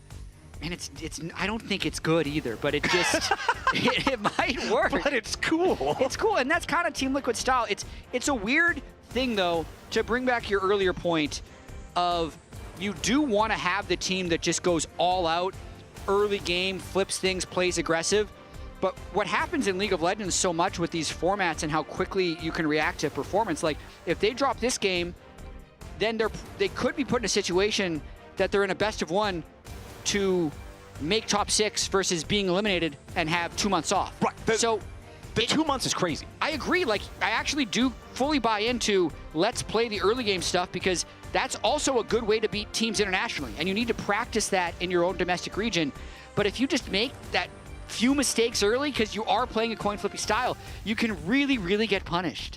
It's the difference between running it down full fiesta every game, but then on the opposite end of the spectrum, old school TSM fans, just cover your ears for the next 10 seconds. The old TSM where they would run the league domestically all year long, go to internationals, do nothing and lose, right? You've got to be able to play your lanes in a way where you're going to dominate from the early stages of the game. But lots of support bands here in our second half of the draft. It's the Bard, the Poppy, the Lulu, and the Nautilus all band away as we're seeing the Recon hovered here for Sentinels. That is a traditionally weaker laner with some very powerful scaling in his presence in the team fights. Now you've got Ornn alongside Recon for massive engage on Sen. And a lot of enchanters are gone. Remember, Nami and Karma are both already dropped from the first 2 games of Fearless. Nautilus ban, Leona, Alistar would be the engage supports, and they just go for engage, so they take Alistar. We still don't know what Quid is going to be. You know who Alistar also loves having Victor. on his team? Oh! Yeah, I know. That is the opposite of Yasuo. It is. Okay. Quid's a pretty good Victor. Yeah, I know, but after I saw the Alistar too, which is another great wind buddy. Well, I think actually, if it didn't have to be blind picked, there's a higher chance. But the fact that it's a full blind pick, I don't think you just slam Yasuo like that. I mean, that's the confidence play. That's the aggressive play. But yeah, we won't be getting that one here this time around. We'll be the victor. Ooh. So we've got 2 very powerful high damage AP solo laners on the Team Liquid side, which I think makes you feel a little bit better about having the Lee Sin in the jungle, because now you always have the differentiated damage types if he's going to gank for either one of those. You've got Yunara and Alistar in the bottom lane. Alistar's also another one of those supports. You've got a lot of playmaking and engage potential, but your lane is kind of crap compared to a lot of other supports. But if both supports are bad at laning, nobody's actually bad in the lane. Yeah. Because it's all equalized. Yeah. Alistar, Rakan is a flip. You don't really want to play Braum into Rakan because Rakan just flies all around you. So makes sense how Sentinels comboed out the rest of their team composition. I'm a little surprised that they didn't actually go with the Hui and instead go for the Galio. Darkwings will need to survive in this lane. If he does get a little bit ahead, he can itemize really well for the solo lanes because he can stack a bit of MR against the Rumble Victor. But late game against the Yunara, where I feel like most win conditions for Sentinels are going to be late game, I don't necessarily think they outscale in this situation. So the thing that I'm also thinking about is, from what you said all the way back in like game 1, when we had the Taliyah and we had the Pantheon, and you were talking about, yeah, these champions with these globals or semi-globals like those, or like a Galio was another one you mentioned, they want something like the Aatrox that unfortunately had the wrong rune to play through in the side lane, right? If the mid laner is Robin, you need to have a Batman champion somewhere in the side lanes for Robin to show up and help, because the comics aren't about him. And when you look at the rest of the composition around the Galio, you're looking at an Ornn in the top lane. Ornn is not going to be your hyper carry. You're looking at Xin Zhao in the jungle. Unless Xin Zhao starts off 8-0, which I don't think is very likely to happen in pro play, he's not going to be your hyper carry either. For sure. I would say that the only team I've ever seen consistently win with solo lanes like Galio Ornn is like 2018 RNG with Uzi. Because they would just give him 100 more CS than everyone else, and he would just power farm. And they were the only team. If you go back and look at some of those team compositions, man, they are so not modern League of Legends. No. They would run like this with Skarner in the jungle. It was literally like triple AP topside garbage that you could never get away with in today's game. Skarner there. No, man. You're not allowed to pick triple AP or triple AD in your topside in modern League of Legends because teams will just run you. But RNG won MSI doing it. Sorry for the old tangent. Team Liquid trying to get aggressive in lane, burning barrier for an early trade. Yeah, and now there's the heal burned in response for that trade just to try to keep the health bars nice and high. Jan and Core have been playing both of the previous game's lanes as if the enemy jungler does not exist. You just shove up, you don't care, you keep trading aggressively. It doesn't matter if we have Alistar, you have Rakan, and we are going to shoot you for it. Yawn and Core now backing off a little bit further. Well, they don't have barrier or heal, or health potions. So I think they actually went a little bit too hard here. He's got to reset. Okay. Yeah. All right, so Yawn is going to go ahead and step back now. Rahel and Huhi, hey, this is a better lane state than they've had at 2 minutes in either of the previous games. It is. They fought back. And the wave is also pushing against them. So Yawn, he did actually have to reset there because the lane was in a bad state. So they took a bad trade. Rahel Huhi with a nice early advantage. That's going to pay itself forward. But I will also say, like, Team Liquid's jungle is pathing away from them. Even more reason Yawn had to reset. They're going to have to expose themselves to break this freeze. Jose Dioto's Lee Sin, another point that we talked about in the draft that you brought up. Like, you've got to be confident if you're picking this into the Xin Zhao from Hambach. See if he can manage to find pressure, find opportunities and avenues for ganks up against this champion that will likely outduel him. As Darkwings is, you know, you're a melee champion versus a range champion in the first couple of levels. You're going to get traded on pretty heavily, so he'll just go ahead, back away right now. Generally, when I look at these early, like, range versus melee matchups, I always track, can you hold it together well enough to have your first buy be what you want it to be versus getting chunked out in a bad spot and you go back and you buy some junk like a ruby crystal, right? Yeah, where is the Spectre's cow is what Galio is going to be trying to rush towards. Taking a decent chunk. I'm really surprised that Hambach didn't go for bot crab. So Jose's going to double crab him. Blabber would be, he'd be typing GG to his team at this moment. Just a free double crab angle, despite Yawn being level 2 for most of this. I'm very confused about that, but he'll be back on the map to clean up grubs, or to get his Gromp. Lee Sin pick, stays winning. Yeah. Double crab, winning. Only game so far where we got the double crab early on. Hambach thinking about maybe this top lane. Ganking for a champion like Ornn, even though Ornn doesn't have a ton of damage himself, he does have a deceptive amount of damage for a tank champion, but the setup that this guy can provide is so nice, especially with a great early ganker like Xin Zhao. I do want to see if they can punish Morgan if he gets too aggressive on this Rumble. We have seen Morgan play aggressively so far in this series. Last game in particular had a bunch of aggressive moments, some of which were far too aggressive. Yes. Right? So I feel like this is a guy who you can say from what you saw in the first 2 games, yes, here's an opportunity where we have, this guy is going to push too far up, he's going to play too aggressively, and that's where we can get our early leads. Potentially, once Impact hits level 6, they could definitely send something up to the top lane, assuming the rest of the game is in a good state, which it does. I mean, this is not a explosive early game by Team Liquid by any means. Oftentimes, the explosive early game comes through the bottom lane. And for the first game of the 3, Rahel and Huhi won the early duel and took their own advantage in the bottom lane. So Impact already building up to a lot of MR on the Ornn. So he's gotten through a lot of the early laning phase. Down about 10 CS, which is not bad in the early lane from Rumble versus Ornn. Exactly. Going up against Rumble, most champions just kind of know that they're going to lose in terms of the early farm. Morgan, yeah, he walks up, he takes a turret. Jose Dioto is shadowing him, though, because they know that they don't want Morgan to end up getting punished right here. So the wave crashes in. Morgan's going to take his recall, should have whatever buy he wants right now, as Impact does purchase the Rejuvenation Beads. And considering Jose Dioto was up on that top side of the map, Hambach is down here near bottom lane. They've got the push. They've got the control through Rahel and Huhi, like you already mentioned. So Hambach will take a very early first Drake. Early round Drake. Nice. Yeah, start the clock. That's 5 minutes, 36 seconds. I talked earlier in the series about how Sentinels fixed their game last week by just playing Drake. So they got Dragon Soul in both of their wins last week. Technically today, they also got their win from Dragon Soul, even though it was a 7 Drake Soul in that game. Yeah.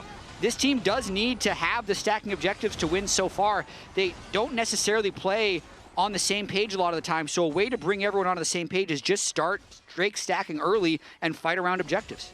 And I feel like this kind of ties in with something you brought up in the previous game. Hold on, we'll talk about that in just a moment, because Sentinels may find themselves the objective on the receiving end of a pincer attack. Hambach Eats the resonating strike there from Jose Diodo. Now he's got to be a little bit careful. Does get knocked back, but the entrance from Dark Wings is heroic indeed. It's first blood over to Sentinels. Hambach might just die here, but CoreJJ should get picked up. Rahel chasing after him in the flash for the auto attack. Who he's staying alive for now, but the death ray picks him up. It's a 2-for-2 trade in the bot side river. And not only that, both kills go to both carries on both teams. So a really even fight there, as normally it's Crab into Drake. This time it's Drake into Crab, and the Crab is the one that ends up seeing the fight. So both junglers level 5 at the start of this one. Jose does win the smite and get a kick on a Hambach, but it's at the expense of getting eaten by the Galio ultimate.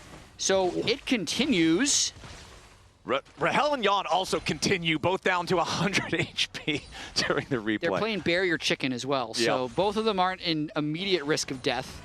Ooh, nice knock up. Still playing barrier chicken. Insane. Yeah. There's a quick heal from the Gleaming Quill. Huhi keeping Rahel healthy. As soon as Sonic Wave from Jose does not hit, they know that there's no more chance to try to go for a cheeky move there. Jose Diodo, without the Dragon's Rage, won't just be able to immediately take the Q into the R for the instant kill on the Corki. And so you're going to see Rahel go for his recall. He will achieve that slightly before Jan does, but they are both going back around the same time. Yeah, I feel like Jan was sitting on that Tripletronic Elixir the whole time. I wonder if he popped that, if he could have actually won, or at least gotten the barrier. We'll still have that for a later fight whenever he wants it, but I love the spice. I mean, I do really think this game is going to come down to some combination of which AD can carry harder.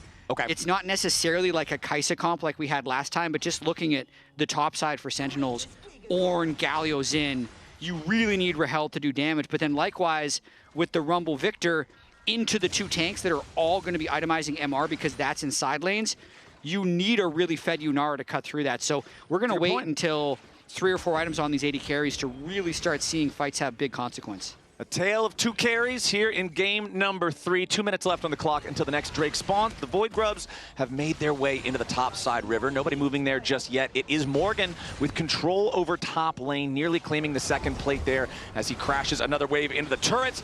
As CoreJJ is forced to use the Unbreakable Will, finds Huhi and Rahel both waiting inside the Tri-Brush, considering that means that there's no ultimate on the Alistar. It's far harder for him to get involved in anything much bigger than a 2v2. Yeah, Jan does have ultimate though. Big power spike if he decides to press that one.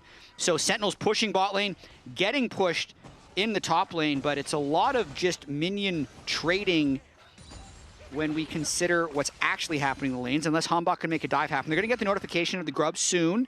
Yep, okay, so Void Grub's secured. Jose Diodo's got that one. Hambach knows there's no ultimate here on the Alistar. Dark Wings is also following up behind to guarantee they're able to take this. CoreJJ drops, and now the target might just be Jan here with a follow-up. Hambach's going forward. Arcane Storm is used, but it won't matter. It looks like Team Liquid were ready for Hambach to show up because they send Jan back. CoreJJ is the sacrificial lamb, but Jan hanging around there just a little bit too long, right as Dark Wings walks up and says, "Sup, dude?"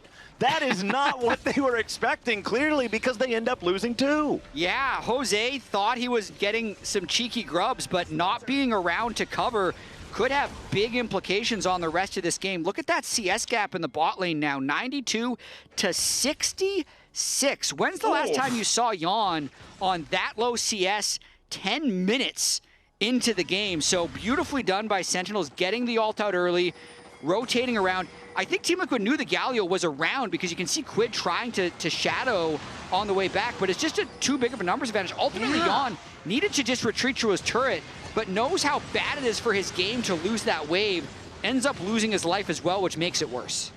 Yeah, it sucks to lose a wave, don't get me wrong, but then to give up the kill right after, even if you know that the Galio is going to be close and you're sending Victor to follow, Galio is going to have so much more impact with his 2 forms of hard CC versus Victor dropping some damage or some delayed CC. Just feels like that was some greediness from Team Liquid trying to stop Jan from falling further behind. Sentinels now with a 400 gold lead as a team. Biggest individual gold lead so far in this game, though, is Morgan up there in the top lane.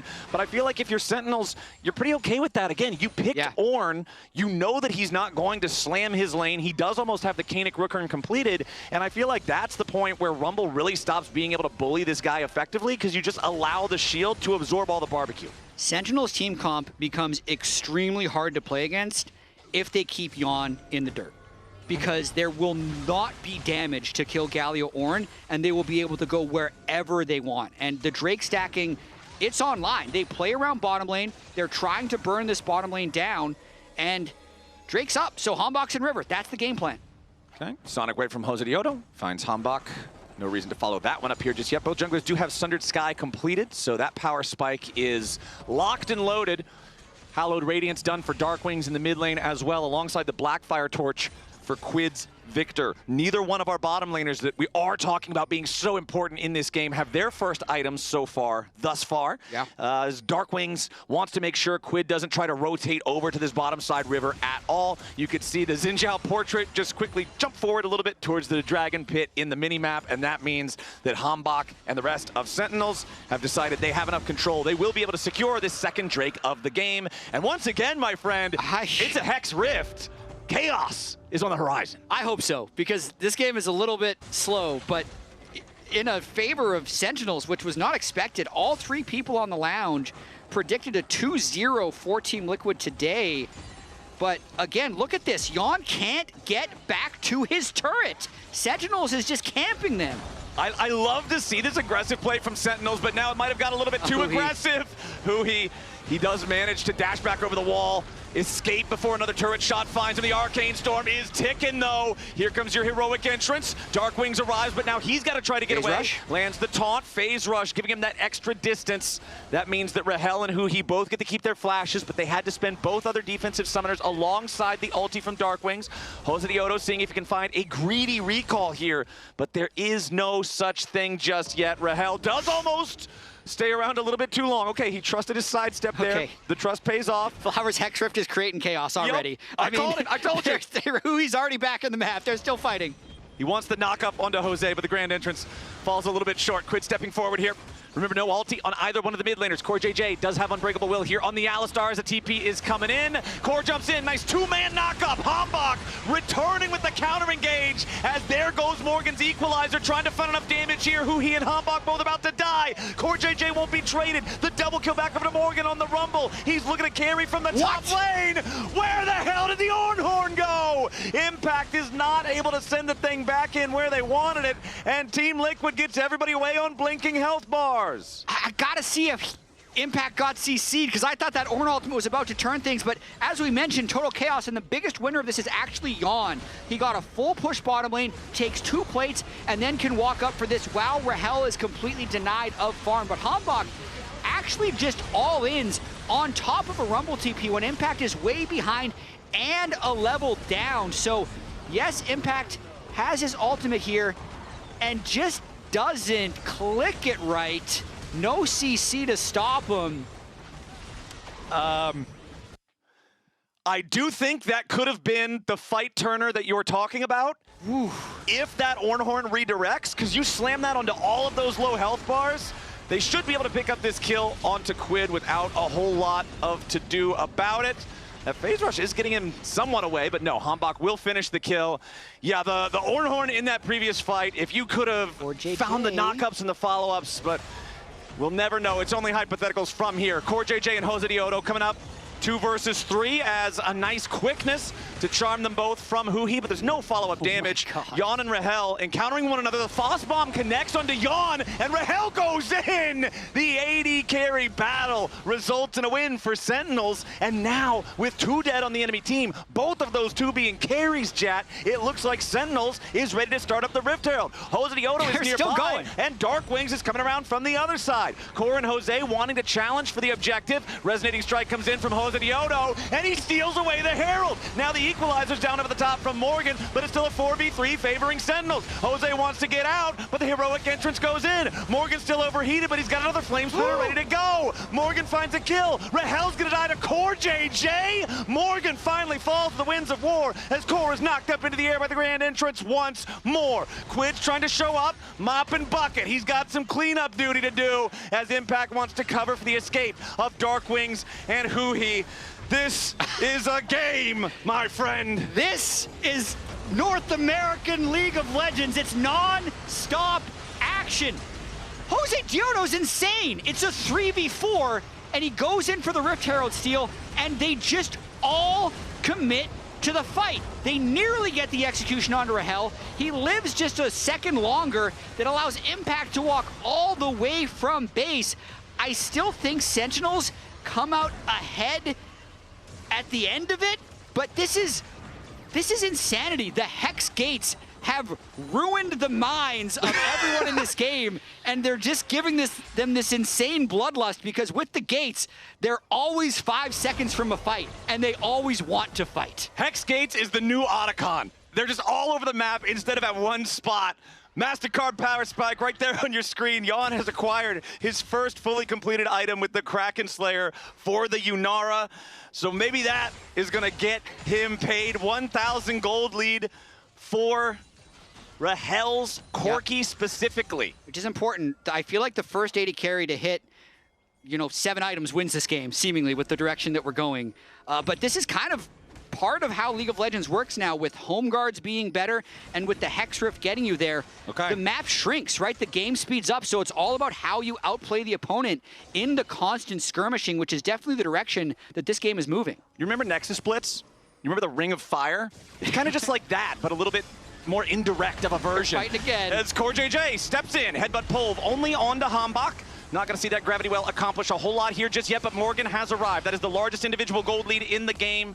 This Rumble is a huge factor in the team fights. Morgan has been doing a lot of work here for Team Liquid in the past couple encounters. His equalizer, the placement, the timing on that, absolutely critical if they want to triumph and stop the soul stack here for Sentinels. Huhi on the Recon, just trying to get as much value as he can out of those gleaming quills, those extra heals, keep everybody topped up against the poke. Impact gonna be your front line here. Over the wall goes Huhi. Quickness ready to follow it up with a heroic entrance coming down over the top, and Jose Dioto is already down. Equalizer, not a lot of value to be found as Morgan has to try to flash away, but Hambach is in hot pursuit.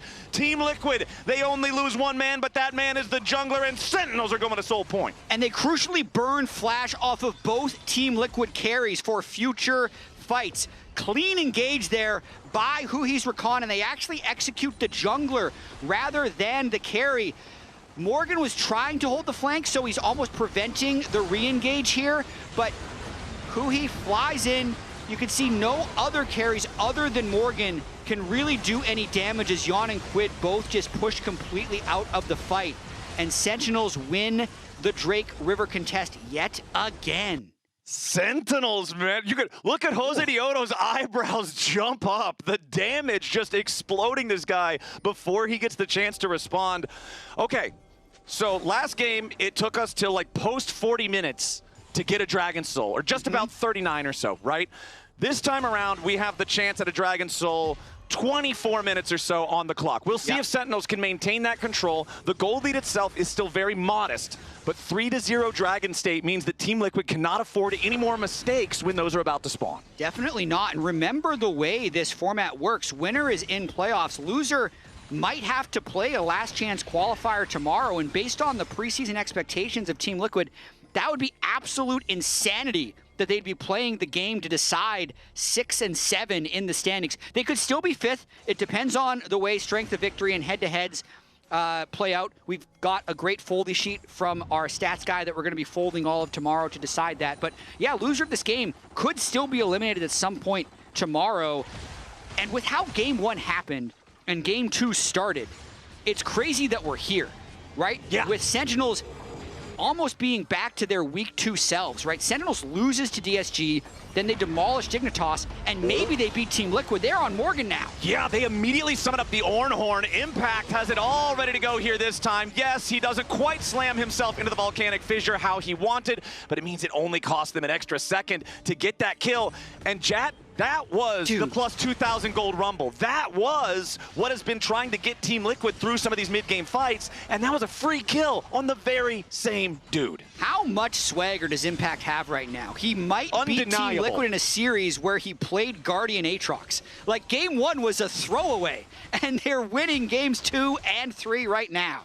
That's the ultimate mind game. You lock Guardian, you lose Game 1 in the most goofball way. Make them overconfident. And then you win. They goofball a little bit in Game 2 because they feel like it's just a little free win, quick 2-0, go home, make playoffs, blah, blah, blah. Nope, actually, Impact's going to just play his classic try-hard champions. He's going to Scion lock game 2, go deathless.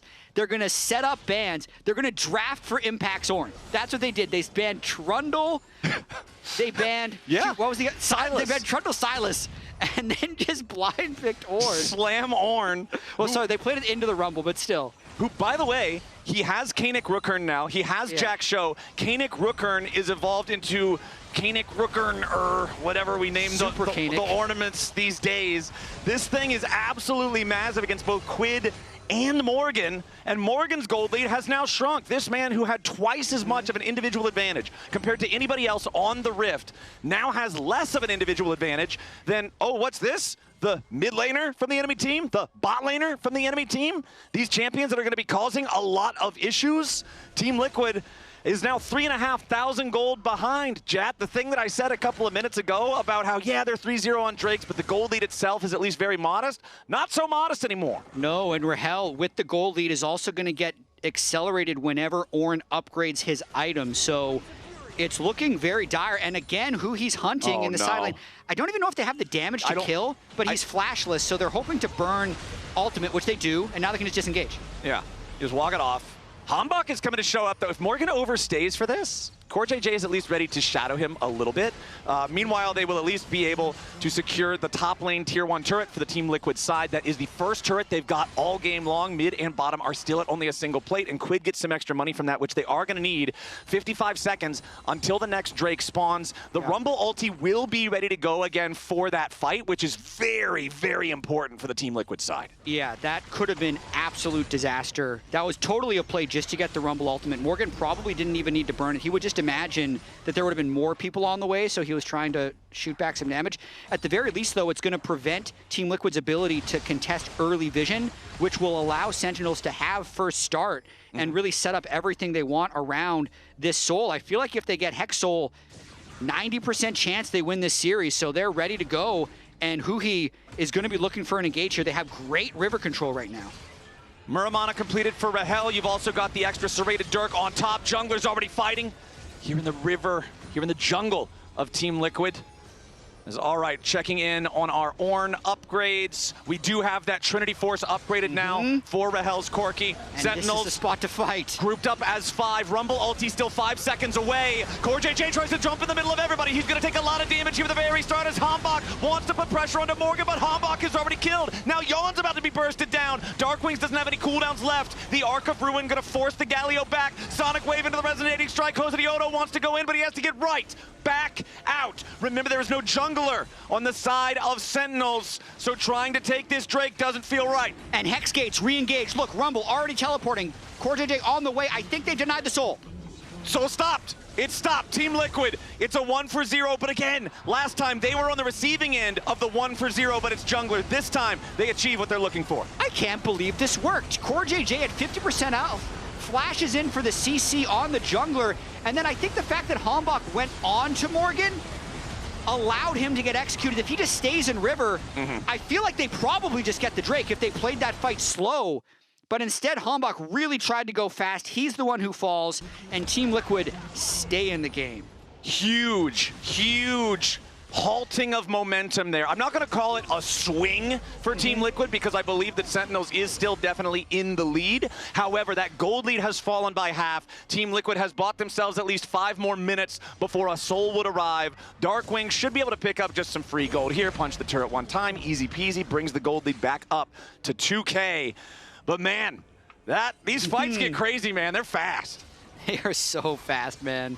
This Hex Soul Team Liquid modern 2026 version, they're exciting. I don't know if they definitely don't love the way that they're playing right now because they might be losing this series, but they go for plays. Sentinels, I feel like, is generally playing the more controlled style, which is crazy. They're just trying to set up around these Drakes, burn crucial cooldowns. They're still going to be scaling with this Ornn. Rahel really just needs to get more and more items because I'd say Yon, based on items, is right there with him at the moment, but it'll scale in the favor of Corki as he completes more and more items. You still do have Jan's Yunara, though, with those Fiend Bolts. The new AD carry item that is it's another thing kind of like Experimental Hexplate, where it's really good on the champs that really like it, even if it's kind of useless on the majority of champs overall. Any marksman that really wants to turn on their ult for the team fight, Twitch, Yunara, Zeri, all these types of things, loves this thing. And I will actually say, even though the front line is really good against Victor Rumble, the front line's pretty low on armor. Finally, Seeker's Arm Guard is built by Darkwings. That gives him a bit.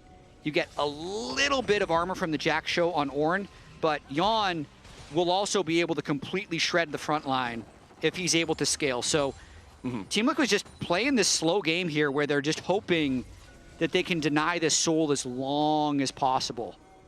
Third item completed, though, for Rahel, Collector on the Corki. So he'll also be able to shred low armor targets. There is no armor built on Morgan. There is no armor built on Quid. There is, I mean, yeah, you've got Zeke's on Core JJ, but it's not a lot. Obviously, Jan won't be building armor. So this is going to give you some good value, some good burst here for that Corki. And like we saw earlier when Rahel jumped in on Jan when they ran into each other in the river, Rahel can go aggro if they need him to.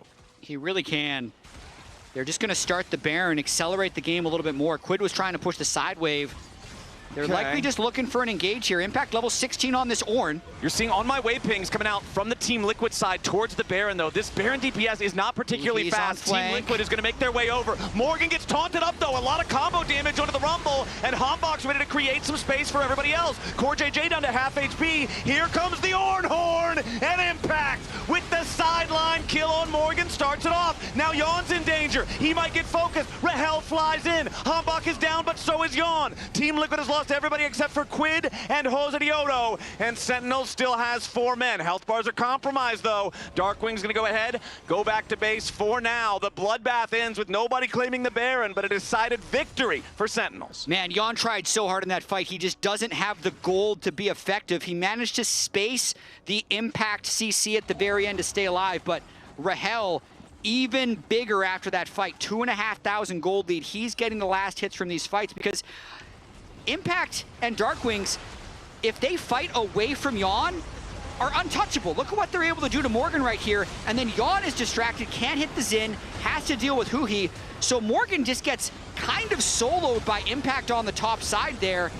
And at the end here, look at what Jan does. He goes in, doesn't get CC'd by that Ornn, but at the end of the day, those are 2 4,000 health tanks that he really can't touch. And the Victor is not able to shred through the MR stacking solo laners of Sentinels.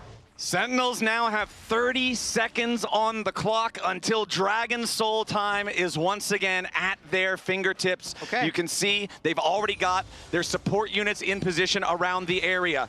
This might be a long one, Flowers. Take a drink, make sure you're hydrated, because even if this fight starts and someone dies, they could keep fighting until the Hex Gates come back. So right now, insane vision control from Sentinels. Huhi doesn't have ultimate, but it's up in 5 seconds. I think that's what they're waiting for. You can see him on the flank. If Team Liquid try and move in, Huhi's going to go for an engage, and we're going to see a fight. And Jose Diodo has always been around this area for these Dragon fights, always ready to jump in over the wall with the Lee Sin.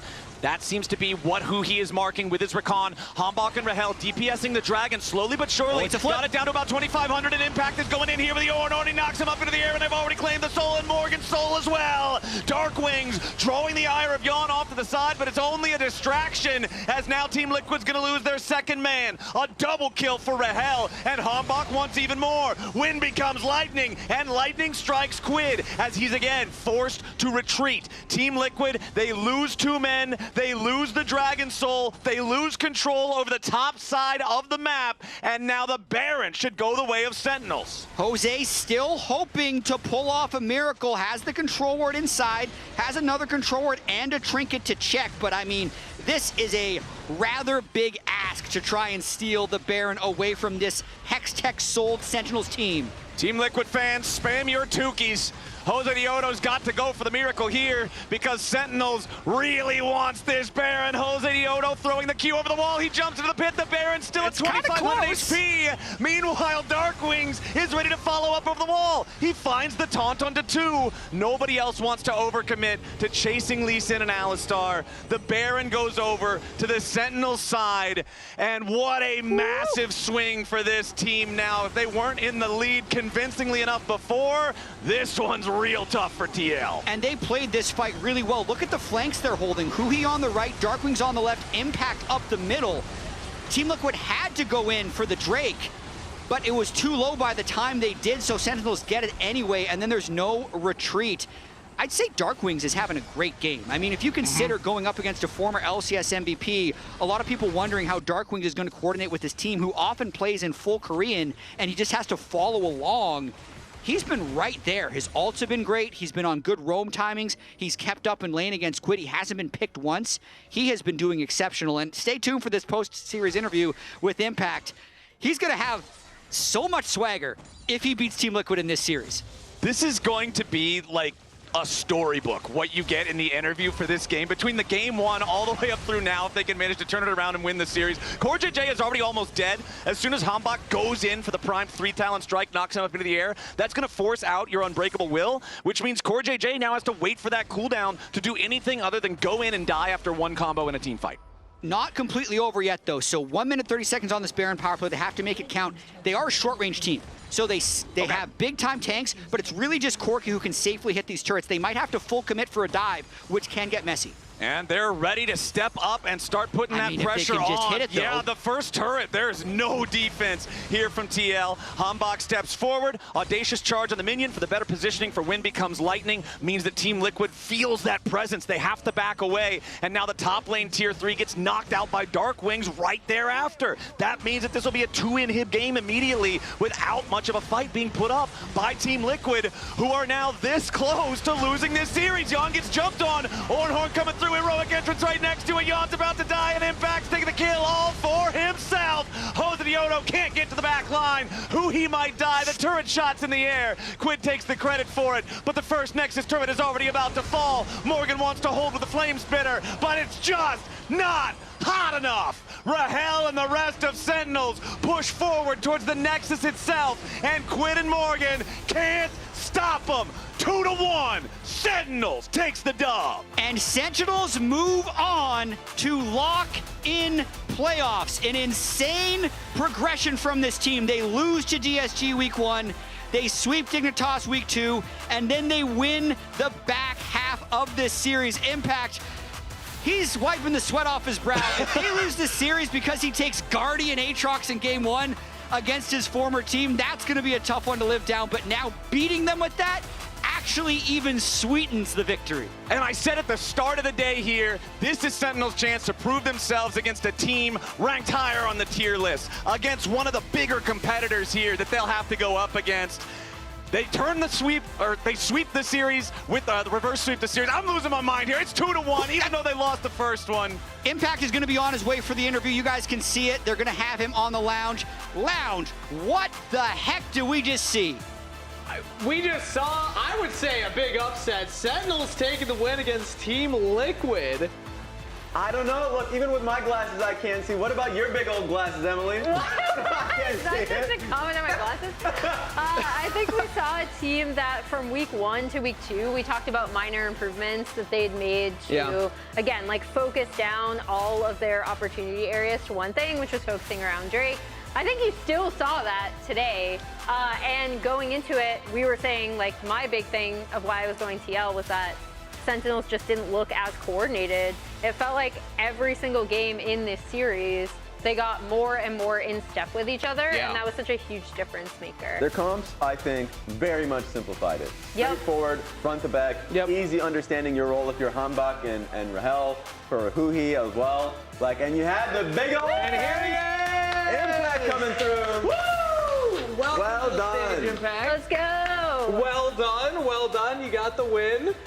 I play bad. The mid ulti one, I like, oh my god. Oh, no. That's trauma. You know, after the Aatrox, I took the wrong run, and they want second trauma. I like, oh my god. I wanna start with that. Yeah. Your perspective. Do you think it was a bug, the runes? Yeah, but I realized I double click. when I scroll, I double click that and like, fuck, why not? F-Shock, even F-Shock better. Yeah, anything better than Guardian. But I was not bad lane. Yeah. But I kind of hinting after he TP back. If I'm just base, was good, but yeah. But I was feel bad, but it's fine. How hard was it to recover from that? Because mentally, I can imagine that being tough going into game 2 to be like, okay, we gotta keep playing the series even though that happened. I mean, what I can say, my finger problem too old, you know. I misclick, so I have to accept, you know. Yeah. I say, okay, just next game play better. And I see the Langton die in the proxy and die. Yeah. I'm like, he had problem too. With this team, you're kind of surrounded by a lot of younger teammates, especially Hambach. Everyone was saying, oh my gosh, Hambach is so crazy. He always goes in for the play. What's it been like playing with him? Because he does seem so willing to just like immediately dive in. I thought he good at like decision making to fight. But one thing I think first game he tried to hurry to doesn't understand top condition situation because they can always TP first. So next game I said I give feedback. When I say wait, just wait a little bit more. So I think that's what happened all the number game. Oh, nice. We waited a little bit more. We said we can buy. I said no, just wait. I make the call more louder so they can understand, they can hear. But they try more understand my side too. So she asked about specifically Hambach, but like, what about the team? Because you guys started the split losing to DSG, the tough series versus Dig. Like, it felt like you guys had just gotten better and better over time. Where do you think that came from? I think everyone understand. I think everyone try improve passive scan. I think everyone really try hard. Also, I think we try learning more like detail, team fight stuff.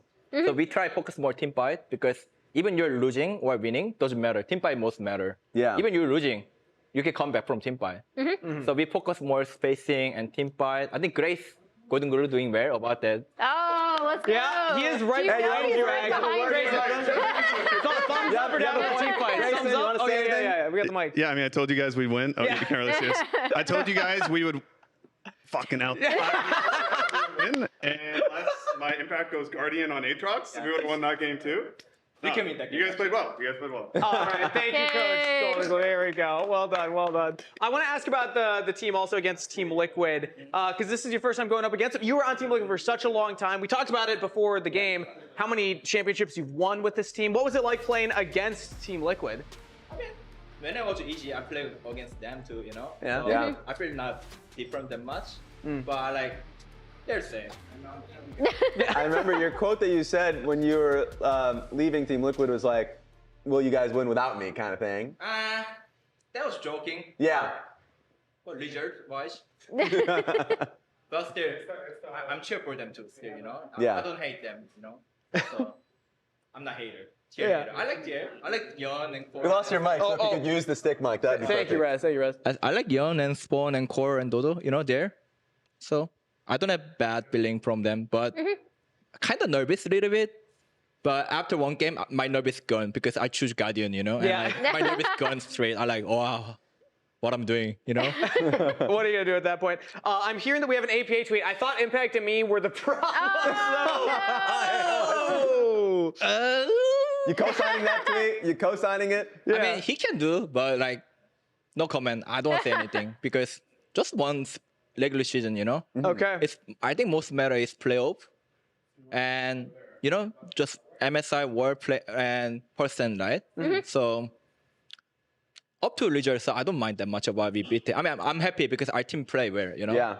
Now, you may not like this. Who do you think is player of the game? Yeah, player of the game. Lyon or Hambach, these two at that play. You're not going to like the answer to this one. We'll take a look. Who won player of the game? Throw it up if you can. So this is the fans voting right now. They vote you. The fans are saying Impact. You guys doesn't see what happened in the mid? Yeah. We did. The Oriole, I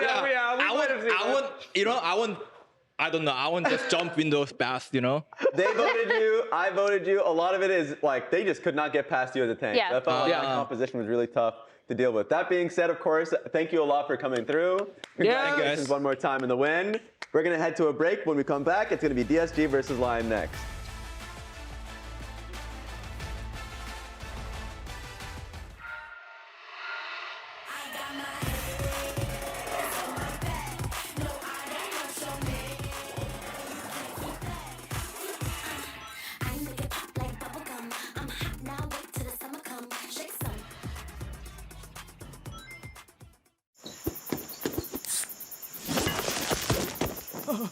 Red Bull gives you wings. The human body was built to move. Not trapped at a desk in one singular posture for 12 hours a day. It's time your chair evolved. This is Secret Lab Titan Evo. Ergonomically engineered for you, gamers, hybrid workers, artists, backing your every move.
Guys, I'm 20 and I'm from Canada and I'm Romanian. I think against the other LCS junglers I'm doing good, like I think it's no problem, I'm mashing up fine. To be honest, when I think about it, it feels like unreal. I've been playing this game since I'm like 10 years old and I was first challenger at like 15 and I never would have thought, I think, that I started in LCS, but I guess it's a dream come true, for sure. I've been looking up to Inspired for like 3 years, ever since he was in EG in LCS. I was already watching all his games, and then on FlyQuest, all year I was watching at Worlds, and yeah, to be honest, I tried to inspire my gameplay around him, so it's pretty crazy now that I debut my first game against him.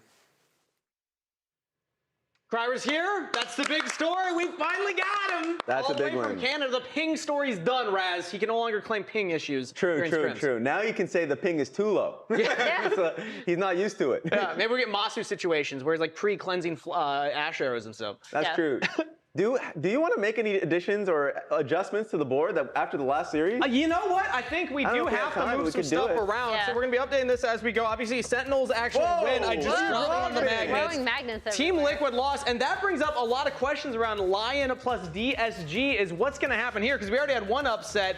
A win for either of these teams. puts them in the playoffs for the first time. Put that in big franchise horse in the history. magnifying glass. Put the big horse in the magnifying The glass. big horse. You're right. We need Yeah, that horse. true. We need to investigate One Team that we Liquid. did not think was going to be there. But I think for this series, again, you said how important it is for Lyon or DSG because the winner of this does qualify and advance to playoffs.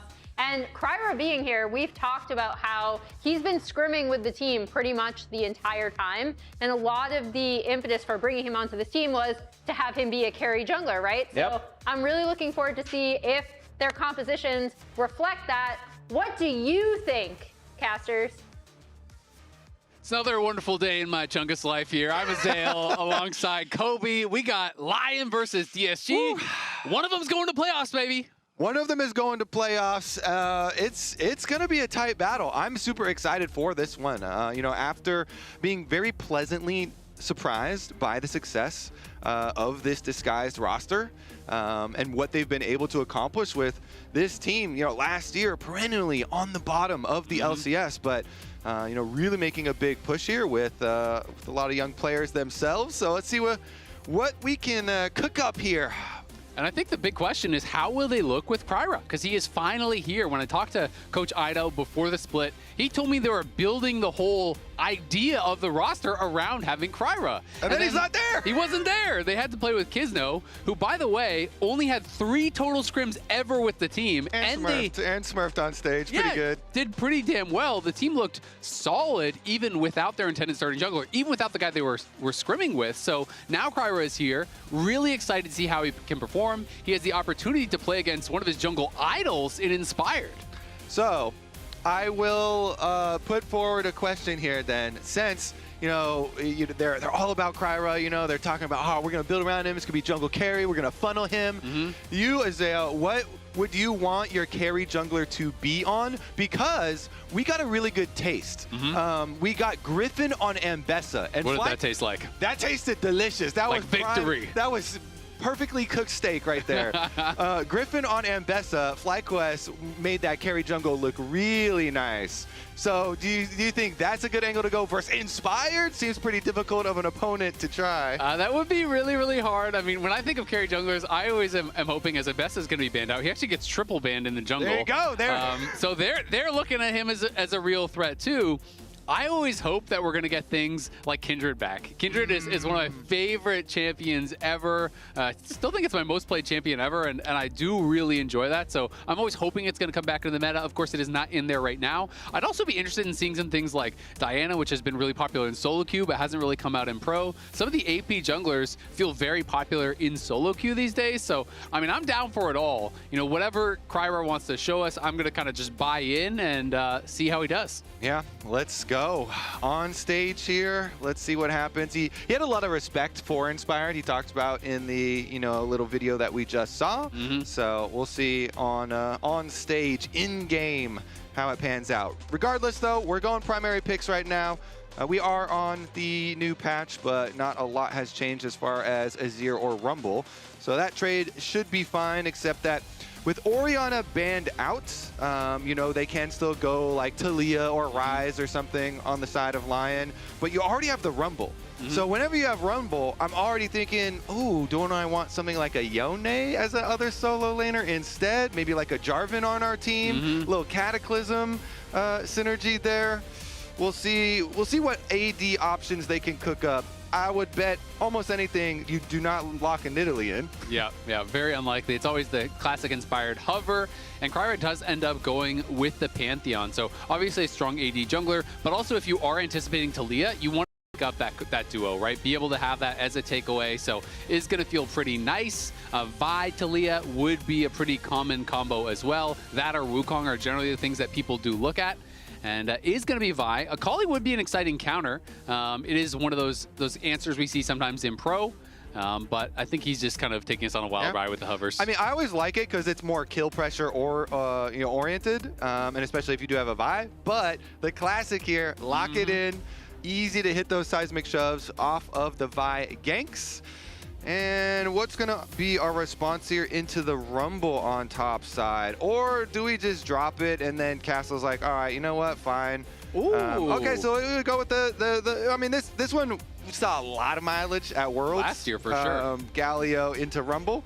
And I am liking that new Galio skin. Yeah, that thing was looking clean last game. It looks nice. It's kind of interesting though, because Galio in pro play as a top lane counter to Rumble has really fallen off. People are not playing it pretty much at all. There's only 2 pro play picks of Galio so far in this season, and Rumble has 61 games played. It's the second most played top laner behind only Cassante. So it is interesting that did kind of fall off. We'll see how Castle does do it. I know, having spoken to him before, I got to watch some of their scrims one time, and he was really into a lot of these counter picks and kind of more niche things. So I think he's gonna be happy to bring it out. Yeah, he always has looked good with it, and it pairs well with a Pantheon here. So Pantheon and Galio, pretty good synergies all the way there as well. They don't want any more globals though. They're like, all right, fine, 2 is enough. No Bard for you on top of it. We can't have Bard coming through and blowing Talia's flash as well, because anytime you have Azir mid, it always feels really good to have a Bard as your support. You just come and gank and blow the enemy mid laner's flash, and Azir's constantly looking for shuffles. So want to keep your summoner spells here on the side of Lyon. Yeah, also really nice. Anytime you can create terrain, with a champion like that, going to be really beneficial as well. A couple of enchanters getting banned out here, so trying to defend against, potential Nami Lucian, Nami Corki, Ezreal Karma. Those are kind of really popular pairings we are seeing. Enchanters in general, I think, are just a lot stronger this season because you have so much gold generation. If you're stuck on one item in pro play, tanks are just kind of king. But when you keep getting that gold generation like they do from the support quests, it allows you to play a lot more enchanters, which I think scale a lot better than those tanks, especially on multiple items. Yeah, and talking about lane power. All right, we get the Nico lock-in. Lane power right there afforded to you. What are we going to get from Berserker and Isles? They have been ferocious in the bottom lane. Let's see what they go for here. I like Jhin with this comp. What do you think? Hard engage? It's so much extra CC and lots of range, to go with super long Vi Rumble combos, lots of die there. So it definitely does have the possibilities of fitting. Rel here to keep people on a Rumble ultimate. Vi is great, but Vi plus some nice AoE for the engage really helps out. And it feels like they just wanted a little bit more time, talk through the AD carry pick, decide exactly what they're going to go for. But against relatively squishy team, we'll see if Rumble is, or excuse me, if the Galio is going to be full tank or not. But Jhin can be really, really effective. Seems like it's just a debate between Corki or that. Yeah, I mean, since they have double AP solo laners, gonna want a big AD threat here, and Corki is very popular at the moment. Locked in again here for Berserker, and we get the matchup. All right, the Kaisa answer. Sajid has looked good on the Kaisa. That's even champ, honestly. Yeah, I mean, he's been playing it really, really well. I think mechanically this guy is super impressive. Even in the loss on Kaisa, he was kind of popping off. And this guy has some fast fingers for sure. He's able to really react to these engages. Super, super fast flashes, Zhonya's, killer instincts to actually dodge some of these engages. So it'll be exciting to see how he can perform. And a lot of CC, a lot of ways to apply plasma there for the Kaisa. You talk about this Galio Pantheon entrance. Well, Kaisa can follow up on that very easily with Killer Instinct. Yeah, just has to be very cognizant of Inspired, the Vi ulti. Very problematic for that champion, especially because there is a lot of follow-up for Inspired's Vi ultimate on the side of Lyon. All right, high pressure on this series. Whoever wins gets into playoffs already of the lock-in tournament. Moves on up to a nice and comfortable position. Yeah, well, a lot of pressure on Kryra as well. Your tier 1 debut, and it is being made against Inspired over on the other side. Going to be a tough jungle matchup for him, but also a great opportunity to really impress people, to kind of make a name for yourself here right off the rip. 100%. If you can start off your tier 1 career with a win versus Inspired in the West, like, you're basically starting at the top. He is the peak, and Inspired's been in very good form as well already. People were questioning, wow, this Lyon roster, there's so much star power, but if you throw them all together, You know, are they going to be able to perform? Is Inspired going to be okay on a new team, separated from FlyQuest? And he has had some very big games. I mean, he has. And, you know, some people talk about Lyon as a super team. Some people maintain they're not a super team. Pretty much as soon as they got Inspired, the word super team starts getting thrown around. I mean, Kryra, this is his experience. 3 weeks of scrims. Not too bad. Let's see what his opponent has as far as some accolades. Well, it's looking pretty damn good. 8 international appearances, 4 times the NA champion. He won the LTA Player of the Year. He's won the NA and LEC MVP 3 times. He's a finals MVP. He has been just crushing it. And he has a ward on your Raptors, so he's got your Raptor respawn timer too. Got you there too. Oh my goodness. All right, we'll see if he does anything with it. On the Vi, not necessarily gonna start stuff too early, but Vi got some nice buffs on this patch. You know, some little, you know, scaling AD and HP. Very simple, but straightforward, but quite powerful as well as the game goes on.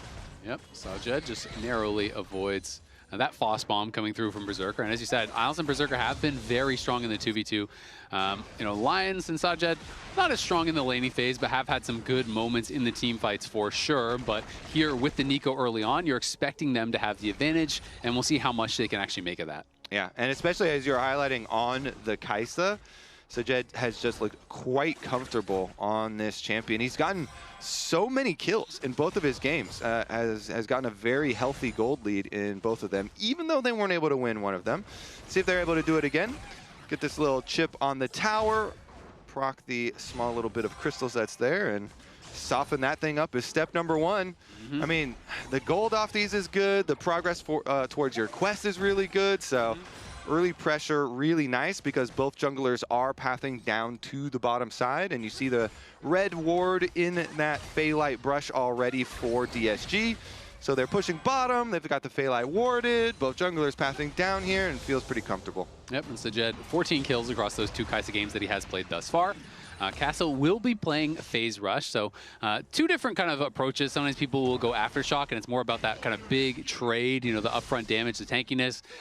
Aftershock gives you that. Phase Rush allows you to disengage from these trades. You go in, you pop those spells, proc the Phase Rush, and then you can kite out away from those Electro Harpoons because you don't want those extended trades.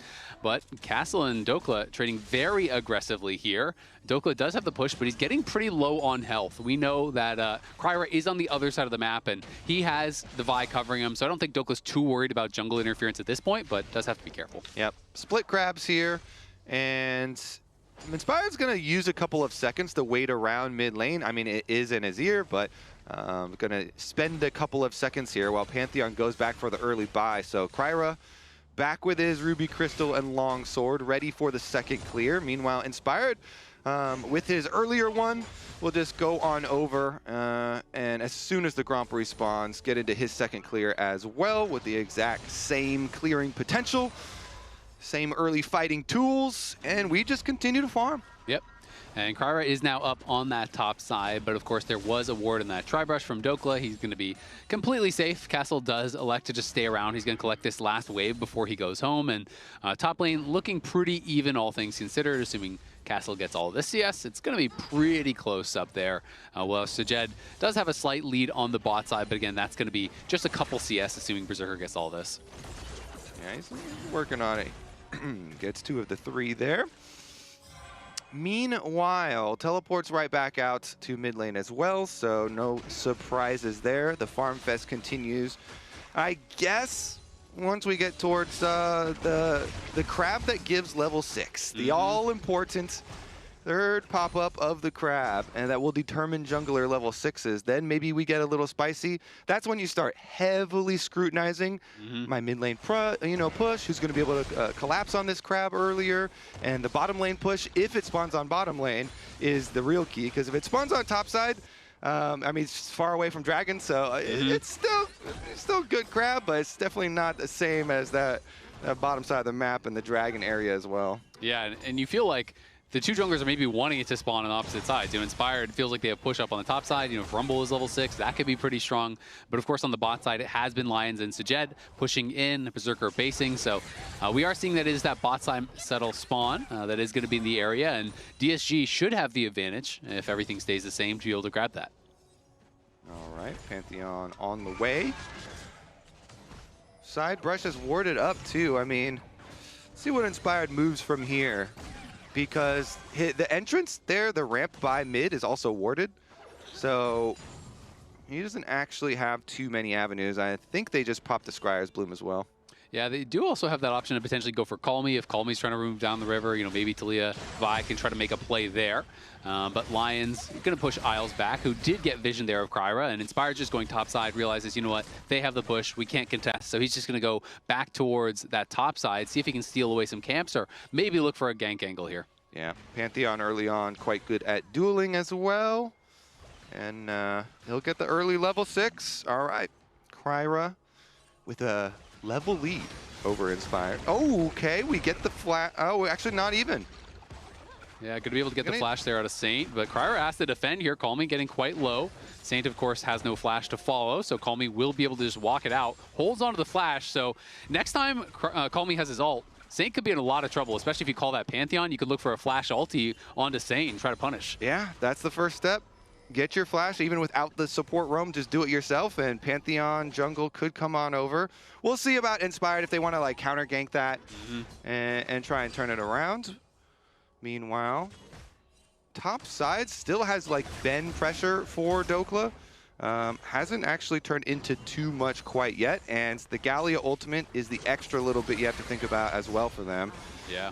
Mountain Dragon, though, as the first dragon, takes a little bit longer to take, a little bit more durable, so might have to go for the kill first on somebody, or just raw starting it up. Yeah, it's also going to be a little bit more difficult for Lion, you know, when they want to full send it on these engages. Vi goes in, Rel goes in. You have to be aware of that potential turnaround, you know, from the Galio, especially later on into the game. Both Azir and Kai'Sa are tough carries to dive because they can itemize in towards Zhonya's, right? So if this game does go late, your targets can get few and far between, you know, as the Vi. It's like, who do you ult when those guys are all building stasis? I mean, we're also likely to see Lions build a stasis. Of course, this is very far in the future, but is always one of those things that can make a big difference with so much gold income in the game. We're seeing these items come through a lot faster. Yeah, stasis, and then Pantheon has directional immunity that you can put up when the Vi is coming. You know, the ultimate with the travel time, definitely telegraphed there, so you can... There's a lot of responses, a lot of tricky targets here, so have to be quite sure when you do go for it.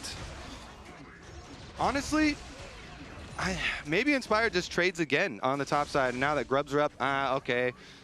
Maybe they'll just transfer over to the grub side of the map, take those. We still don't want to fight around bottom. Just give over that first Mountain Dragon anyways. Yeah, and you could see that Castle was walking down, trying to see if Inspired was already on the grubs. He checked the pit, didn't have a ward for it, so doesn't catch Inspired. Inspired will be here as soon as that scuttle does spawn. And you can see that Lions is clearing out that dragon, and they are going to be starting this up. So DSG will be trading for the grubs on the top side, very likely, as you predicted. All right. No spice quite yet. Just farming pretty easily. We do have the support roam timers too. I don't think it's going to turn into anything. Maybe try and clear out the vision around mid lane while DSG are taking the dragon. Isles here is doing his best. Grab the control ward. Because you know, the Talia still is very antsy with no flash. Two grubs and Inspired's just going to leave the last one as the collapse is coming through from the rest of DSG. Nice defense here. Castle got the re-push back out on top side. And mid lane just kind of hovers over as well. So calm trading early on. This, honestly, we were talking about Inspired back when he was on FlyQuest. This is fairly reminiscent where it says everybody calmly farming. Everyone, you know, they have confidence, line have confidence in their mid-game play. And nobody rushing into any unnecessary fights quite yet. Yeah, no, I absolutely agree. And I mean, Inspired has so much confidence in his own play, right? And we've seen that, you know, throughout last year as well as this year. This guy is just such an incredible team fighter. It is very rare to see him make mechanical errors. He's really adept at choosing the right fights, and when he knows this is the way you have to win the game, he's going to fully commit to that, right? He's going to full send it, whether it is risky, whether it is not, and execute really, really well. So he can pull back games at times where you think it's doomed. Yeah. I think he's just looking for like Trinity Force Spike here for Berserker maybe. And then they'll start to really make some plays. Some extra burst damage down there because they have quite a few options available. That last grub still just sitting there inside the pit as well. Kryra just got his first item completed though, so full Sundered Sky is done for him, and he does have ult. That Talia flash looks like it's fully recovered though, so the window is gone. Yeah, and while Lyon hasn't really had, they've been really successful in team fights, and I think in the mid game they've been good. Late game they have had some problems, right? And Saint has been kind of under fire as far as the criticism is concerned because of some of the issues that have happened to him. I do want to point out, in this, not this one, it was the one from last week where he got caught in game 2, where it was actually a vision bug where he got spotted on ward that he shouldn't have because of a vision bug, which is being fixed. Sweeping the ward that was already disabled by a control ward. That's a crazy bug, by the way. That is... So when you're sweeping a ward that was already disabled by a pink, it re-enables the ward. So that allowed them to see him. So we're going to give him a bit of a pass on this second one they're showing. But the first one, they were in a pretty good spot. He kind of overstayed on the map, didn't base for a really long time. Unclear whose call that was, but didn't end up basing until the game was basically over. Yeah, it was that one right there where, hits it with the Braum Q, the slow is enough for the seismic shove. Looks like we might have a fight. Isles is going to flash in there, full sending it. Inspired goes in onto Lions, but he doesn't connect with the Q flash. Sajed getting a bunch of damage down. Killer Instincts back in onto Berserker. Looks like he's going to win out that fight. Kryra, though, trying to take down Saint. Saint on the run. Call me looking flash forward there from Kryra. DSG win out in the fight. It is 2 for 1. Explosive engage there from the Rel, but it looked like the Q flash whiffed from Inspired that didn't allow them to get the kill as fast as they thought. And that one's going to have huge ramifications because it is a kill for Sajed and a kill for the Azir. Yeah, didn't quite get there with the distance. They get the kill onto Lions. Berserker Valks and then flashes into the pit here, though. And Sajed's like, great, I will just follow you here. Killer instinct from Sajed. The Kaisa that has run so many of the games for DSG, getting in there, getting the kill, and that Kaisa is also going to have double sums advantage because Berserker just used everything in that fight and trapped inside the pit. So this one, these bottom lane skirmishes can have huge ramifications for the rest of the game, especially considered these compositions and how many ways, as you say, they have for DSG to apply that plasma.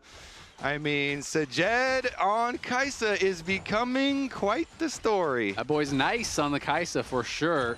I really have to wonder if Inspired hits the Q flash, does Lions not die before his Pop Blossom goes off? And I do think the answer is probably yes, because it went off right as he died, right? It would have been close, it's hard to know, but those things can make a very big difference. And as a result, DSG do win out in that fight. They're now 1.6k gold up.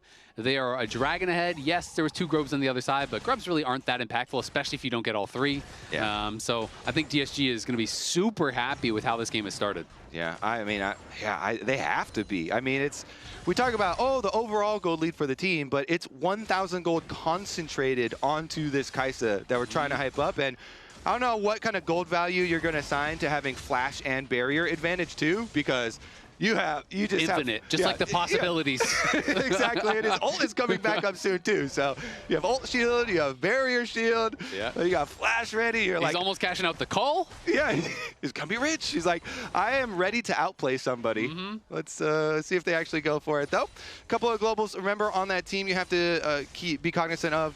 Not only is it the Pantheon, as Inspired here is planning. Maybe some sort of counter or something. He's just hiding in the fog of war for now to see if anything presents itself by this Dragon startup.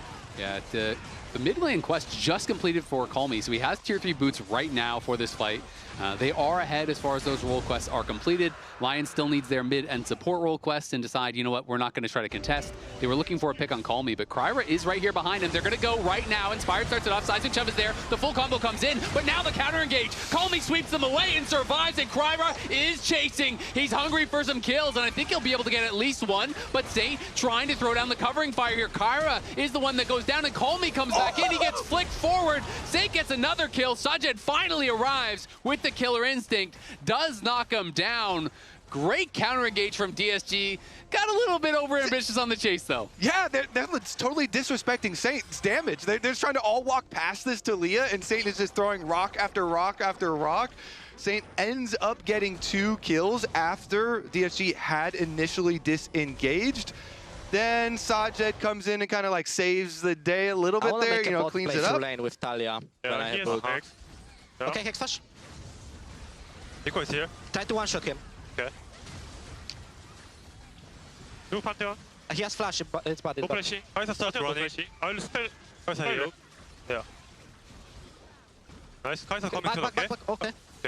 Jungle flashes here. I mean, it's a good seismic shove as well onto Call Me there too. So it's like, yeah, he's pelting the Pantheon and then seismic shoving over here, and he grabs both kills. So out of a play that, because multiple DSG members were hovering the play in River, they were there for the counter.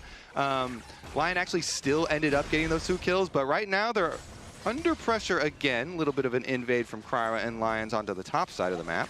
Yeah, that is great though for Saint. You know, going to be able to pick up some kills there, get some much needed gold, and keeps it from snowballing out of control. Because when you're already behind and you go for a play like that and you get like 2 for 0, 3 for 0, and then they're hitting the tower, you kind of know how those games generally are going to go after that. But they're able to get a couple kills back. Yes, Sajed does continue to get paid. He's now 1.5K up individually because he had that first roam. That means he's on 2 items completed already. So that is a problem. But at the very least, we do have 1 item done.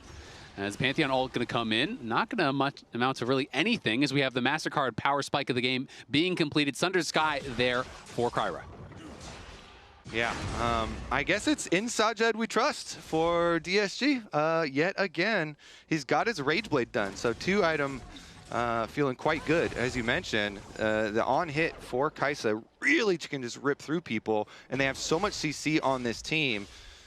But Saint trying to cook something on the top side, and look at the mini-map, because Inspired is going for possibly another lane gank. I mean, it is the classic, the Vi and Taliyah, and we got to listen in on the comms there, where ahead of time they're like, all right, I'm going to Taliyah, you know, we're going to do a little brush play, ult into seismic shove, and try and burst somebody. Unfortunate for Lyon that there were reinforcements for DSG very close, and so they kind of countered the play initially. But doesn't mean you should stop playing around your Taliyah if you're Vi. It's so Inspired. Looking once again, you know, go up to his side of the map, see if anything presents itself. It's really interesting because like that is obviously a powerful combo, but also, well, Saint's a pretty appetizing target here, you know, as he has no flash, and Pantheon has flash of his own, so he could even be looking for plays. So both junglers really have to be aware of, you know, where they are susceptible and also where they can look for those aggressive plays of their own. So Call Me, you know, just continuing to take these waves and just back off after every single one, respecting the fact that Vi could be in the area. So nothing happens, even though they both do look for it. Gold lead has closed quite a bit, though. It was 1.5K last time we checked in. Now DSG only ahead a couple hundred gold. So really it's just the lead for Sajed versus what they have on the top side for Lyon. See if they can combo anyone with this Taliyah. I mean, we got fully completed Seraphs for Saint too. So that helps with your, you know, dying concerns that you had with no flash. Yeah. It's like, all right, we get the big shield as well. And I have dying concerns too. It's reasonable. Yeah. A healthy fear of death is normal, especially if you don't have flash. Top side. I don't have flash. there you go. You should always be worried. Yours is always on cooldown, bro. What happened? Yours is bugged? Yeah, it's messed up. We can see Call Me can rest, sleep a little bit more soundly as he's got a Seeker's Arm Guard already done. You know, we touched on the Zonias, and he got a very quick one. It is just so powerful against the Vi because the ult is so telegraphed. It's really easy to respond to and immune that ulti coming in. All right, Black Cleaver also. A lot of these second item power spikes coming in for basically everybody, and it's going to be just in time for the Dragon. So timing windows working out pretty nicely here for a lot of them. Inspired has a fully completed Black Cleaver though, while Kryra does not.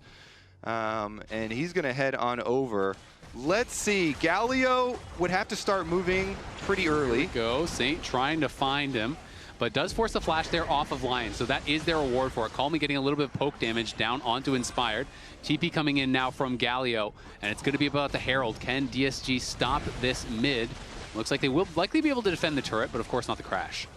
Okay, they got a turret plate out of it. Can they get the mid push again? Berserker here taking priority over the mid wave, trying to burst these minions down. Foss bomb, Dokla helping out as well, so they get their mid prowl first, and then they can sweep right into the Dragon Pit. And the Dragon actually there, see if they have any sort of wraparound. So Jed moving in, Castle going forward. He does catch the taunt there onto Saint, and Saint is just going to die in a hurry. Can't stay safe there. Kryra pushing forward, as does Castle and Lions. Nice sweep back onto Inspired. They're going to knock him down. So Jed gets another. He's on a killing spree, and he's into the back with Dokla here. Killer Instincts in on top of Dokla. He overheats, gets another kill there. DSG wiping Lion off the map, as Saint was just caught in an awful spot. Even the Seraphs not keeping him safe enough, Kobe. Still needs to have that healthy fear of death. And you're going to have fear of the Galio, too. That is a critical fight win for DSG. Not only do they get to kill Saint, but they immediately followed up. I actually love how Call Me goes directly for enemy jungle. He's like, all right, we did get the Taliyah. We need to kill Inspired as well. There will be no chance of a smite steal or anything. And they get the objective secured for themselves. So let's take a look at that. Castle walking down towards Saint, starts channeling his taunt, and just on the edge, nails him, and he gets 100%ed. So then, with the jump in over here, Primer used the ulti. They actually have Call Me go all the way back, scoops up the enemy jungle, and Sajed has his red buff. So thank you very much. Even with your flash, Big Dokes, you're going down, buddy. 2 more kills for Sajed's Kaisa. It was tough to see, but I think there was a split second left on Saint's flash when he got taunted. So maybe, you know, didn't think they were going to engage at that moment, thought he would be able to kind of play a bit risky, flash back. But it looked like it was really, really close. It was hard to see on the spectator client there. But that is a costly one. And Sajed now 3 fully completed items. He is so ridiculously strong at this point. DSG already on Soul Point as well. They hit Soul Point at like 20 minutes. So that is a problem. And that is something that Lyon are going to have to try to solve for. They have to get to this next dragon and win a fight. And they have just not been able to do that thus far. Yeah, it gets so difficult because while all our eyes are pointed towards this Kaisa and the auto attacks that this Kaisa is going to be throwing out, not necessarily the AP variant. Kind of like this version, you know, get in there, we'll do some work with your hands instead of the long distance. Whereas the Azir is a little bit more soft-spoken here for Call Me, not as rich. He's getting interest. He's saving up. But he made the big, you know, makes big plays with the Azir ultimate. You know, you have a lot of other capabilities that aren't just pure DPS with that champ too, and survivability with the tier 3 boots plus the arm guard that you mentioned. He hasn't had to break that thing yet. Nope, he's holding on to it for a rainy day, staying safe. Unlike Saint, unfortunately, but Sajed is definitely going to be the main concern. We'll see if Lyon can try to problem solve for that. They have to get to him, try to one-shot him. But again, counter gauge is so strong on DSG. If you full send everything onto Sajed, you're going to get Pop Blossom, you're going to get a Azir sweep, you're going to get Galio ulted. Everything is going to come in on top, and that is going to make it a very difficult fight. So Inspired has been trying to problem solve by getting to side lanes, looking for picks before these fights. But DSG are playing a smart game. They're not exposing themselves. They're not over-pushing, so he's never finding a window. And now Call Me has the fully completed Zonias, so had been saving and does cash in on that.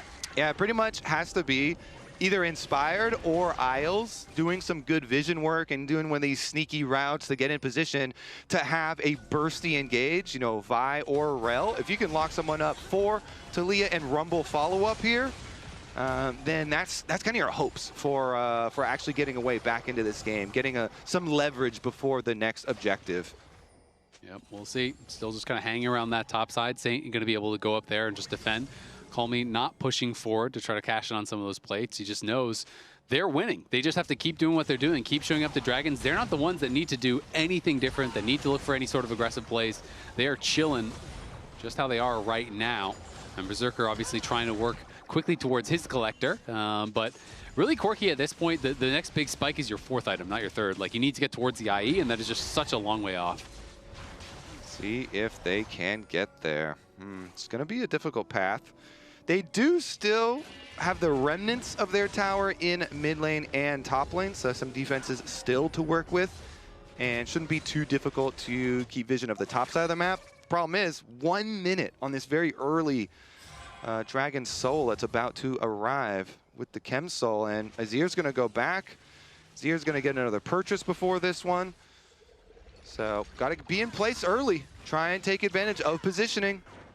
Are you surprised that we are seeing the Fiend Hunter bolt build as opposed to AP, given that we talked about how effective Zonias is versus Vi and Taliyah, this combo? I've learned to never be surprised by any Kaisa builds because Kaisa can go whatever she feels like on hit, full AD, AP, lethality, whatever you feel like. And that's true. Uh-oh, taunted over the wall. Saint could be in some trouble. Is going to lose half his health, even more, as well as that Seraph shield. That sucks. 15 seconds before this does spawn. He does have TP, though. And it could show confidence in your teammates for peeling. You know, he's got a Galio on his team. He's got a Nico on his team. He's got Pantheon with point-and-click stun. So, you know, he's looking for some very strong autos. And when he ults in, that will be a bunch of bursts. Berserker has to be careful. Does spend the Valk backwards, so could be a bit vulnerable now as Lyon trying to retake some space. Saint has rejoined the team with the teleport, and you can see Inspired's over behind the pit.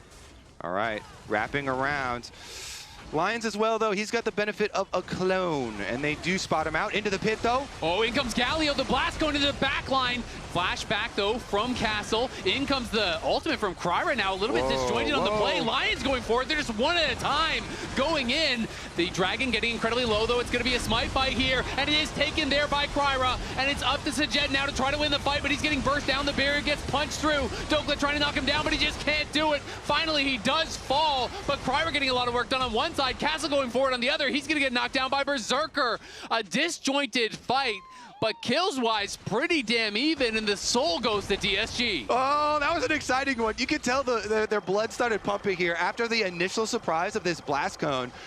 Castle here with this super blast cone. He had eyeballs on Saint once again, and so he goes in, he does get the Justice Punch, immediately flashes out, avoids the seismic shove, but it seemed like as soon as he had gone in, then Kryra had already hit his ult. Then Kryra's like, well, I got to get out of here since you flashed out. Then Lions had to get out of there. And then the Dragon's low, and everyone's panicking and screaming, smite it, smite it! And Kryra's able to combo it with Pantheon and does get it. And then in the aftermath here, very scrambled. As you point out, they do take down the Kai'Sa. That is a shutdown for Rumble. However, the Dragon Soul, much bigger reward, does still go over to DSG.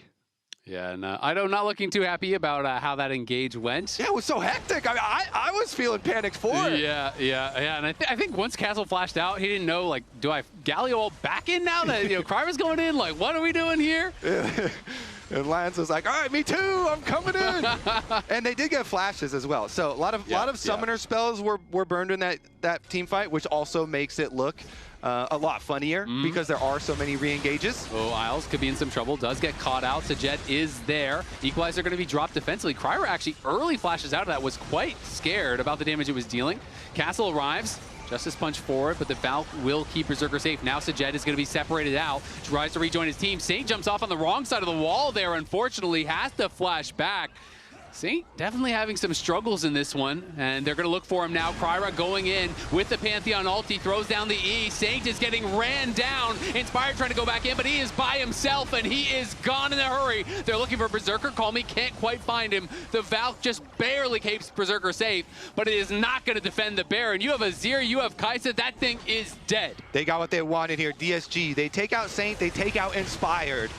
No jungle smite available for Lion to even hope for a steal. It would have to be a miracle rocket from Berserker, and guess what? He's not leaving those minions to go throw that Hail Mary. So DSG, they get their Baron on top of it, and they make the initial play here, going for Isles as he's trying to clear out wards, immediately going for the point-and-click stun. Rumble ultimate getting a lot of value there. Kryra, the floor is lava. He's like, I gotta get out of here. I don't know about this damage. And then looking for the follow-up here, because Saint riding in on the wall, and the Galio taunt again. Castle just grabbing him off. Yeah, nicely done. Castle taunts him off the wall. I thought it was just a misclick to the wrong side, but it was Castle making a good play. Now Sajet going to be able to kill off Dokla in the side lane there, as he has the Infinity Edge completed as well as a Crit Cloak on top. He is ridiculously fed on this Kai'Sa, 8-1-1. It is Soul. It is a 4,000 gold lead, and it is Kryra who's going to easily claim that red buff to add insult to injury here. Big experience advantages as well. I mean, it's level 17 for Call Me, level 16 for Sajet. I mean, Sajet is ahead of Saint in experience at this point. This guy is so strong. Well, I think Lion will be happy that there is Fearless mode as well, because this is about the time where you start thinking about the series as a whole, as Castle goes in for a nice little combo onto Berserker. Castle, by the way, been doing such a hero's job on this Galio. So many, set-up positions from Castle for DSG, making those carries look good, and bottom side is just wide open. Call Me already finished up the turret, working away on the inhibitor. You get a little bit of like split push for Lion. They're like trying to scrape together anything because they know we can't really defend against this Baron buff Dragon Soul onslaught. And so they try and scrape together at least something. Yeah, they're going to be able to get a little bit of gold there at the very least, but now even more of those luxury items are coming through. Zhonya's on Lions. We have Zhonya's on Call Me. We have GA on Castle. We have Seekers GA on Kryra and Seekers on Castle. And then we also have the Immortal Shield Bow on Sajed. So every single one of them has a defensive item up and ready to go now, which that, in addition to the fact that they are tankier with the Chemtech Soul, is going to make it almost impossible, you have to feel, to just one-shot someone, and that's really the only way you have a chance to win a fight. Yep. So Lion probably still going to go for that, you know. Group up, control ward on a brush, Azael. It's the tale of oldest time.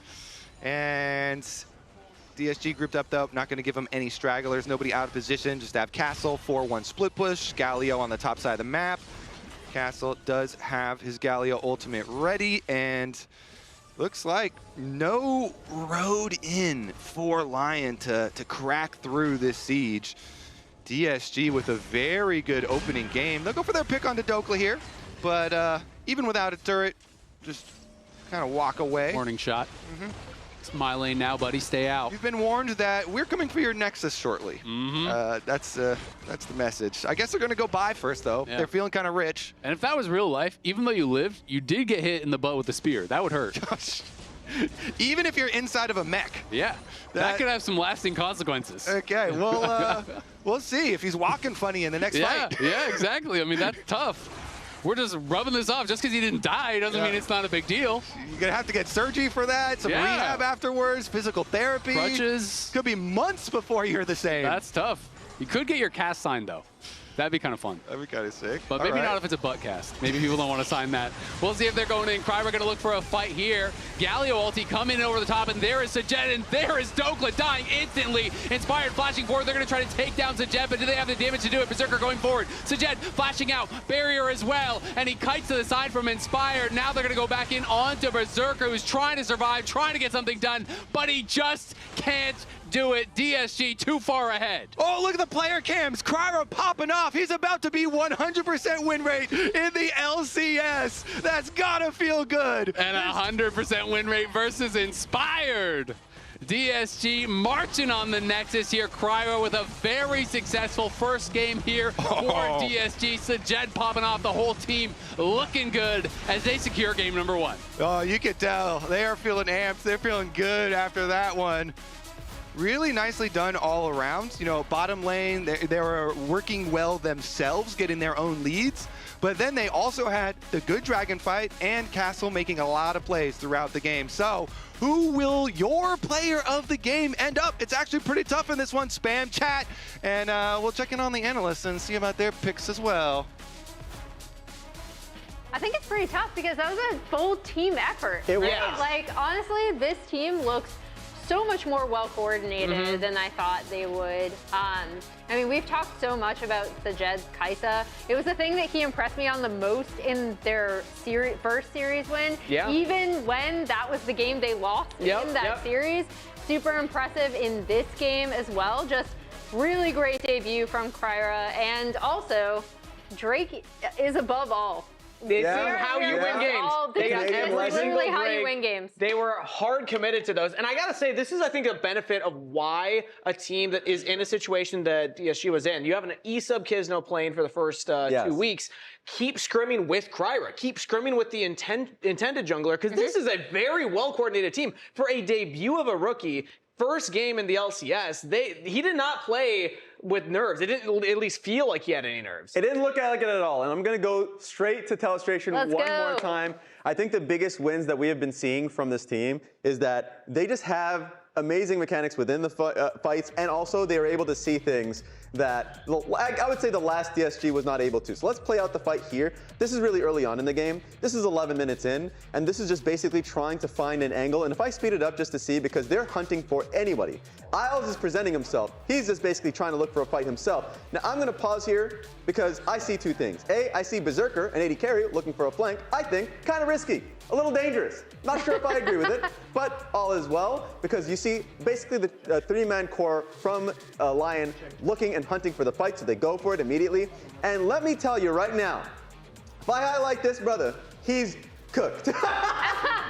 And it is the player that you were talking about, Sajid, that was able to zero in on him, and Kryra, who was using his empowered E to basically nullify any damage coming forward. And so that was the first replay. I want to continue to move on to the next few. It is basically the same thing, and to the point that you were making, I think DSG is just playing really well around objectives. And so who is the player that makes the call here?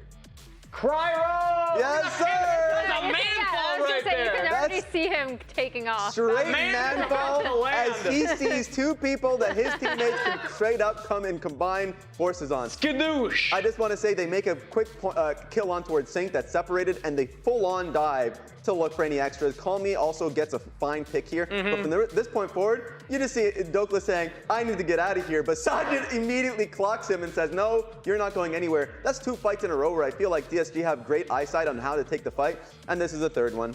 This one, I feel like, if I remember correctly, was just Call Me playing this one perfectly. Yeah. He just jump scares the entire team. Dude, this one's crazy. And then gets a good knockout, flashes away, Q's back forward, in goes Pantheon, and I'm just seeing a team that now following straight up the Lion engage. There are just so many wave of engages here. You have Galio going in, jumping out, Pantheon going in, jumping out. Yeah. I was like, when is it gonna stop? And you see everyone flashing away. Like, it was all one at a time, and during the cast, it was so chaotic, but like, Dokla's flashing, like, we're getting everyone flashing away from that. So then, when it comes time to get into the Dragon Pit, Cry was able to out-execute in the Smite fight with the Pantheon Q Smite over Inspired. Again, you know, a rookie jungler out-smited Inspired. Yeah, and I mean, I think the other big thing that happens in a lot of these fights that you pointed out, Raz, is that Sajid on the Kaisa already has so many repositioning tools. So when these fights get separated, when an assassination target gets split out, he is immediately Kaisa ulting on top of them to clean it up. And I think because Berserker has been such a huge part of Lion's success that they have had, where it's like, okay, they're stomping 2-2, right? Like, they are coming into these fights with a huge lead. This is his going into today, all of his stats, right? This was in this game 1 against DSG. And this isn't on Berserker. I'm not like calling him out individually. It's more that he's been such a huge focus and great point of pressure for this Lion team when they've done well. And DSG really erased that in this early game today. I'm gonna ask you guys a few questions. Okay, is this interview with Raz? A little bit. What would you imagine Lion's best champion to be? Sorry, repeat the question? Lion's best champion. Lions is best champion. Oh yeah, it's Lions versus Lion. We're just laughing now. It's Nico. Support Lions, Nico. Nico, correct. Sajid's best champion. Kaisa. I feel like a lot of the times they're getting their best champions frequently and also extremely comfortable. And I was wondering if we're going to be seeing a comfortable, jungler Kryra in game 1. He's been playing with them in scrims throughout the entirety of it, so he's just coming in like it's a glove. They all look comfortable. Let's see who wins game of the, or player of the game, our POG. Game of the year. Game of the POG. In February here. Player of the game, it is Sajid on the Kaisa, 9-1-3.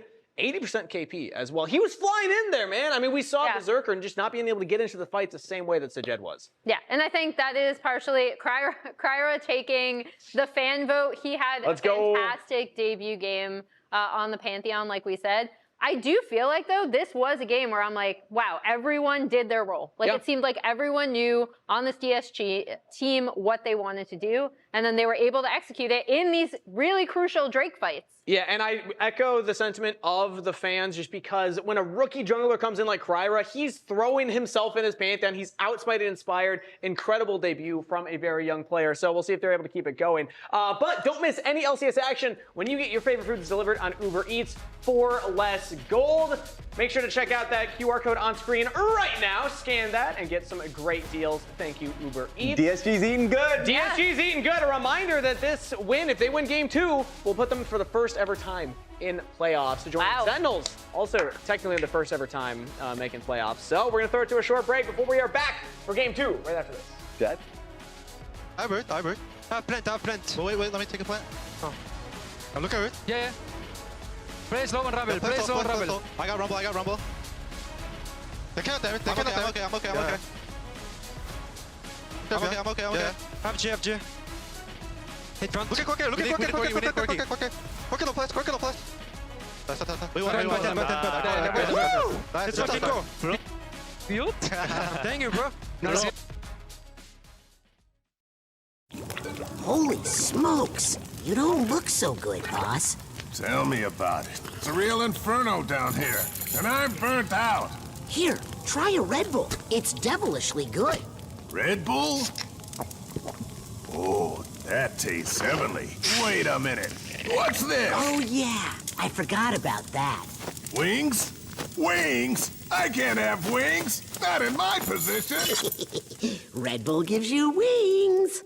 Rich in the ground before Dub can even get there. In time to try to knock out as Impact gets bursted. Don't feed. Get fed. Scan the QR code for deals only on Uber Eats.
Hello, I'm Sajed. I'm the ADC for DSG, and this is a quick little pro tip that works for any champion. So basically the idea is that you can flash on the blast cone in the middle of your auto. So if you're a ranged champion, you could kind of do something like this.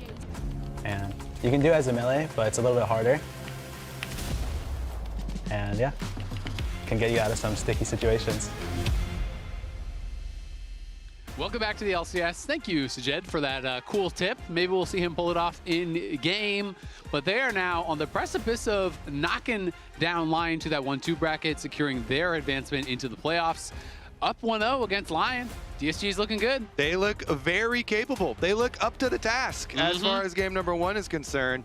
And that's got to give them some more confidence, too, because this team coming in, as we've been talking about all day long, Kryra's here, going against Inspired. It's going to be like battling a Dark Souls boss. Well, he just beat him on his first try. Didn't have to see any of the moves. No problem. Easy. Just dodge, bro. Yeah, just dodge. Just roll. What's the problem? Just dodge, just roll, just smite. Just, How do you beat that boss? Just don't get hit, bro. Yeah. It's pretty simple. I don't know why you're taking damage. I'm not taking damage. Let's get to the champion select here, though. Round number 2. Sajed will not get to pilot Kaisa. And that definitely has been a real standout for him. I wouldn't say it's like oh no, he's like, that's his only thing that he can use. Pool is exhausted. But it definitely has been, by a large margin, the best performances that he has shown so far. So now we get a little bit more interesting of a test. Berserker, what will he have to say this time around? Because, I don't know, some choices like the, using Valk and Flash and then still trapped in the pits, like, they seemed a bit uncoordinated in some of these early skirmishes, and those things, it's like a domino effect that you lose control of a lot of the game. Anyways, up into the live timing now, because Orianna is still banned, and Talia and Azir were both used in the previous match. Guess what? Rise is king. The actualizer is here. Yeah, and we'll see. I mean, one of the answers that is up and available is the Casio. I feel like it used to always be called the counter. In the phase rush era, I don't really feel like it's that much of a counter anymore. It feels like more of an answer. But maybe some of the phase rush nerfs do affect the matchup a bit. Hard to say. Rise also, got the little baby W nerf and everything, but hasn't really felt like it's very noticeable. With the little nerf. Little slap on the wrist. But then his items, his turbo strong, so I think it'd probably be all right. Slap him on the wrist and slip a 50 in his pocket. So, I think Anivia is the more real counter nowadays, and that one has been getting, ever since Worlds has been quite popular. So I do like the Anivia version into it. We'll see though, because this team fighting is a little bit different, and you do have a lot of wave clear. But Anivia Yunara is a very strong, like, AoE team fighting combo of carries. And so that I kind of like this core double carries for Lyon that they're starting with. The other thing I was going to say is I feel like Anivia is insanely difficult to play into when you're a really short-range team, but can struggle against poke, right? So, yes, you're always going to have that isolated matchup, but DSG gets to draft 4 of their 5 picks knowing there's Anivia on the other team, right? So, if they draft themselves into a corner with a really short-range team, well, that's your own fault. So, we'll see how the Anivia is going to succeed. And especially, like, it's a similar thing as far as the strengths, with Yunara having a lot of strengths versus a lot of melee clumped-up champions, too. If you draft yourself into a clump, then you're not in a very good spot, because Yunara is going to be splash damage, bouncing back and forth on everybody. It's an ugly clump. Yeah, I have yet to see a very good-looking clump, actually. I think by definition, no, can't be a handsome clump. There's no artistic clump unless they're trying to like sell you on some extremely overpriced low can't effort. be like what a handsome clump of casters that are casting today. Well, if it's us. Yeah, I mean, we can be, there's exceptions to every rule. True. That's us. Oh, Trundle. Okay, so Trundle also got a little bit of a buff on the patch. So coming right back here, Trundle, the Pillar and Anivia Wall and Anivia Ultimate. There's so much. Give me some Poppy. Give me a Poppy support or something. Oh, man, there's just so much stuff that Lyon can put to annoy you. So many slows. They can create so much terrain for themselves as well. This Lyon comp that they're building right now is going to be able to do a lot of terrain building themselves. And I like that they're banning out some of these long-range ADCs, right? The Varus had already been banned out phase 1. Kai'Sa was gone from last game, so you can't play poke Kai'Sa. Ezreal now going to get banned out. So we talked about how poke can be really effective against this style of composition. Well, they're taking those options away. So we'll see where they want to throw this final ban. It's going to be Lucian, so we're going to deny any possibilities of Lucian Nami and that sort of thing. Corki was gone, which is another one who can kind of poke and prod. So it will be more difficult for Sajed to actually look for something that is a bit more able to get involved without really exposing yourself. There's still things like Jhin if you want to be able to follow up. That can be pretty effective. Obviously, Xayah stays safe from dive, but you can't R over the Anivia wall, so it's actually not really a good pick in that way, especially because Lyon don't want to hard commit. They're not looking to dive. They're looking to control the fight, have it go slow, create these kind of sections of control with the Trundle and the Anivia, and allow Berserker to do his work. Like, this feels like a comp that is built to keep Berserker safe and have these extended fights. Yeah, Berserker on Yunara, hyper carry champ, and they've got a brick wall in front. They've got an ice wall. They've got Pillar of Filth, and they've got Sion himself. So Trash Wall? Trash Wall, yeah. Is it even called Pillar of Filth anymore? I think they changed him to be more ice themed, so. Could be. We'll have to call It is until we look and find out that it's not. In our minds, it is. Aphelios can be long range with green gun. That's true. There and you he's go. got a green support to keep him safe here. You are on it today. Yeah, Look at this. It's got the lantern. It's connecting all the dots. Just ones and zeros, so I'm locked in today. We're getting going. Now they're going to have a wall. Another wall. And a door? It's just a wall comp. It's just a wall. You just wall at them. It's crazy. They just need one more and then you can have a house, right? Because they got 3 walls. Yeah, I mean, it's also crazy Freljord synergy here. It just, you just can't really walk around any of this team fight. Like, this team fight is crazy from Lyon. All of the CC and slows and setup here. I like their comp way more. They're gonna force you to be a clump, whether you identify as a clump or You're not. getting clumped. They're gonna make you be a clump. Yeah, well, that's rough. DSG, you know, pretty short range, and they are pretty hard engaged. Trying to engage through Braum. Braum feels like actually a killer last pick here to bring the comp together. When you have Renekton and Wukong, like they kind of have to send it. I do think it's gonna be really difficult for a DSG. Unless they get way ahead and then kind of all bets are off. You know, maybe they could try split pushing, trying to punish the Anivia in a side lane or something like that. But I love what Lyon has drafted. Yeah. I guess like the only way it fails is if bot lane gets targeted and Berserker just gets blown out of the water and you just have no money on your Yunara. Or if you like subbed us in, you'd probably fail then too. Yeah, we could do that. We could fail that bot lane. That could be us in there. I can make that go bad. I got a 0-6 in me. I got a 0-10. That's light work. Well, we'll see if Lyon can pull it back, force us to what would be our first 6-game day. We haven't had a double 3-game day just yet. Wow, so. record setting. Yeah, record setting. We're looking for it. Could be us. Or we could just get clumped in with all the other 4- and 5-game days. No. Yeah. Not that, anything but that. It could happen. All right, Sajed. He had a very good Kaisa game here. Choosing the Aphelios into this comp. Let's see how they operate. I think if they have a way to win, maybe bottom lane is it. We will see, but we have Raz standing by with DSG's head coach, Ido. That's right, got Ido right next to me. First of all, taking the dub versus Lyon in game 1. Was that something you expected, especially with Cryo's debut? Yeah, I hope I never expect to lose. That would suck. Yeah. Cryo's debut going pretty good. He had obviously some misses with the Pantheon ults, but he's working it out in real time. A little bit of stage nerves, but I think he'll be fine. When the team was built, and of course you guys have been scrimming with him, what did you envision Cryo's role necessarily? Yeah, I think the way that I view jungle is jungle can be just as much of a carry as AD carry or mid lane. So you should let them eat as much as they want. You should play off of their timers. I think that's the best way to play the game. So helping him embody that, helping him learn it's okay to eat camps, slow down the game, make sure that he's strong. And last game that worked out pretty well too, aside from like some team fight oopsies. But yeah, I think he did a good job doing that. Before we send it to the casters, thoughts on the composition here? It's a little weird, honestly, for game 2. They don't really have too much engages. They're kind of expecting us to like run into them. So I had a word with them before that, you know, they don't really have engage. The only way that we lose is like we go way too deep, way too fast. Just hit front, play on Aphelios' screen, and it should be pretty good.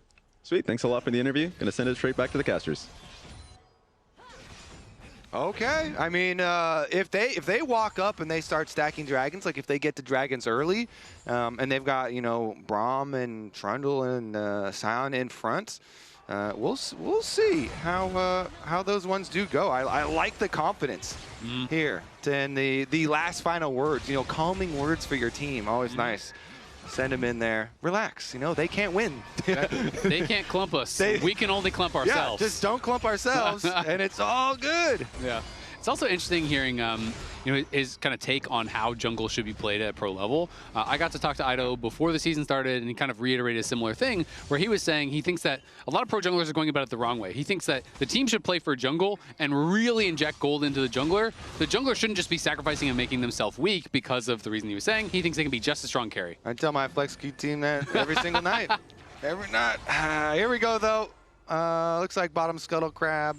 Easy peasy for Inspired, and it will be split to the top side for Kryra as well. Nice delay on the back. It cost Lyon it cost him a little more. The flash has to be used because of the pillar and the collapse here. So he gets an interrupt onto Trundle, which, I mean, look at Wukong right now. You know the Grump is respawning, and so you're going to have a ward watching it.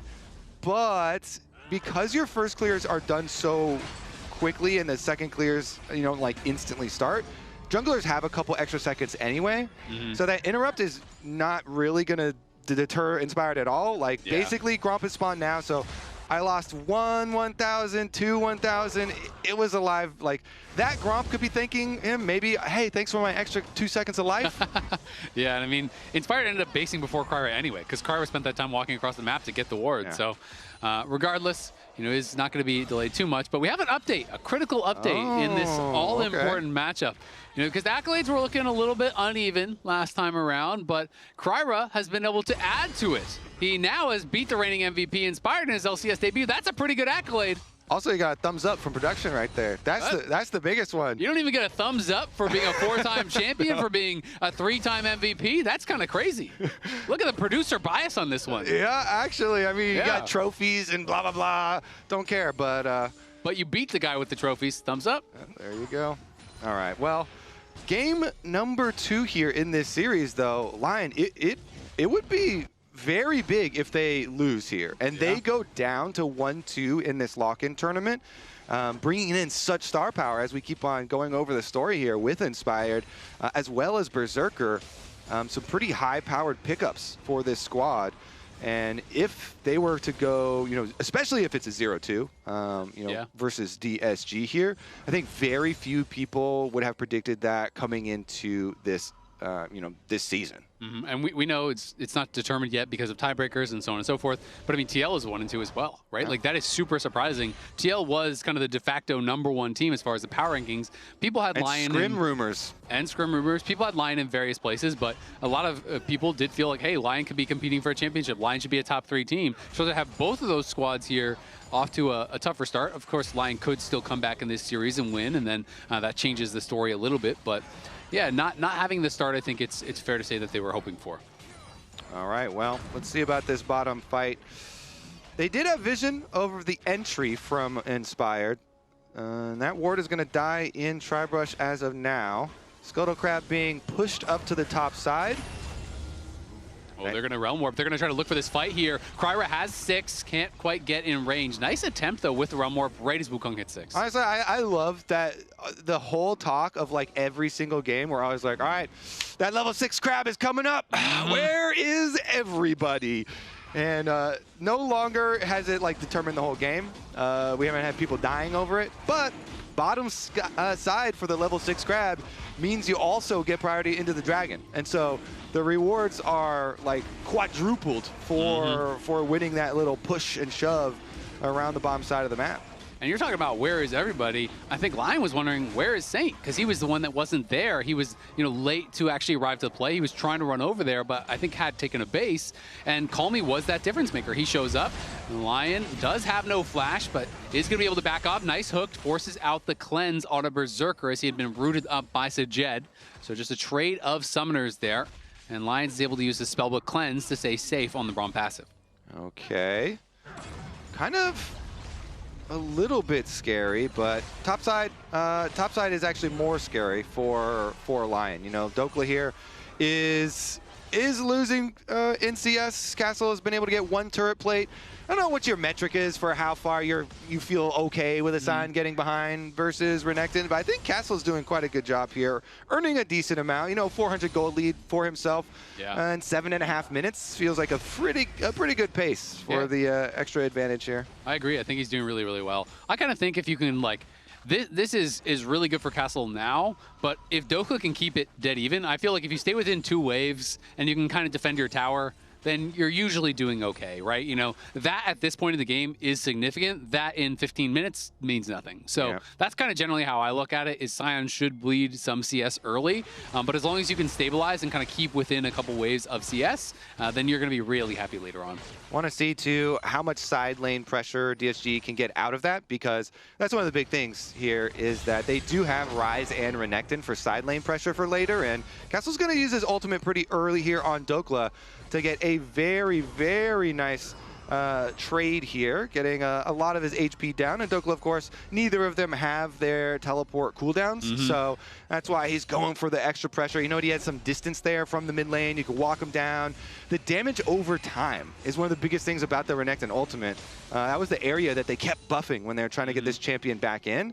And so it is critical when you're using, especially your early ultimates, get some good walk down value, get some good time while they're actually, you know, burning down there. So he's trying to soften them up, trying to keep Dokla a little bit concerned. And if you can keep your pressure up as a Renekton, get access to popping more tower plates by the crystal pop mechanism.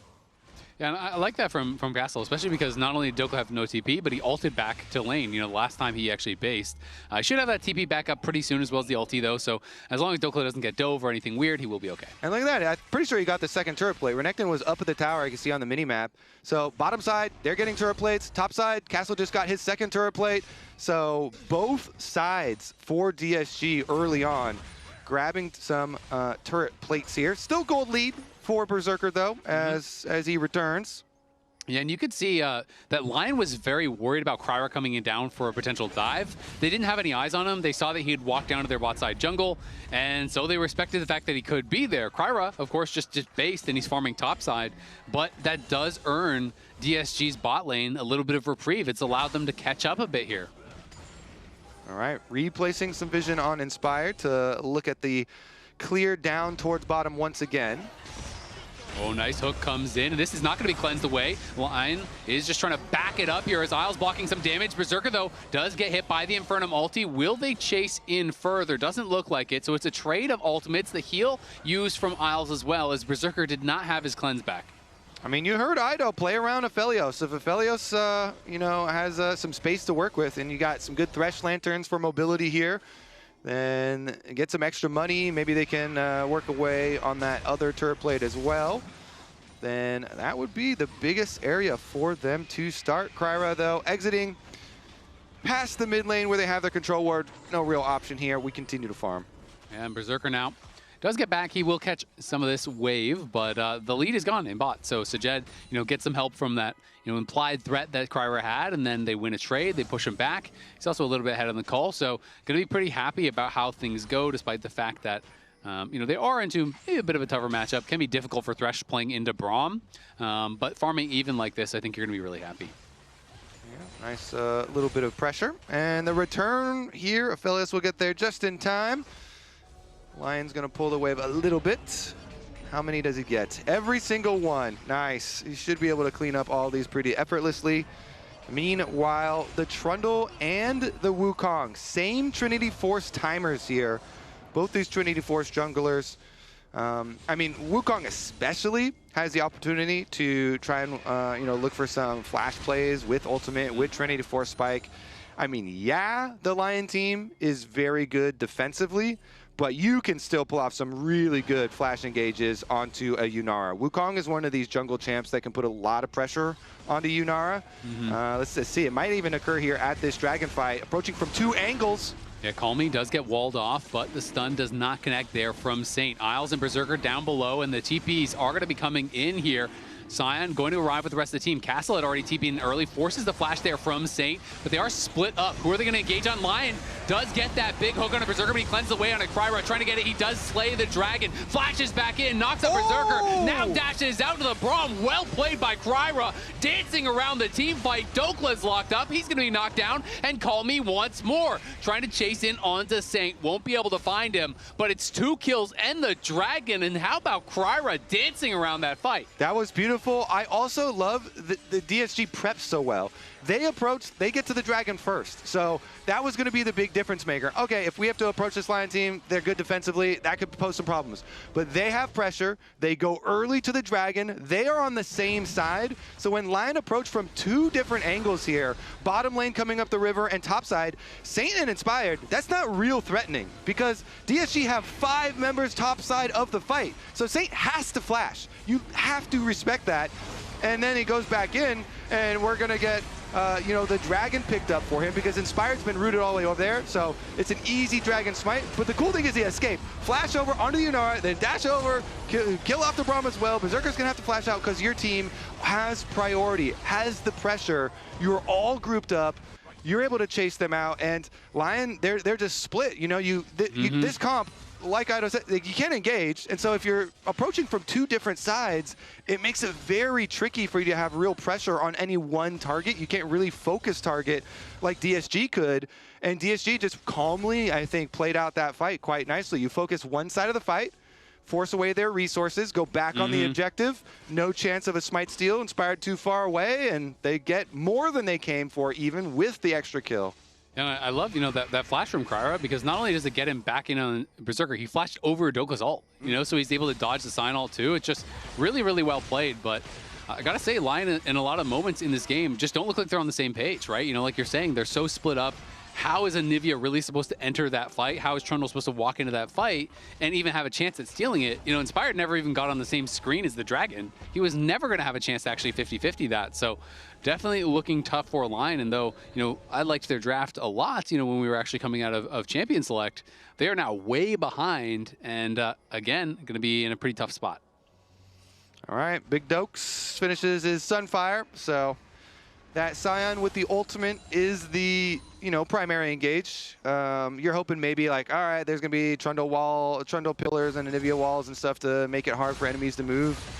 But I think the biggest thing is if they get behind too early with this and you're not able to have a very big effect while you're grouped, it's also gonna be hard to attend to your side lanes. Ryze and Renekton side lanes here are gonna constantly have pressure, and so theoretically, DSG can keep on gaining resource advantages on the map here, putting pressure, moving in, getting jungle vision super deep in, and then you get to see the next moves that Lyon are going to make. And immediately they're going to rotate over to that Rift Herald after placing some fairly deep vision, but Kryra's going to reset it. And I really like the point you made about, being first to the Dragon, because to me, it's like, that's clearly how you want to function as both teams, right? If Lyon are there first, and all of a sudden, DSG was the one having to walk through, a Nivea wall and all this zone control, and then you're getting funneled in, and someone steps forward, and now they're walled off, and they're getting focused down. That's incredibly hard, but because they showed up late, they're now way behind. And when you're playing a team that is great at counter-engage, but has no engage, your comeback mechanics are there's a lot fewer, right? Because generally when you get down, you're like, all right, let's make a pick, right? But that's not really going to be an option, and Saint may just be going down. Has no flash. Good wall, though. Keeps himself safe for now. But Castle could look for a redive. Saint trying to keep him away, trying to stay safe here, but he has overstayed his welcome. He needs to leave. He's back into the egg. Will Castle go back in and try to finish him off? I don't think so. I think he's going to be happy with popping that passive, as Inspired is going to come down here now and try to look for the play onto Castle. Does he have the slice and dice? Can he get over the wall? Flash followed there from Inspired, and Castle I don't think is going to have anywhere to go now. Looking like he's out of luck. They want to give it to Berserker, and they're going to be able to. That is nice. Lyon not only get the kill, but they're able to give it to their most important carry now, Berserker. Yeah, 100%. They need Berserker to have enough money to carry these team fights. That Yunara definitely has the capabilities of putting out the damage if they can fund her. So very nice luxury there that they're able to actually give it. So the slice and dice, and you saw no hesitation from Inspired. He flashed over that wall. He's like, you are definitely going into Berserker's pockets here. I'm going to make sure of it. Nice little pop-up there from him as well. And Berserker gets a little bit more money. It's still not going to make up fully the gap that they had. And Sajet as well, going to be able to tap a turret plate. Yep, and is looking strong, moving towards that IE. No flash on Inspired. Remember, they're trying to focus him down, and he gets bursted to start the fight here. Castle on the side, going to threaten. Just got deleted. Red, white, good night, Inspired. He just gets deleted off the map. Hit a death sentence, and now Lyon are thinking, well, the rest of us are here. What do we do now? I guess we're trying to watch because we know they're taking Dragon. But we just lost our jungler right before the objective even came up, and you're sitting there hands empty. I guess we all leave now. Yeah, I mean, there's the punish on the flash that was used to kill Castle. They catch Inspired, has no flash. They get that kill on him. And pretty early on, Saint, like you said, realized nothing we can do here, so he just runs up towards that top side. Again, we are faced with a really quick soul from DSG. Last game, it was about 20 minutes when they got their third Dragon. This time, it's not even 18, and they're on soul point.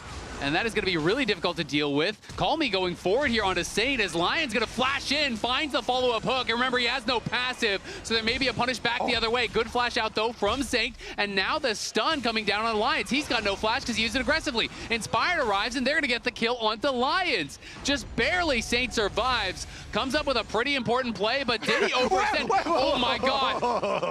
Okay. I wonder if Lions kept autoing if he just kills him there instead of actually going for the hook. That was close. All right, call me now. They are going for the recall, but will they go for the play? Isles now in the area. Call Me flashing forward, does get one back. Nicely done as Saint does fall. You can see Renekton down towards that bot lane working on the tier 2 tower, so he is farming up some plates. Sajed could be in a bit of trouble as Dokla trying to threaten him. He'll just back it right off and respect the threat there. So a lot of scrapping, but at the end of the day, the gold swing stays pretty even, and Inspired has hit his MasterCard power spike there with the Trinity Force. Of course, had that for some time, and is looking pretty powerful with it.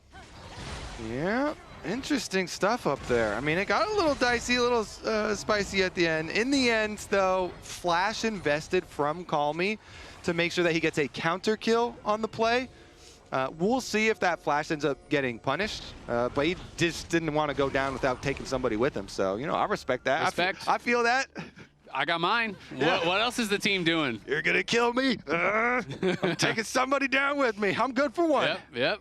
Die in a team fight, but you get one kill. I got mine. Why did we lose the fight? Well, we'll see if anything happens with him not having Flash later, but we'll see. Honestly, he still should be able to have some pressure split pushing. I mean, Realm Warp is very, very useful in those endeavors, and bottom side already is a long lane for them, having taken that tower. So Castle is able to push the long lane on bottom side and get some extra time to roam. Yep, and I do like that he's playing upgraded Swifties. Makes a lot of sense. You're playing against Anivia, Trundle, Braum, Yunara slow, even Sion has the slow. There's so many slows on this team, so Swifties definitely smart tech here. It'd be interesting to see, you know, we have Swifties as well in Sajed. I was going to say I kind of expect him to go for it also, and he has. All right, this Herald here going to finish up the mid tower. Now we've got bot and mid taken care of from DSG. Methodical gameplay. Bottom side minion wave does need to be attended to, as at least Dokla was able to push that one out. But I have to say, DSG have been very good at progressing the game. Yeah. They have not wasted a lot of time. They have been very calculated in all of their objectives, you know, arriving early, arriving on time, and everybody kind of doing their part. So next step on the checklist is going to be getting your vision for the Dragon Soul. Just make that approach to the fight so insanely hard for this Lion team that the only thing you possibly have to worry about is a Sion ultimate. And that's not even that hard to deal with. You can Wukong clone that even. Yeah, you can Wukong clone it. You got plenty of options here. So as long as they can go get some extra control wards there, like they can make it so difficult for Lion to approach. And Lion themselves trying to carve out an area of the map to work with at least. Yep, and it's going to be tough for Lion, but yeah, have to be there first, have to find some way to get pushed, but they just can't really respond to this rise in the side lane. And Nivea just so much more at risk moving around the map. They're trying to see, is Sajed moving too far forward? Can we punish him? The answer is no for now. But as long as DSG don't see anyone, your side lanes are pushing. You don't need to do anything. You're just chilling, waiting for them to show up, because otherwise you're going to get a free tier 2 bot, and that looks like that's going to be the result of this play, or at least some damage on it. Yeah, and Call Me, his Ghost is almost back up. Even without your flash, your Ghost is so much mobility here for the rise. Side lane pressure, very easy. As you say, confident as well to be able to push these out. And so they get them both pushed. They get the full rewards now. You can collapse first. Yeah, Inspired was trying to move forward there. Was spotted by Castle. Was camping out on the blast cones. They were considering an engage. DSG definitely in the area if Inspired goes too far. 20 seconds on the Mountain Soul. Pretty big durability boost, and Call Me. Nice little exchange with Saint ahead of time, knowing, good interrupt with the pillar there on the lantern. Call Me's gonna get flashed on by Isles. In comes Dokla. Can he find him? Knocks him up and knocks him down. MVP play with the pillar from Inspired. Castle is behind them though. Kryra gonna disengage. Will that be enough to grab them the dragon? That was clean timing right there from Inspired. And right before the Dragon Soul, this guy is clutch. They purchased themselves an MVP.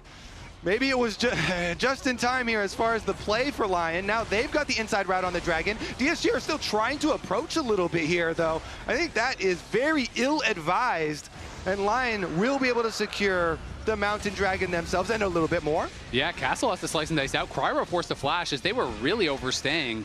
The Dragon, I think, was pretty gone once Call Me died, but they said, you know, maybe we can fight for it, do something, you know, catch someone out. But Cryo does end up losing that Wukong flash, which is extremely valuable. Yeah, it really kind of throws off your timing. This Baron is dark, though, and there's a white gun of Felios inside that Baron pit.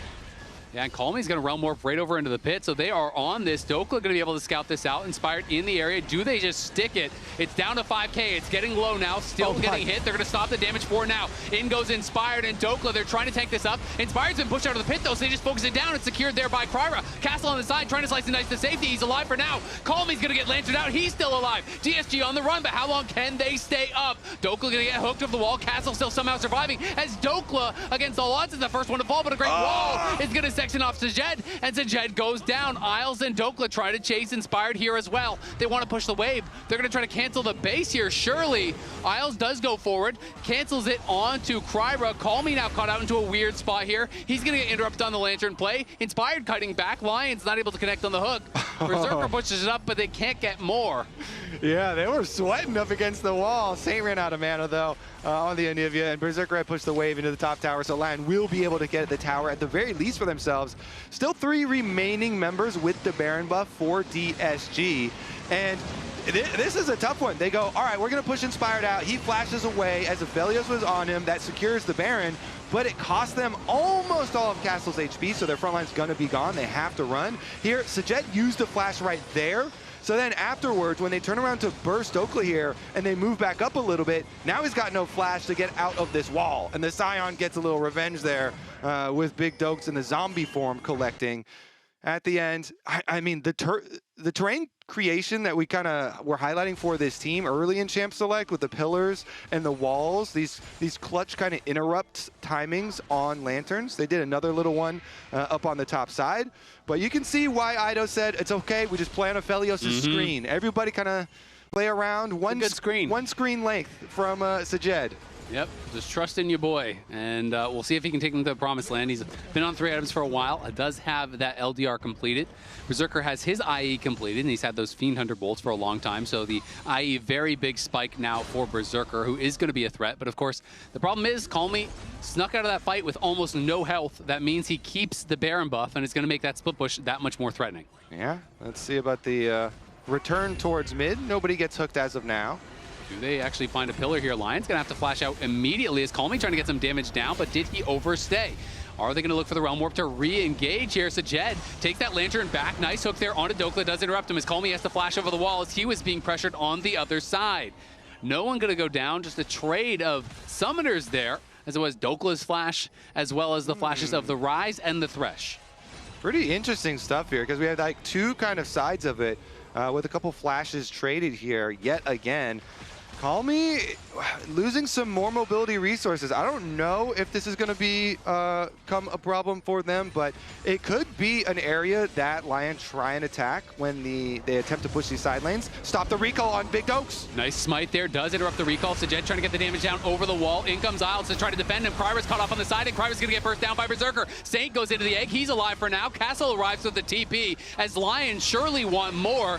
The Ghost was popped there by Call Me, now expires. Berserker threatening forward. They won't get any more. Isles comes in just at the right moment, keeps his top laner alive, allows them to get a kill back. Yeah, sounds pretty beefy, and they kind of went in for the attempt here. Thought they caught him on the stop on the recall.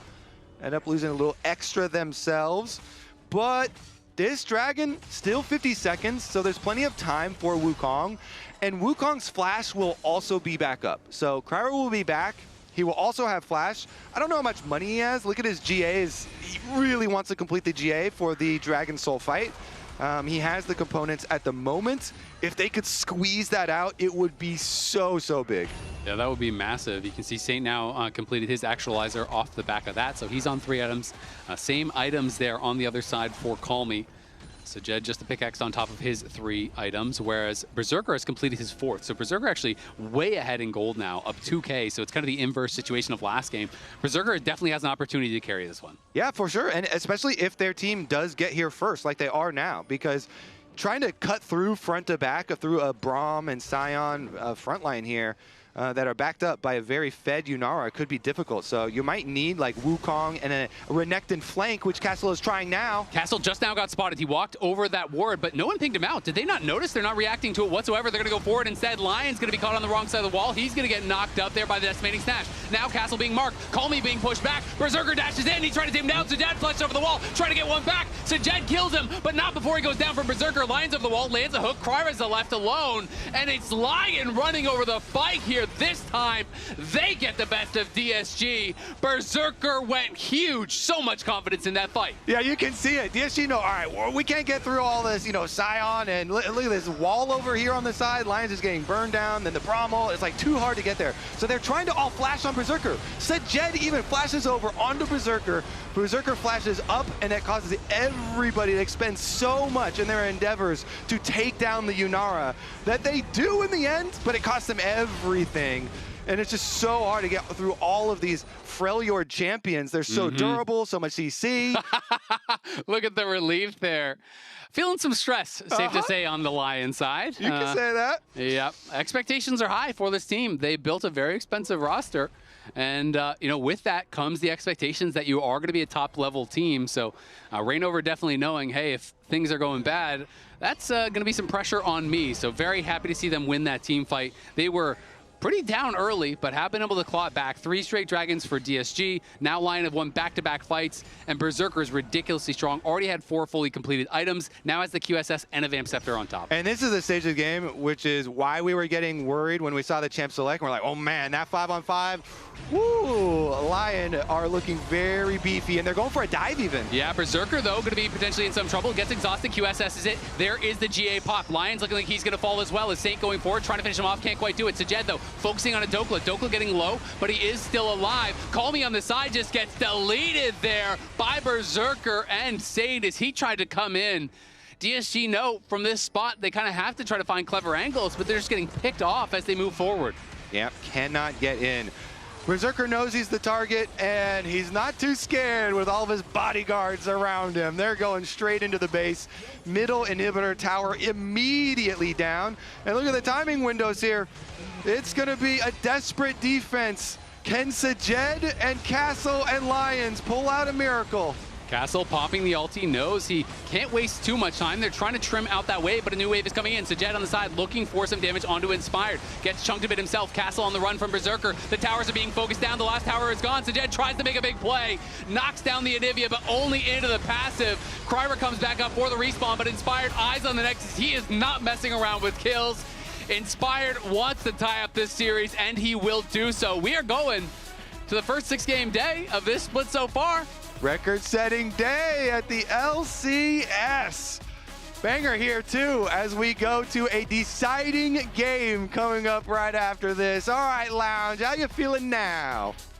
I'm feeling like we're in for the long haul here. 6 games, the max we could have, and they have been bangers in this series in particular. 1-1, Lion tie up the series. They do not want to go into that 1-2 kind of like best of 1 scenario. We'll have to wait and see kind of based on games won, strength of wins, things like that, if they would get that auto qualification in or not. But winner here automatically qualifies for the knockout stage, and I think that that is a big buff for them, Emily. Yeah, and I mean, it was kind of surprising, right, to see Lion be taken down in game 1, and then early in this game, it looked like, oh, okay, you know, we had Ido interview with Raz and be like, all they have to do is just, you know, not go too far forward, not extend themselves. Stay on Sajed's screen, and I think is what he said. I do feel like there were enough moments of slight overextension where, like, when you look at this comp from Lion, the Trundle, the Anivia wall, right? Like, there's a specific fight where I think everyone kind of funnels into it. Yeah. And then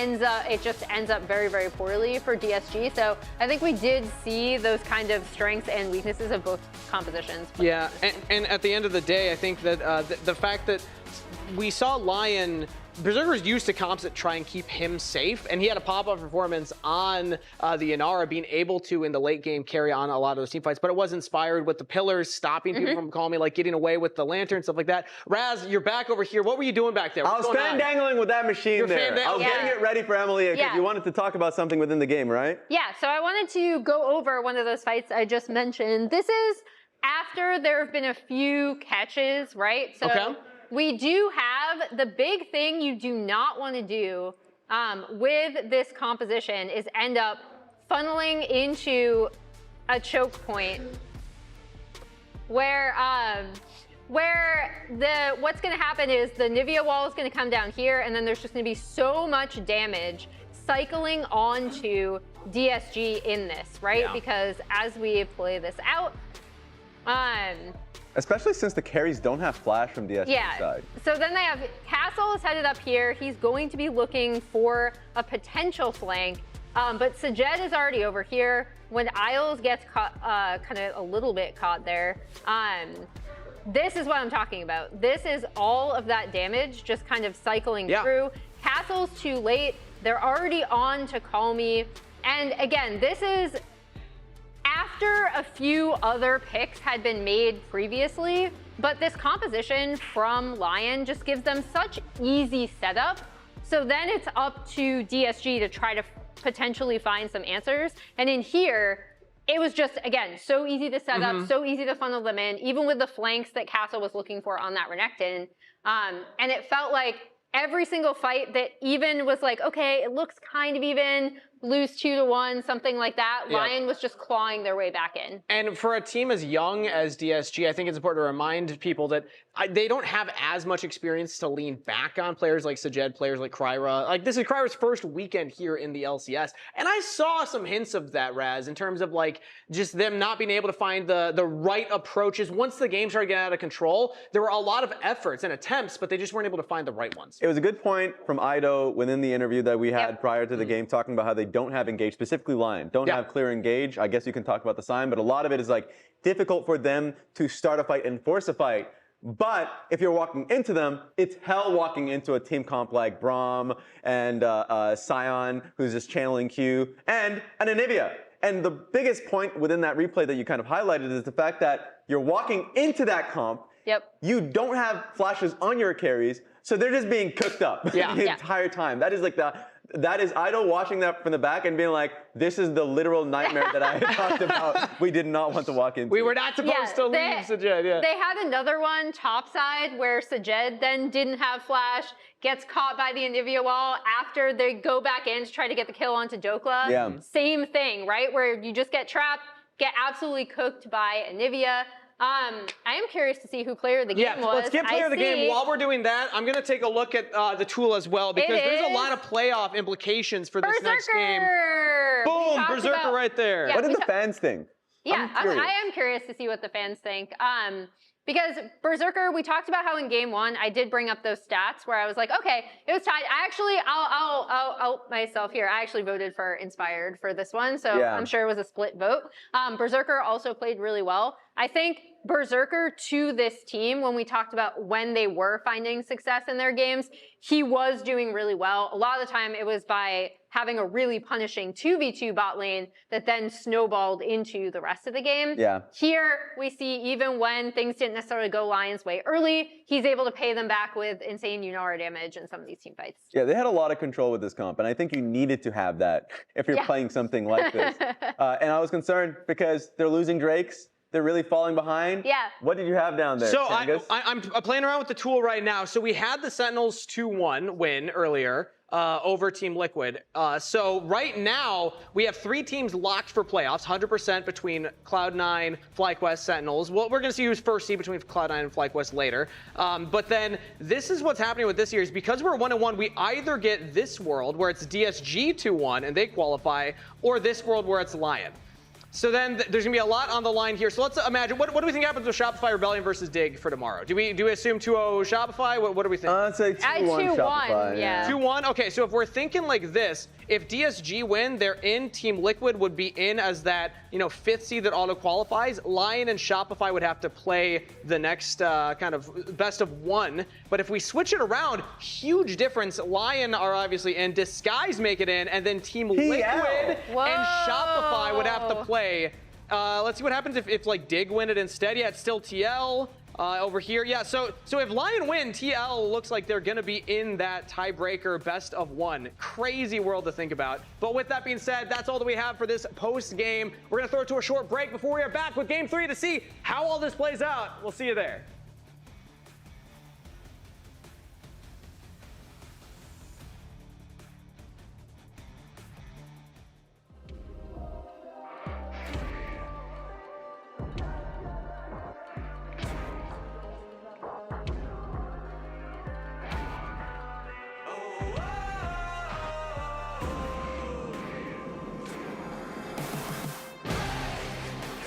Just take it slow. Just fight there. Yep. I ulted the Renekton, I fight him. Just flash in, 80 flash. 80 flash in, 80 flash in. Renekton no ease. Upper left, no flash. Wukong tag. Yeah. Wukong use double. Chase. His lantern might be up soon. I have word for it.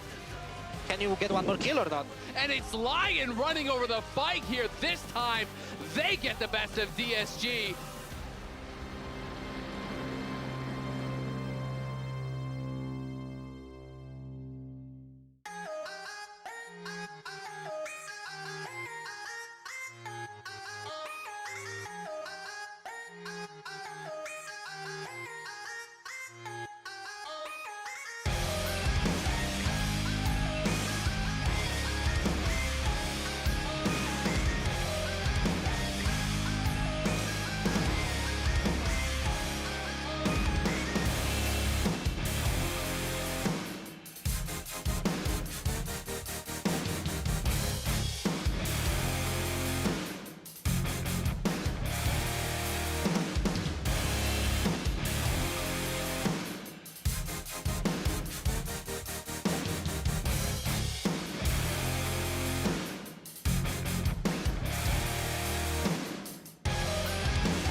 Hey guys, this is Dokla, top laner for Lion, and today I'm going to show you a tip on how to play against Fiora. As Fiora, level 1, your vitals are predetermined on where they're going to spawn. So if you're blue side, it's always going to face towards you, and if you're red side, then it's going to face away from you. So what you want to do is spot your enemy, so then you can reset the vitals based on which side you're on. So if you're on blue side, you don't want to see them, and if you're on red side, you do want to see your enemy, so you can reset the vitals.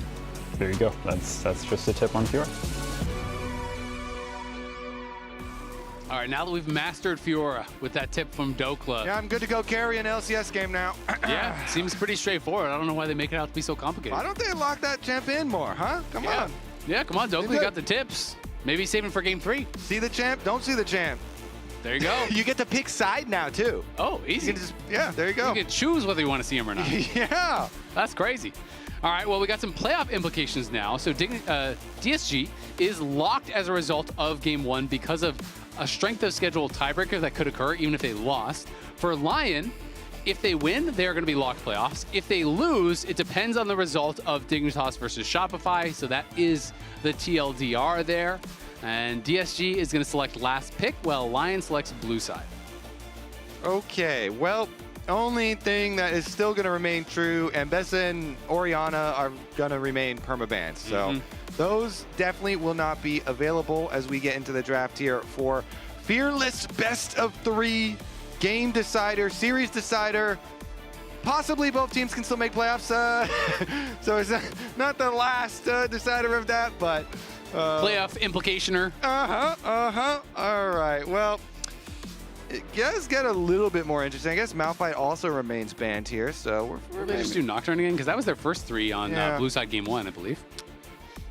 Keep that one. I mean, yeah, Nocturne does lose some value when Oriana's permaban, but they were before banned too. anyway. So yeah, and Varus going to remain on the ban list. So a lot of the same ones kind of staying up here. Wouldn't be surprised it's Nocturne because again, it was what was shown as that 3rd ban earlier. But hey, maybe they're saying, oh, we don't care about just the Ori Nocturne pairing. Maybe there's another pairing that's now been played, so they could drop that ban, and we'll see if they want to go for that. As it will in fact be Nautilus going to get banned out here. Some people just hate playing against that ultimate, man. It is annoying. I don't want to see it, but maybe we will see it this time around. We'll see since it does get through. DSG, what are we feeling now? I actually, when we get to game 3s, I usually get most excited for mid lane because mid lane gets a little bit more spicy, a little bit more diverse here. So I want to see, you know, Saint was covering other stuff like Akali, you know, previously, and now you get some time to actually use those types of champions. Funnily enough, Call Me to me had one of the best Akali performances that we have had all year of an LCS mid laner. Yeah. So I think a lot of good combinations are available here. I think Call Me has been quietly very good. I think, you know, he is a big part of DSG's success thus far. Already locked playoffs. That's awesome for them. That is a big win for them. And I was going to mention, you know, we've gotten through a lot of these meta AD junglers. Xin Zhao obviously got a little bit of a buff in the patch, so that one is rising in priority. But there's still things like Jarvan is still up and available. We've seen Kiana, we've seen some Lee Sin. So there are obviously other AD junglers that you can go to. Yeah, and we get the presumably Castle Aurora because he does like it, but it's flex pick. It's a flex pick here. And put some pressure on those solo lanes. Meanwhile, some Lucian, possibly Nami. Yeah, we'll see if they're going to go Nami on 3 here, if they want to respond to a potential pick. Also, we touched on jungle. You know, that could get pinched pretty heavily if they do not go for an AD jungler here, and you want to have an AD jungler in the mix. Could be a couple bans thrown their way by Lyon.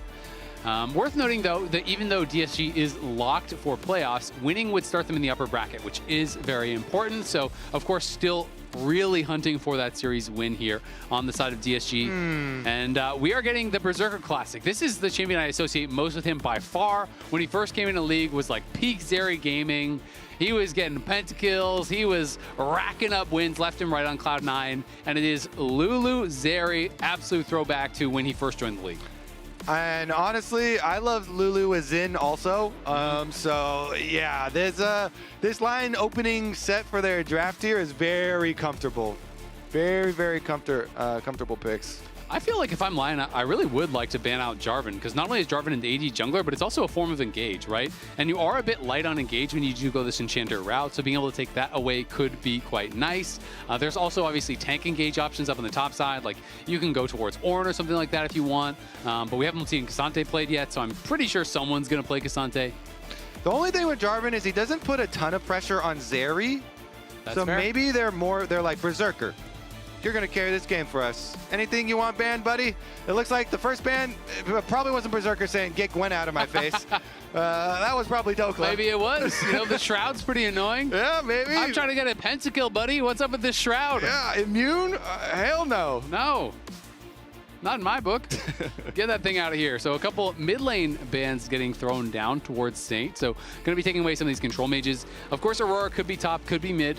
You know, really could go either way for Call Me or Castle. But the mid lane options are going to be narrowed down quite a bit. I like it. And the bans are pushing them more towards some exciting assassin, get your hands dirty types of picks. Ban a couple of these control mages. All right.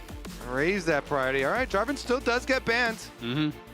Yeah, I mean, even if you can't go for Zeri, I always feel like when you're playing as an enchanter against it, it's pretty terrifying. I'm not going to lie. You just get ulted, he flag and drags out. If you don't have flash, you are just cooked. As Sajed is, we're finding out his hover. His hover is Renata, so we got to find out the lore on the Renata hover. But Usually it's a shout out to a girlfriend or something like that. So we'll see what they are going to consider locking. Mundo could be kind of fun as both a potential flex. Again, it could be jungle or top. But of course, in pro play, it's mostly just been jungle. I do think Mundo top can work quite well, though. So there are some potential flexes here. The Aurora could be moved around potentially. The Mundo could be moved around potentially. But we are kind of assuming that they're going to go more standard spots. Okay, so gonna have to get the reveal on both solo laners here, regardless of who will go against Aurora. Gotta pick something that could take either of the matchups. And they feel fine with Cassio. Wow, this team, I mean, Cassio pumps, Zeri pumps. I mean, Lulu pumps shields. I was gonna say Xin even kind of pumps when you got a Lulu backing you up too, so. Surprise, surprise, Cassante probably gonna be the option here. Very as versatile. I said, yeah, it just kind of fits in everything. And there is very little engage, though, honestly, on both teams thus far. Like, yeah, you can have Aurora throw down an ulti to kind of start a fight, Nami wave and whatnot, and culling, sure. Xin can jump in and kind of start a fight out, but there's not, like, pick tools, really, per se, right? So we'll see where they are going to go and if this is going to be Mundo top or not. I think Mundo into tank matchups is super strong because you generally outscale them all, and they usually can't punish you enough in the early lane. So if there were a game to go Mundo top, I think this could be a pretty good one. We'll see, though. Oh, Jace, so it's still flex. It could be Jace jungle, could be Jace top, could be all kinds of stuff. We're going to find out where they are going to end up going. There are only like 4 Mundo games top in pro so far this year, and there's been a lot of jungle ones. So jungle is the expected, and it looks like that is going to be what it is. Cryer going to be piloting the Mundo. Jace receiving some nerfs on the Shock Blast, some buffs on the melee form, if I recall correctly, and that's going to be going mid. Okie dokie, yeah. Taking on some monster damage, but also taking some of the regular damage too. So we'll see how much that does affect him. And if Kryra can do some Velia, some Luster Tone cosplay here with his Mundo, walk him down, see if you can get your farming going, scale up nicely, become nice and beefy. I mean, a lot of poke, too, because Lucian Nami provides you poke on your team. Jace provides you huge poke on your team coming from mid lane here. And so there is a lot of potential on even some early power spikes for this team to poke you out. I mean, mid control seems really good there when you could have Shock Blast coming from downtown. You know, that's 30% of your HP. Lucian Nami, as soon as Nami's got the mandate and Lucian has whatever he has at that point, it's totally fine too. It'll be enough. He's got some swords, he slapped them together. Yeah, it'll be enough to chunk It'll you. get her done. Throw out a culling there. So you do have to be worried about getting poked out, I think, in the mid game by this DSG lineup, because if you do sustain a lot of that damage, but guess what? Invisible Rabbit comes hopping down, and they go for the engage with the Aurora there.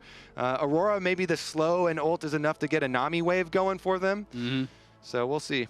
Interesting tech here for Dokal on the top side. Going to be playing Aftershock instead of playing Grass, so still wants to be in that defensive tree, but feeling like you're not going to be able to really trade with Grass autos and stuff on the Aurora, which I think is totally true. So if you're saying, I'm not going to get Grass procs throughout the lane, Aftershock is going to do more in an all-in, right? You know, you go all out, you proc it, you hit a Pathmaker, you proc it. So I think that actually does make some sense, given that a good Aurora player will just not allow you to be autoing them. Yeah, keep that distance, play the distance. Honestly, looking at the distance here too, both first early Qs from Saint hit.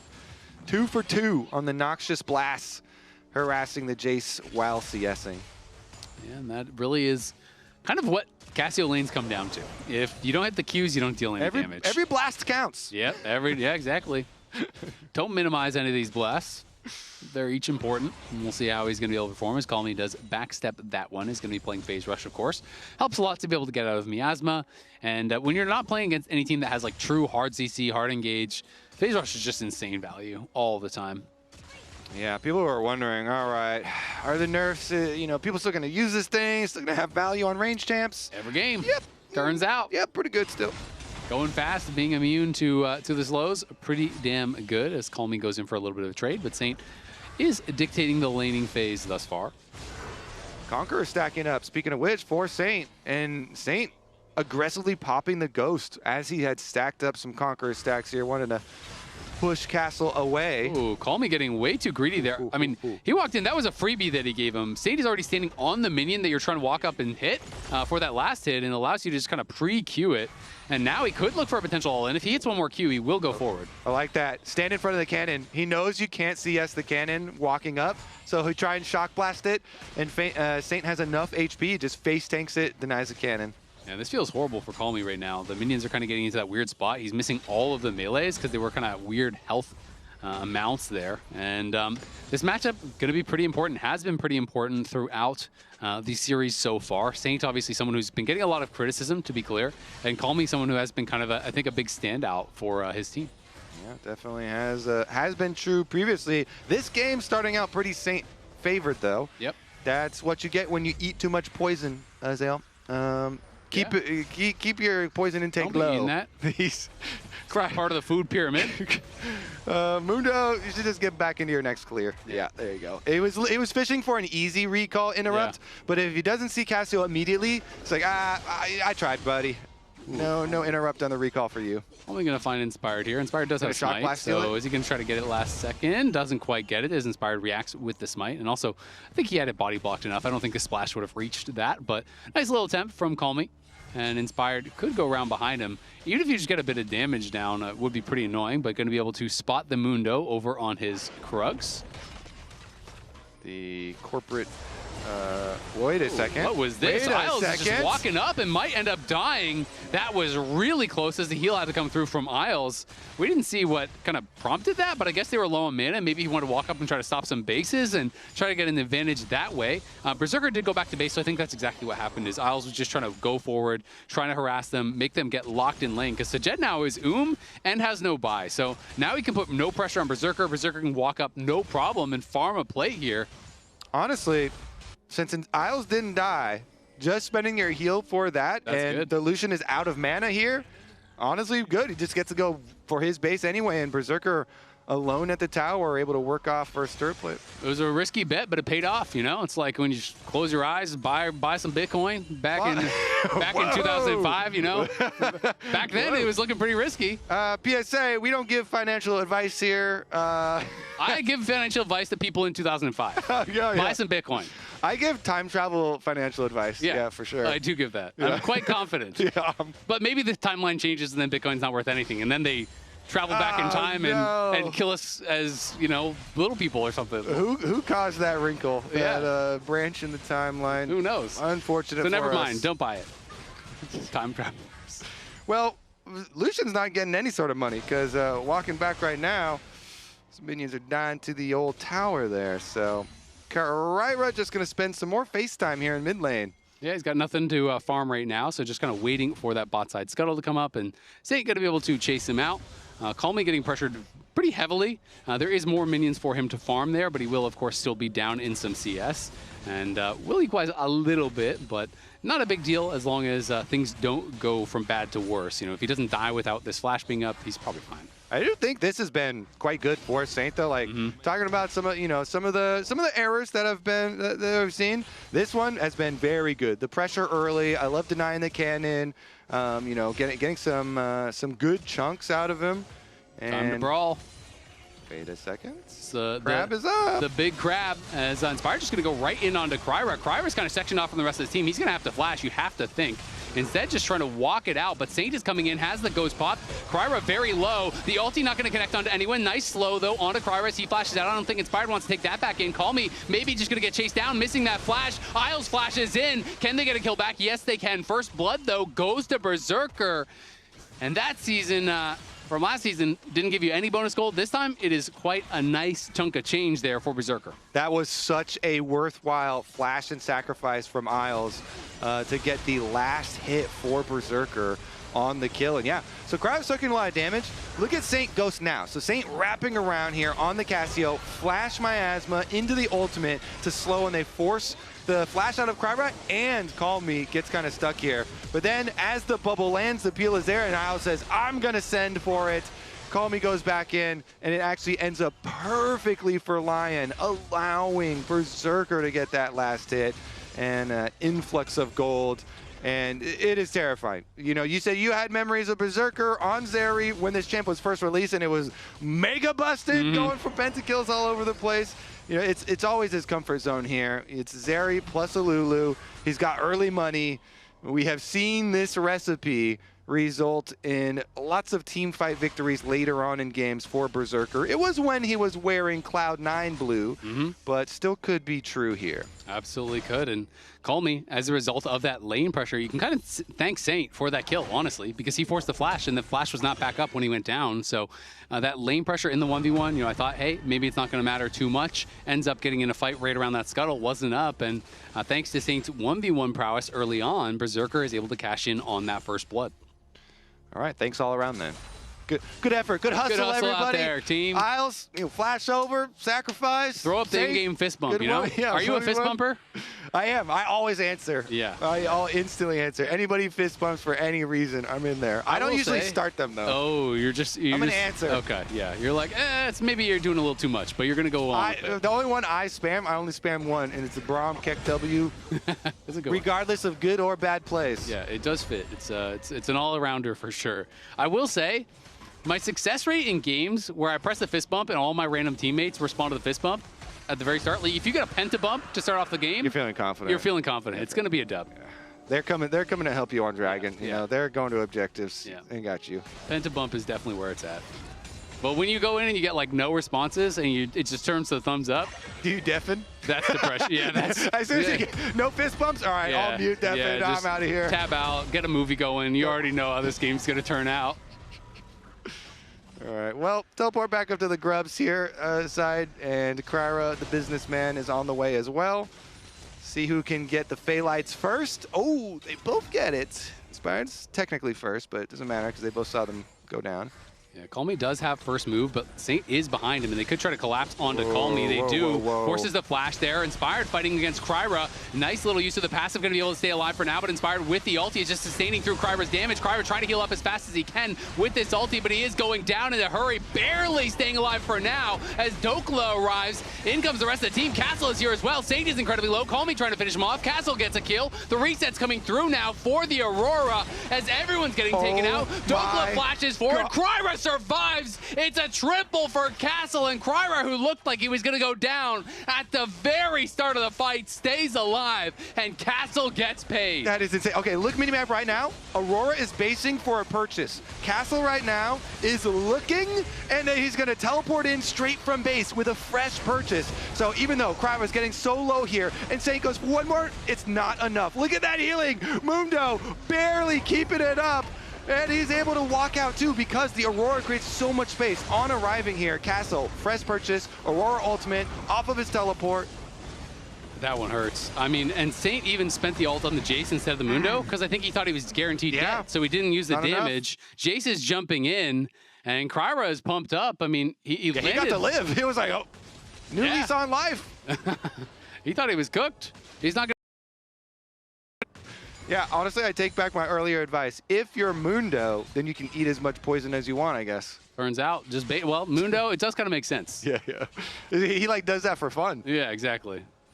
He went down to 1 HP, apparently. Literal number 1. Oh my God, that was crazy. That's tough. That is a tough one to take for sure. Because when he was sticking to the poison, he threw a cleaver, which cost health, right? And he went down, I think, right there probably to 1. You know what's more tough, though? Dealing with Castle's Aurora that is post 3 kills. Yes. You're going to get a triple kill here for Castle's Aurora off of a really good buy already. Have fun, Dokla. Holy! Leandri's is already done. Big Dokes is like, please give me every little bit of magic resist I can possibly get my hands on. Yeah, this is tough. It's like, you saw the Thanatos Cassante build from last week, all the chains and cloaks. Yeah, that was... This is just going to be cloaks. He's just filling it up with cloaks. He's like, hey, there's a Jace and Lucian on the other side. I don't care. I don't care, buddy. You're not in this lane. You're not living with me on this one. The Mundo passive going to be able to eat the Petrifying Gaze, but nice sidestep with the Ghost. Will keep Saint safe. Inspired. Connects that Wind Becomes Lightning onto Call Me, but not going to be able to kill him. He's in thumbs another up. round, another round. Oh, minions. Oh, got him. Bends the bullet. In the butt again. Yep, and has a MasterCard Power Spike to boot, as he does have that Heartsteel now completed, so gets a stack on the gank, which really is a dub when you think about it. Do love that. Nice culling coming out here. Kryra moving down as well, just keeping it moving. Call Me is behind him. Will they go for the dive? Mundo does have the ult to tank it up if they want to push this in, but the minions are very far away. This is going to take too long, I think. So Call Me just going to go back to base. They looked for the angle, couldn't find it, but do relieve a little bit of pressure. Interesting as well, Sajed going to be going for the Storm Razor here on that rush. Okay, so only a minute till Dragon. Kryra's going to grab Scuttle Crab ahead of time, no problem. His topside camps are up, so you've got 50 seconds to work with here. You definitely want to get the Raptors and red buff, and then we'll see DSG if they want to get down there, because a lot of the DSG lead is actually isolated up here with Castle, and without the top laners having teleports to join. Yeah, it's great for Castle up there in the 1v1, but it does mean Berserker, remember the Zeri, also got early money and has finished the Storm Razor himself. So Berserker's Zeri down here at the Dragon fight. Let's see if Lyon feel confident in this one. He's got his barrier, he's got his flash. Same thing for the other side, but if they get early vision, if they get some priority here, maybe they cook. Mundo's going back to base, and there's only 10 seconds left on this Dragon. Both junglers actually just resetting, so it won't be any sort of an early timer on this one. Previously in this series, we've been on strict timers for our Dragons. Yeah, it has been really fast stacks. But yeah, this one will be delayed a bit. Yeah, we'll be delayed quite a bit. I mean, we were at 3 Dragons last game for DSG at 17 minutes, right? So we're very far away from that. I do wonder if Sajed is going to have mana problems without the Essence Reaver rush. I saw Doggo do this build the other day, and you get the move speed, so it's like you can throw down an auto, get the bonus move speed, use that with your culling to kind of reposition it. But we will see as they are on the Dragon here. Kryra trying to step forward, trying to create some space. Castle's still not here, so I think they're just going to back it up. Yeah, for sure. Dokla said, I'm not going in that lane again. I had enough of the Aurora up there. I'll come play for team. I'm playing for you guys. I'm going to come down to the bottom side. That's towers. smart. By the way, you can blame your team, too, if you lose. You're like, didn't you see it? I'm roaming for that Dragon. Yeah. That was crazy. The tower is gone up there, and it, first tower of the game. But Saint's going there, so you can blame him. I like that. Fair. Always look for someone else to blame. Never take responsibility. We got a lot of very good advice so far today. Thank you. I think I've learned a lot. That's what we strive for, The first turret bonus gold back in effect again, by the way. So this Aurora, Castle is actually a monster. Castle is a truly frightening bunny. Ooh, gonna be flash forced as Isles does get away, but that hurts, and it is tough to check brushes and play for vision when you are Lulu. Is it like Rochambeau, loser has to go to that lane, or what's the deal now? I think that's one of those things where you just show up to another lane and you ping assist to that lane. Yo, somebody deal with that. Come on, bros, learn your macro. I can't beat that guy. Castle's level 12. He's got his second mask working on it here. We got Rift Herald. Rift Herald's getting cooked up, and it's on his side of the map. So Castle's just getting greedy at this point. I mean, how many masks do you really need, right? I guess the style of layering masks is truly unappreciated. True. One for the front of your head, one for the back of your head. I was thinking stack, just on top of each other. I was thinking never catch them slipping kind of thing, They're going to fight this, though. Look, they're walking in. Yep. Lyon going to be looking for the fight. Inspired goes in, but it's going to be secured there by Kryra. Lion's flashing out. Inspired taking some damage, but the ulti is buying him a lot of time. Kryra going to pop his ulti now. Call Me coming in from the side, looking for Saint. Saint hits a 3-man petrifying gaze, but he's going to get knocked down for his troubles. And the Herald going to get summoned up. I mean, they tried to go in on this fight, but there's no TP on Dokla, and he's bot, so it didn't really make any sense to me. Once the response is coming through from Call Me, you're just cooked. And since the Aurora is so fed, it's not even like a 5-on-4. That's like a 5.5-on-4. With the extra money bags being half of a person. Rift Herald going to get a lot of money down mid, too. They took out first tower, half of the second tower. That's almost a 5K gold lead, and that is problematic to say the least here. I wasn't getting too excited about this because I thought there's no way they're going to engage with Dokla bot, but maybe they thought Dokla could mark the TP. Yeah, they went straight for it. Inspired here, so he ults and actually creates a lot of time. I think that was the call. Dokla's like, I can cancel TP, you can 4v4. Yeah, I'm pretty close. Not close enough, though. Call Me got there in time. And Call Me's flank meant a lot. He's on Saint, and, Saint... gets flanked there, so maybe with some comms listening, that must have been in the intent at least. Oh, nice sidestep from Castle, even with the slow from the Miasma.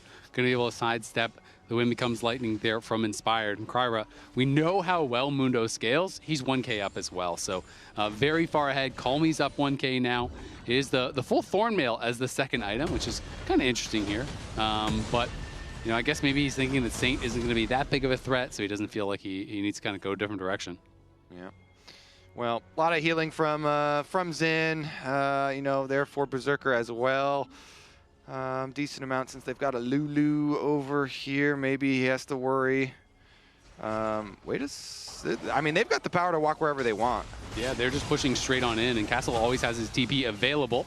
As Dokla going to get his heart stolen as another proc does come down. Berserker is in the area. Castle pushing forward there onto Saint. Inspire going to dash in onto Kryra, but he takes a shock blast to the face. He's low already. The Nami bubble going to get flashed away from by Inspired. Survives for now, but again, Lyon retreat here as Castle maybe just going to burn down Saint, and he does. I thought he would have been able to walk away, but the dot damage there finishes him off, and they lose out on both sides of the map. It's now nearly, it's 5,500 gold.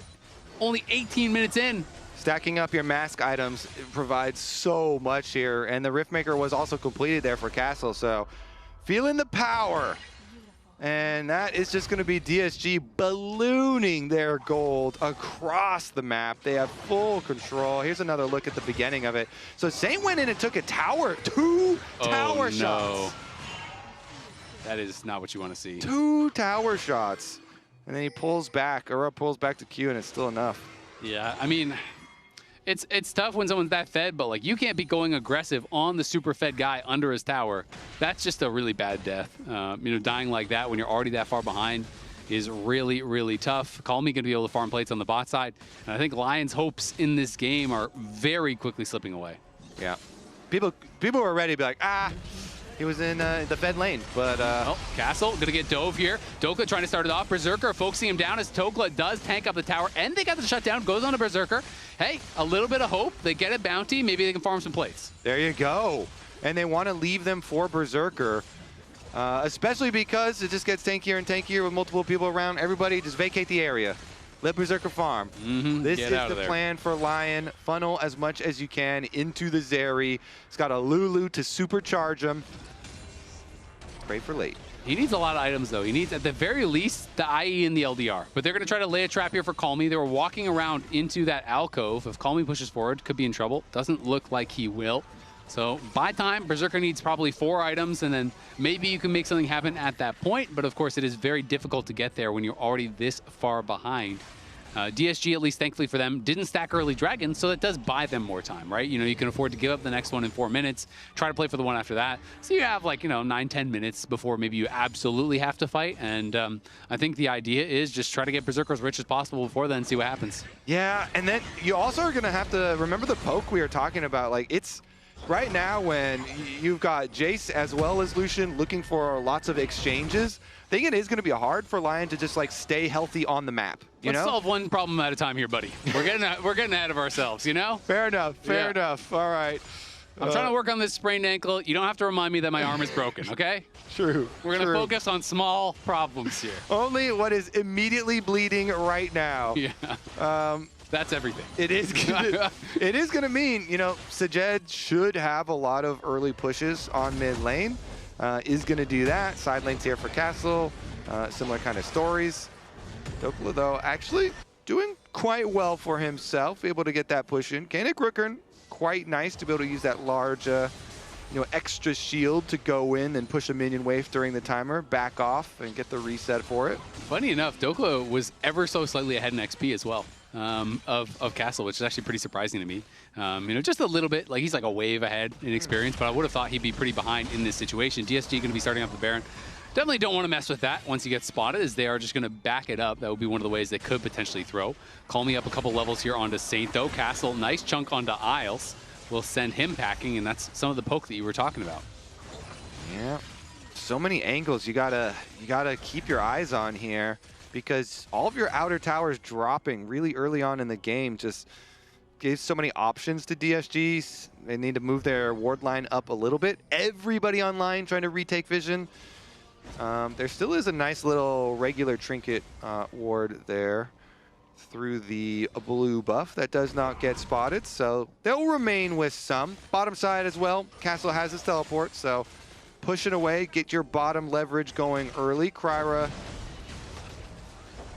It could be slapping friendly them up. tank slap. But that one goes in the favor of Mundo because you get a heart seal. Exactly. I was going to say, you hear that noise?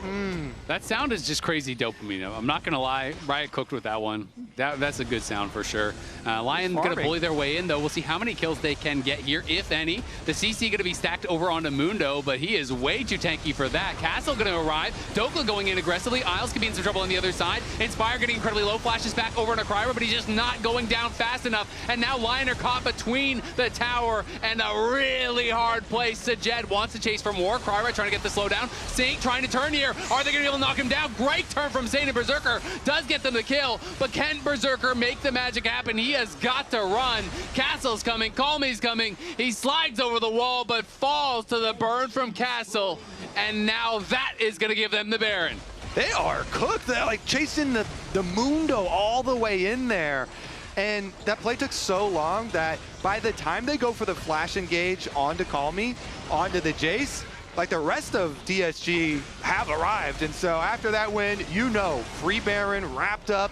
The gold lead was already 7.5K before Baron.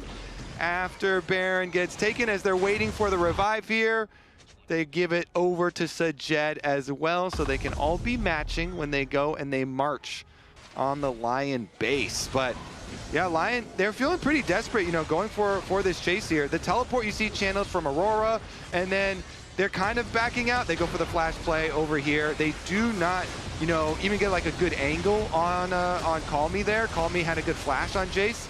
And so they're just, you know, they're cooked here. Sajed on the bomb side with the culling, just flanking them as well. Mundo shrugs all of this off. This was a little, I like the health bar bouncing back and forth. You know, you see the little Nami healing. They're trying to keep him up, pouring everything into him. And, you know, at least they get the kill on Sajed, which caused Berserker to go for the fist bump emote mid-fight. Do you see that no one bumped him back? Yeah, That's I mean, sad.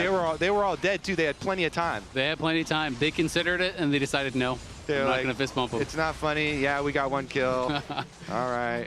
Saint with at least a good attempt on the turn. You know, it does get them the kill on Sajed, but Saint going to be sent packing here as Dokla comes in to try to keep him alive. Isles in a lot of trouble. Isles might just burn down. We'll see if he can survive. Looks like he just barely will be able to. But the pressure is unrelenting. It's nearly a 10,000 gold lead for DSG now, as it looks like they are just running away with this one. I think Lion have very few hopes, if any, at this point. Yeah, the base is crumbling around them, so maybe, you know, try and make a play towards the like Call Me or something with no flash, but I guess they're just getting pressured too heavily on both sides. This 4-pack just looks like there's nothing you do here. Mundo is just infinitely spamming front line. He's level 16 now, so you get giga tankiness out of your ultimate, but they can't do much mid either. The Jace and the Aurora finish up that inhibitor, and they're coming for number 2. Another Shock Blast going to connect there onto Inspired. Castle threatening, just hopping forward, as Saint trying to do his best to defend. Lion clearly has one plan, and that is, you know what? It's still the same thing. Stall, try to get Berserker as many items as possible. Hope you can get to an IE. Hope they can make some mistakes, and maybe you can make something happen as a result. But it is going to be incredibly hard. I like the Serpent's Fang picked up there for Calmy. Going to help a lot against all the shields that Isles is pouring out.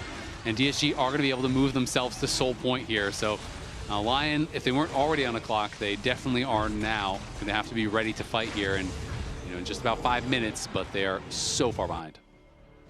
All right, 5 minutes are on the clock, but honestly, see, even Baron's a little earlier than that, so maybe it's only 3 minutes on the clock, and DSG just goes straight to the next one, because the next Baron probably gives you enough.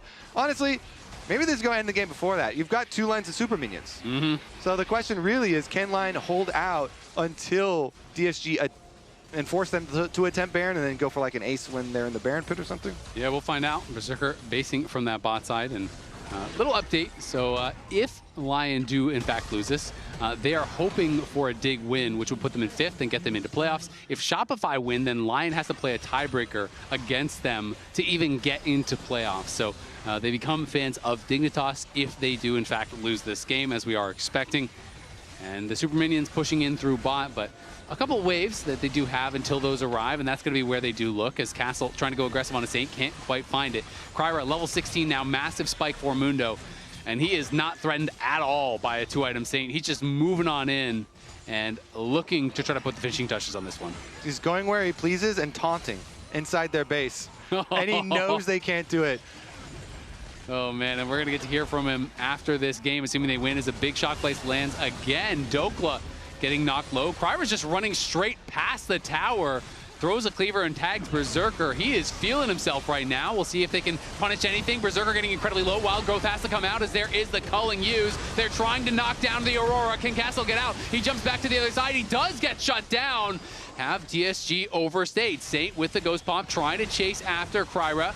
Does still have his ulti, and Sajed gonna dash back in, and now Kryra pops the ulti. He goes aggressive. Saint flashes out, trying to survive as Inspired is in the backline looking for Sajed. He can't quite get him. Sajed barely survives. Kryra's under the tower. He's looking to do it all himself, but he gets thrown into the polymorph. Berserker has to find an angle to try to kill off Sajed, but Calmy has arrived, and he's going aggressive. He knocks down one, flashes in. That's the exclamation point on an incredible series from DSG. They're going to playoffs. They're knocking down Lyon. And Kryra is taking out Inspired in his LCS debut. Woo! Call me an LCS Lock-ins playoffs team right here. DSG have qualified. Who is your player of the game from that game? Huge stuff coming up here from DSG, taking down Lyon. That was incredible. Lounge, who's the Pog? Pog is up for debate, but congratulations, DSG, for the first time in history. The guest team will qualify for playoffs. DSG, welcome to the lock-in bracket stage. And I have to say, I have to call all of us out, including myself. I don't think anyone had DSG out of bottom 2 on the entire broadcast. We didn't show. Yeah. We didn't show the predictions, but I'm pretty sure we had it like a clean 2-0 for Lyon. I had 2-1 Lyon. You had 2-1? Yeah. Okay, but guess who's walking over? Guess who's coming on over? It's Kryra. Idol giving him a few words of advice or something, just saying something. But no, that's incredible. By the way, this was the team that we had questions about coordination because A, they didn't have Kryra based off Visa. B, they had to completely change their lineup because 3 of the players went to Sentinels. And none of these players had prior experience with each other. So like there was a big question mark coming towards this team with 2 players that were extremely green, playing in tier 2, coming on up, like Visa, Snafu, and they beat Lyon instantly. Yeah. I mean, what a debut for Kryra as he joins us. Hey! Congratulations! Damn, I mean, I guess so. I guess so. Welcome, welcome. So, Kryra, debut performance. I want to get your first feelings after your first stage win. How you doing? I mean, just unbelievable feeling. Like, I want to live this every time, just win every time. And, I mean, I feel like I had a lot of pressure coming into today because Inspired is like I've watched him for 3 years. And he's really like my big model, I feel like, role model. And I feel like I did pretty good against him, so I'm really happy. What's something about Inspired that you've watched and you got the feel now, of course, having the experience about playing against him today? He's just really efficient. I feel like he does really the smart play every time compared to other people who are more flip or will try something. I think he's just really efficient and he knows how to win game and just clean. Like, he's just clean, It's a crazy opponent to go up against. Have you had a chance to interact with Inspired before this? I had the fist bump. That was the first time? I just did it. Big fan. That's no crazy. ego, no ego. In terms of coming onto the team, obviously you've been scrimming with them for a while. The synergy absolutely seemed to be there. You guys are incredibly aggressive. So who is making the majority of these calls, or is it just kind of a team effort? I feel like it's kind of a team effort, but I will shout out really Calmy. Like, nice. Calmy, especially, I think he knows when we should play aggressive and enemy the jungle. Like, and Lions also, he stepped up really huge today. I mean, everyone respect, but more in that aspect, I would say Calmy is my goat. Yeah. What do you feel like, where do you think the improvement as a team has come from? Because a lot of expectations had you guys bottom 2 because, of course, 2 players, you and Sajed coming in from tier 2. Of course, none of these players that you guys have had like prior synergies and work together from like different teams. So there was a lot of question marks coming in, but you guys have proven a lot of people wrong so far.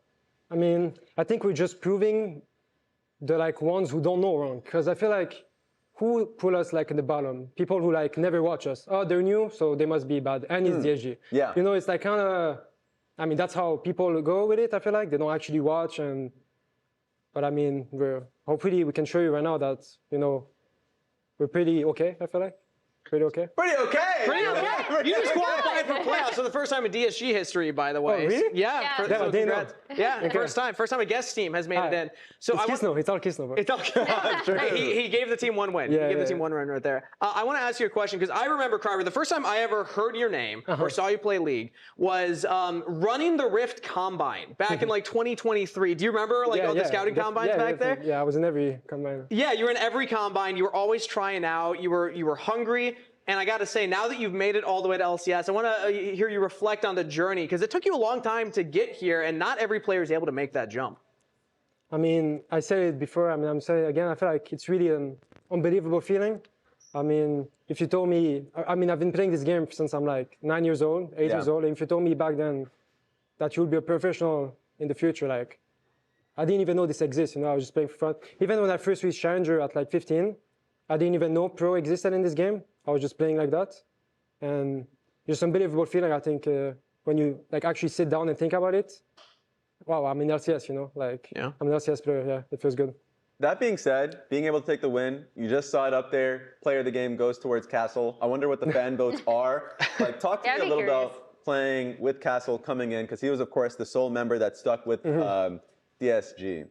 I think Castle is a really important like veteran presence. Like, I think now he's always in the game telling us, like, even after like it's 1-0, he's like, guys, like, we're gonna have plenty of time to be excited after, like, take it slow. Like, he just always gives the reminder, I feel like, and just even like after the first game, just breathe, you know, it's okay. And then he's also just always positive, I feel like. Yeah. So that's really helps with the team environment, I think. You see that right there? Fans are voting for you, 59%. Also, I'm Mundo King. Like, also, can I just say, are we going to get a ponytail at any point here in LCS? I'm noticing that the photo is a little different. It's a long time ago. I mean, I should cut my hair. I think it's too long. Yeah? Yeah. Okay. Kangas is the living vicariously through please. If you have any tips. I can cut my hair and give it to you.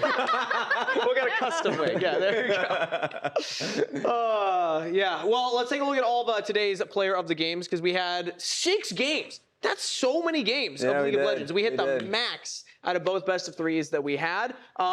Did we give one to Cryer? I'm trying to remember now. I believe we did for game 1, right? Definitely did for game 1. I think we memory did. is scrambled here. Yeah. I don't know. Oh, no. You're lying. It's Sajed. Yeah. Sajed. I am lying. They spoke it into existence. I am lying. The chat knows. The chat knows. Yeah. Chat knows. So here was from the first series, Jose de Oro, Rahel, and Impact. Were you surprised about this, by the way? Sentinels also taking down Team Liquid? We were watching right in the backstage, and we kind of couldn't believe it. Like, yeah. I guess it speaks to how like Team Liquid right now is doing. Yeah, and you called us out, obviously. Like, Sajed takes it, Castle in game 3, the fact that it even happened versus Lyon.